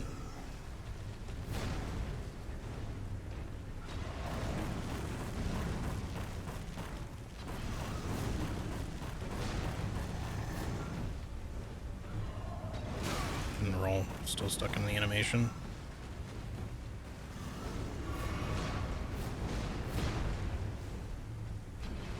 Not where I said to throw that, but okay.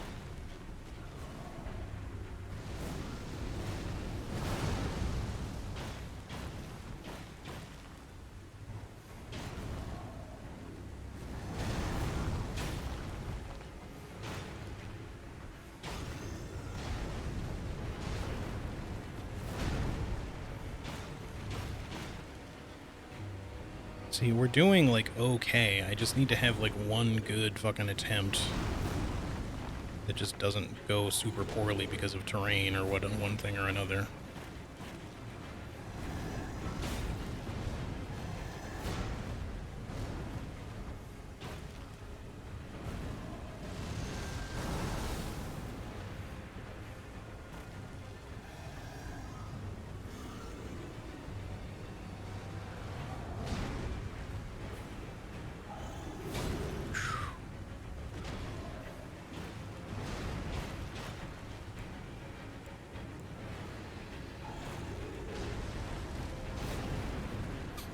I fucking knew it. I knew I fucking dodged too early.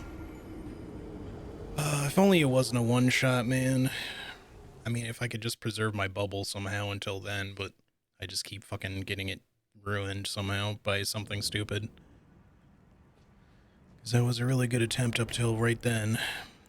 And again, if it just wasn't a one-shot, it wouldn't be so bad, but unfortunately... Unfucking-fortunately... So we have none. Hang on, I'm gonna look this fucker up just to see if he has... No, they're always weak to, like, physical shit. So it doesn't matter what we use. In terms of pots here. Status does nothing. This is still, like, the best thing we can do. Which sucks. Alright. Let's just try again, I guess. Like, we can get him, I just need this shit to fucking cooperate with me.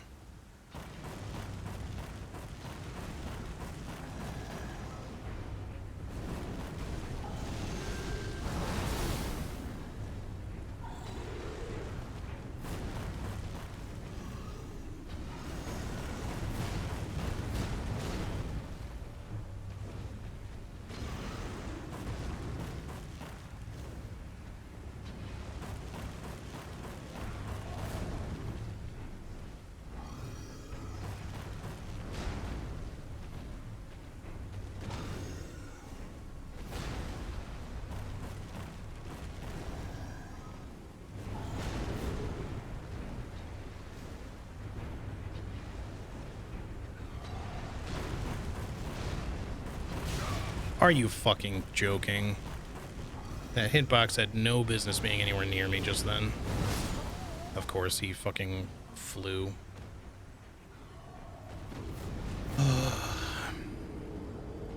I can't even cheese the motherfucker because of the terrain. This jump will just, that's part of my attack, will just randomly push me up here, even though that never fucking happens, you know, 99% of the time. But this time, just to give you a hard time, sure. Just so we can turn your sure thing into something that's definitely going to get you killed. Got to do this again.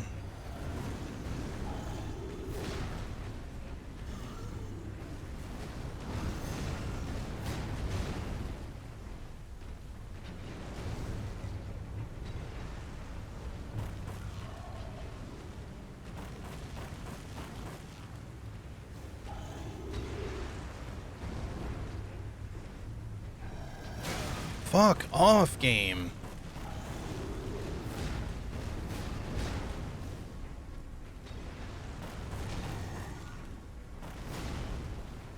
These hitboxes are such shit. Look at that crap. Are you fucking joking? How did he do that?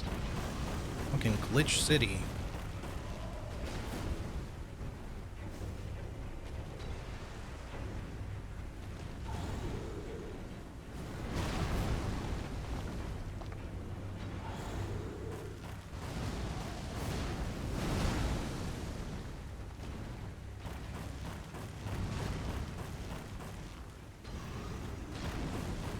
Swear to God, if you do exactly that, go fuck yourself. I am sorry this is such a fucking struggle to watch right now. Like, we've had, like, 2 good attempts, and he just keeps being a fucking piece of shit about it, though. Like, I don't know why I keep losing my bubble so easily. The shit that I just should not be losing it to in the first place. I'm gonna run out of fucking volcano pots on this motherfucker.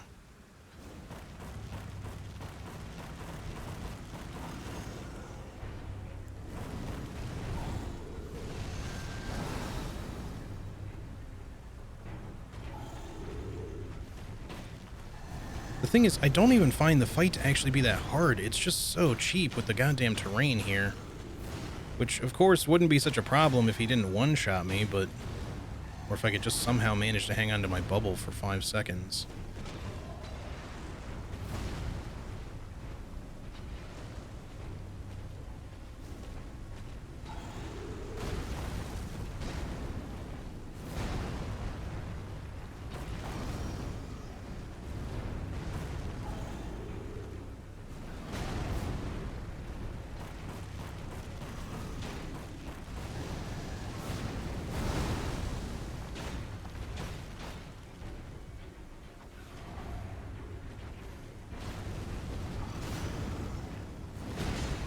What? That shouldn't have even been in the normal hitbox at all. That hits entirely in front of him. Maybe the... Fuck off, game. That should just not be hitting. None of this shit should be hitting me. I'm clearly outside of that. It's just the fucking terrain. Such garbage. Like, genuinely, this fight is not that bad, like, moveset-wise. It's just the fact that the terrain just makes everything 10 times worse.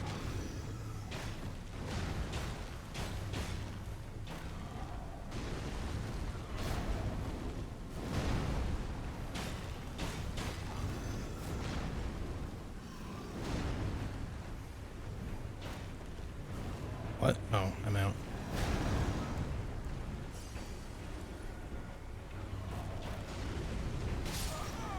Okay, just randomly you have pinpoint precision tracking, even though you should have just clearly gone past me there, like every other time. But I guess he got stuck on the thing and it allowed him to just turn into me. Again, because terrain. So, anyway, you can clearly see what the problem is with this fight. I don't feel like I'm playing that badly. Am I making mistakes? Sure, here and there.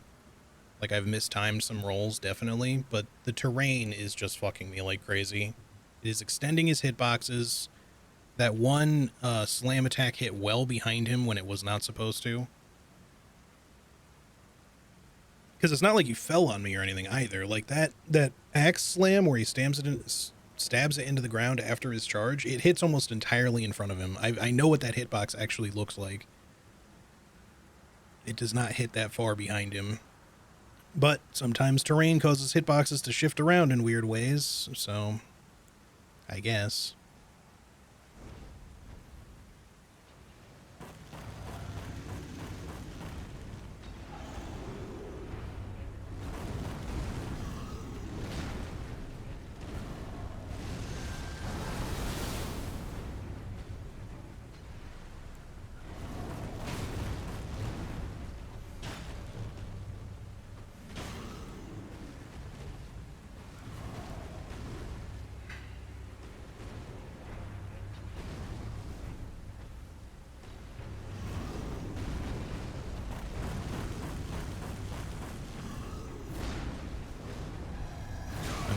Of course you would do that.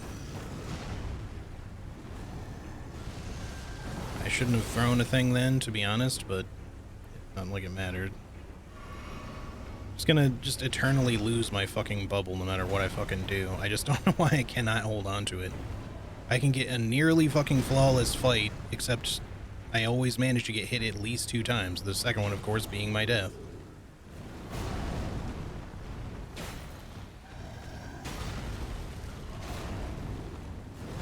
Why did he hold that? What the fuck? I mean, he didn't hit me directly with it, but like...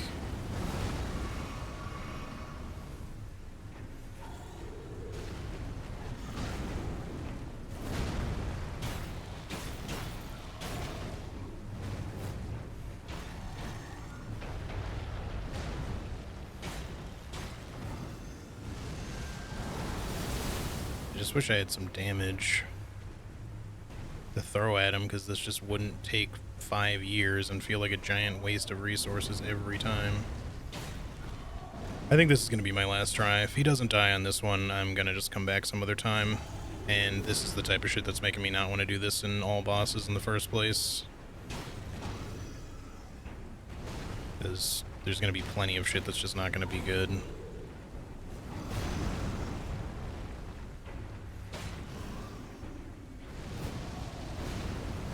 I couldn't roll. I shouldn't have jumped, but I thought I would be able to outdistance it a little faster, but unfortunately I got 0 momentum.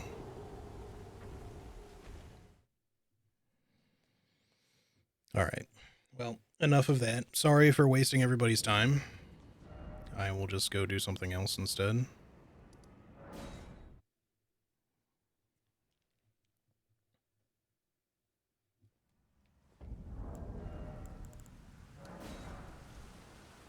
We have squandered a lot of shit.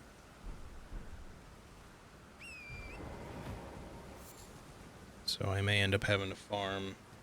Although, actually, I tell you what, I'm going to do the tower, and then I'm going to have to call it there. I've actually streamed way longer than I meant to in the first place. But man, fuck that fucking boss. It's just so fucking frustrating for no reason. It's just the terrain. Like, I swear to God, I can fight that guy just fine with melee. He's genuinely not a problem. Like, sure, if you fight him underpowered, like, it's gonna be a rough time, which is kind of what we're doing, because he's one-shotting me and my consumable damage just isn't that high. But Jesus fucking Christ, man. I am making a handful of legitimate mistakes that are getting me killed, or at least making me lose my bubble or one thing or another. And then the rest is the terrain just saying fuck you every 5 seconds. And genuinely, I don't want to be the fucking gamer that constantly blames everything else, but, like, I know the difference between that attack working as intended and that attack being extended, like, really fucking far. I mean, sometimes you can visually see when it's wrong, because you see him just fucking spurg out like crazy when he does, like, the axe charge or something, and then suddenly he's flying, like, way further forward than he should, and his axe is going up and down across the stairs, or whatever the fuck that's happening.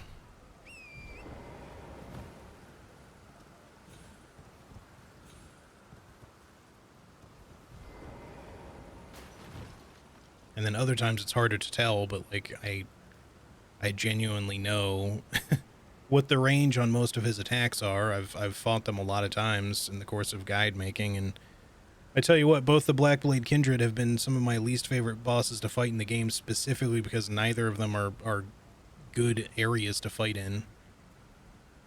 It's not just that their strength level is high, it's that the terrain is fucking garbage.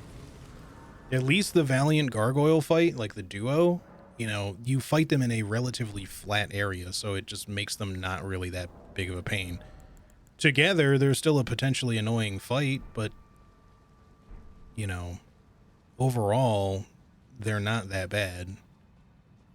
Because you just don't run into that kind of bullshit. And they have exactly the same attacks, with the exception of the Axe Whirlwind. Well, no, even the Axe Whirlwind they have, it's just, it doesn't have, like, the Destined Death shit, the red stuff attached to it.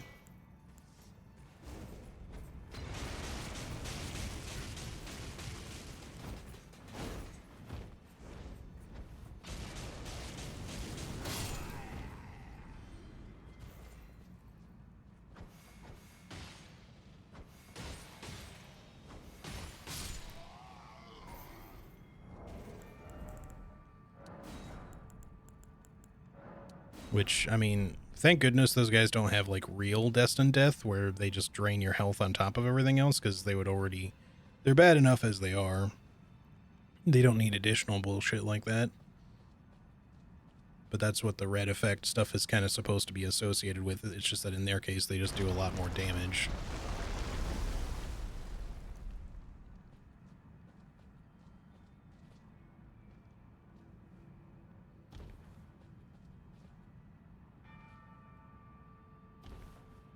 Yep, I had a feeling.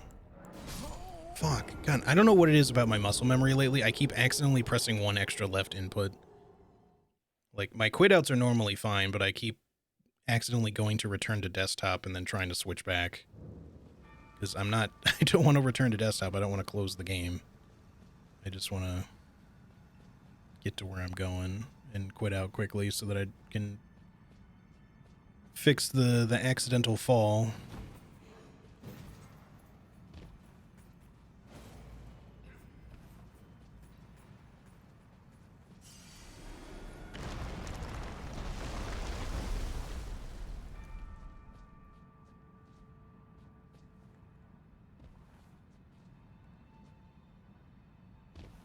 There we go. That's better.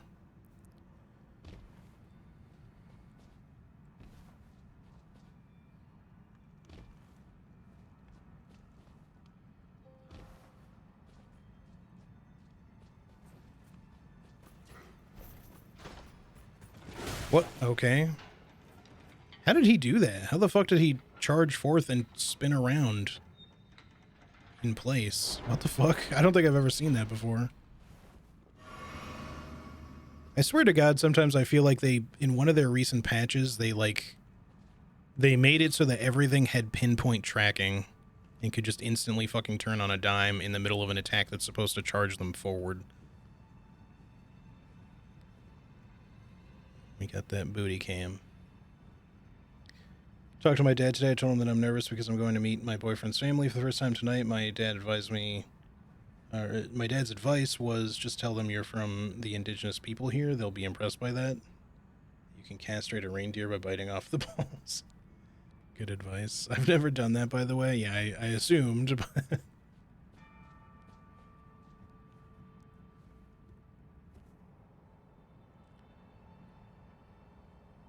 Anyway, I'm not abandoning all bosses at this point, but, you know, the longevity of that particular challenge is a little bit in peril right now because,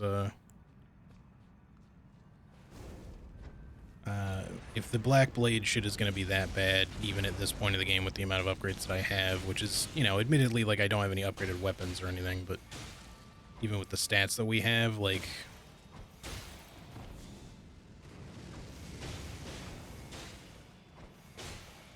my hope would be that we can,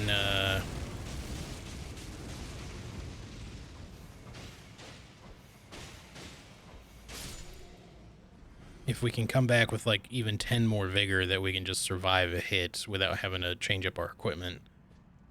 And, you know, I should probably have tried to use, like, some boiled crab or something like that, but I just kind of wasn't, like, trying to stack, like, a million different things. And again, it may come down to it. I would like it if it didn't, but, like, I'm not liking our chances already with stuff like Rykard without buffs, so it may come to the point where we're going to need buffs as much as I'd prefer not to.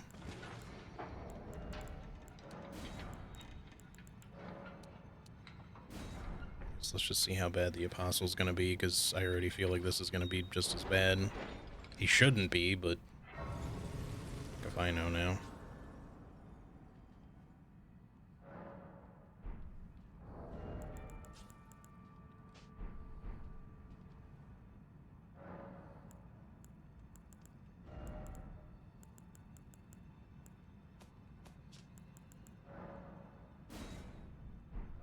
Huh? Did it?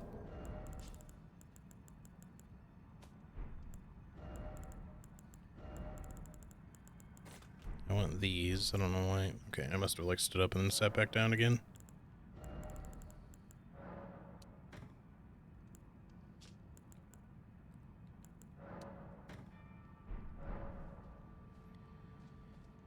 Okay.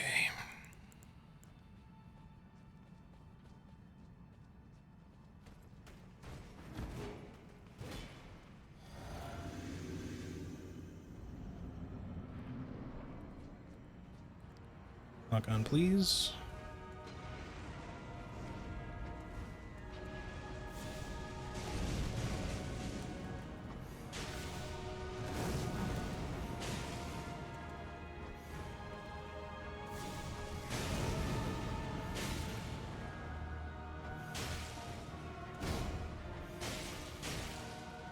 Yeah, damage is still not great, but it's not the worst ever, at least. I rolled that, dude. I don't know why the fuck the roll didn't come out. I swear to God I'm getting some input delay on certain things. Like, not specific attacks, but I just mean, like, at certain times it just keeps happening. And I just don't quite understand what's causing it. Come on.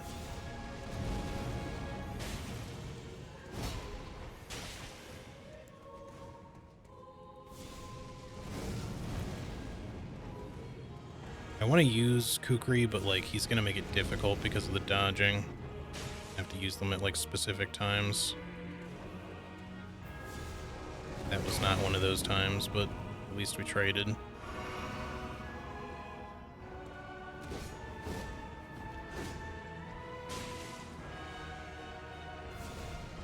That works.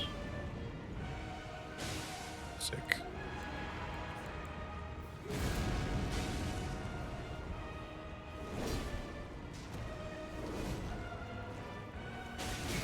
I rolled, but I couldn't get out in time because of the animation.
That was kind of a same timesy. That wasn't so much an input read as I just happened to do it at the same time he did.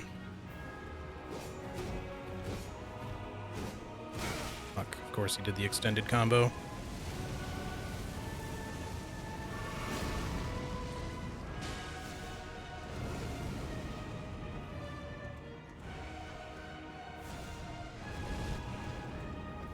Stop dodging, you piece of shit.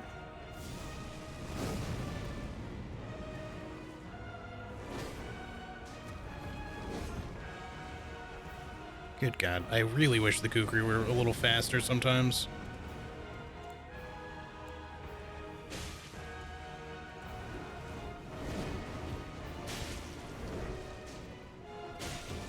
Thanks for nothing, lock on.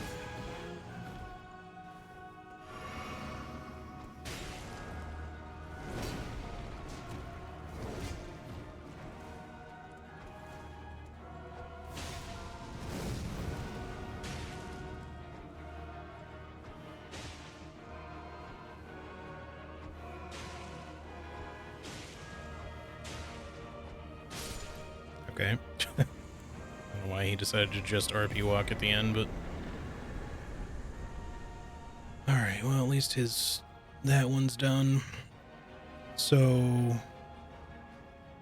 we only have the Blackblade Kindred left in this place, which I think I'm just going to come back for. I don't really feel like doing it anymore at this point. Alright, well that takes care of that. Whatever, just do that. That's fine. So yeah, I don't think there's anything else that I missed. I've been pretty thorough with it, I'm pretty sure, so... should be fine. Alright, so we've cleared all of the... aside from the Blackblade Kindred, we've cleared everything south up through Liurnia. So we have Altus and Gelmir, and then everything north, of course. Man, this run has been much longer than I thought that it would be. Did I finish the sealed tunnel? I feel like I did. I can't remember if I just ran in there to grab the thing and then I decided to finish it anyway, or... I don't know. I'm not going to mark it because I don't remember for sure, and even if I did, I'm going to just do the clear all once I get this place done, so I'm not going to wait super long to come back here. I just think I want to come back with like a little bit more health or something. Our damage isn't going to really get much better without buffs, but I don't know. At some point, we may just have to throw in the towel and say we use non-consumable buffs anyways. Like, I'm not going to use spells, but we can use the Jellyfish Shield or maybe the Golden Vow Ash of War or something like that if I really feel like it. I just don't know if we're going to be able to kill stuff like Rykard without it, just given how even that Blackblade Kindred is gone, because that Blackblade Kindred has a lot of HP, but does not have Rykard's amount of HP. Now, Rykard is vulnerable to statuses, at least most of them, so, you know, we can still use that to make up a lot of damage that we can't do to the Kindred. But just to give you some context...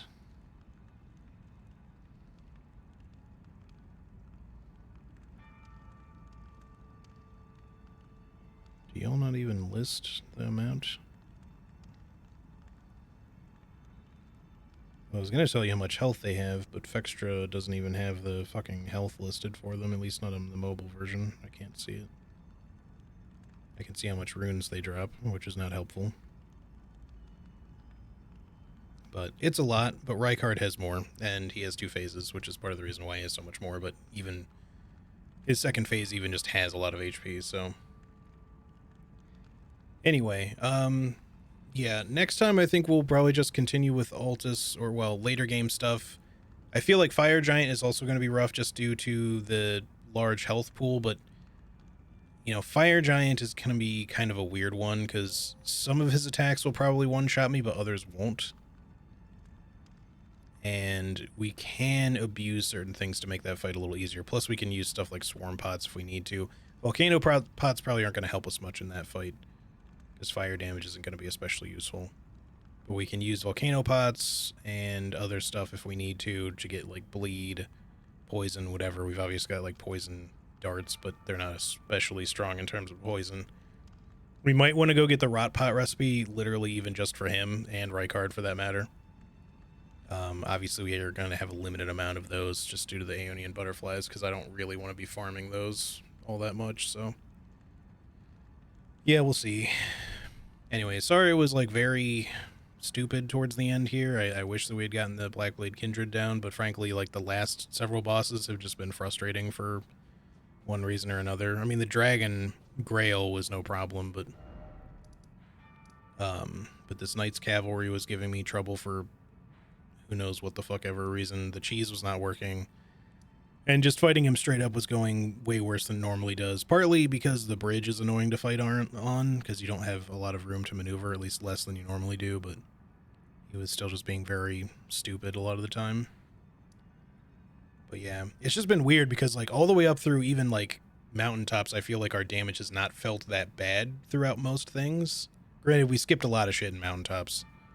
But even in Castle Sol, I felt like our damage was fine. Like, sure, not overpowering or anything, but it was fine. But as soon as we came back to Dragon Barrow, it's just like, I feel like I have, like, no damage. Which just seems kind of insane. I mean, again, against the Blackblade Kindred, I get that because they have high defense and aren't vulnerable to, like, jack shit. But even that Knight's Cavalry was a fucking pain for no reason. I don't know why. Like, it just took forever to kill him. The normal way. But whatever, I guess. That'll just have to be that for this time. I was originally not even sure I was going to stream today, but since I had the last 2 days off, well, not off, I had to work both days, but given that Charlie's anniversary is coming up, I'm probably not going to be... Well, I'm definitely not going to be streaming at all tomorrow. Saturday will be... Her anniversary will still be going on. It technically starts at 8 p.m. tonight, my time, which is like noon her time. So let's see. I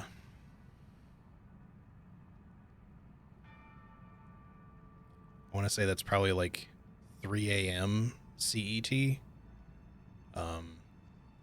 for European time zones. Something like that. So obviously for y'all, for some of y'all, it's going to be like in the middle of the night when she starts, but she should theoretically be going as much as 24 hours, and that's likely, so.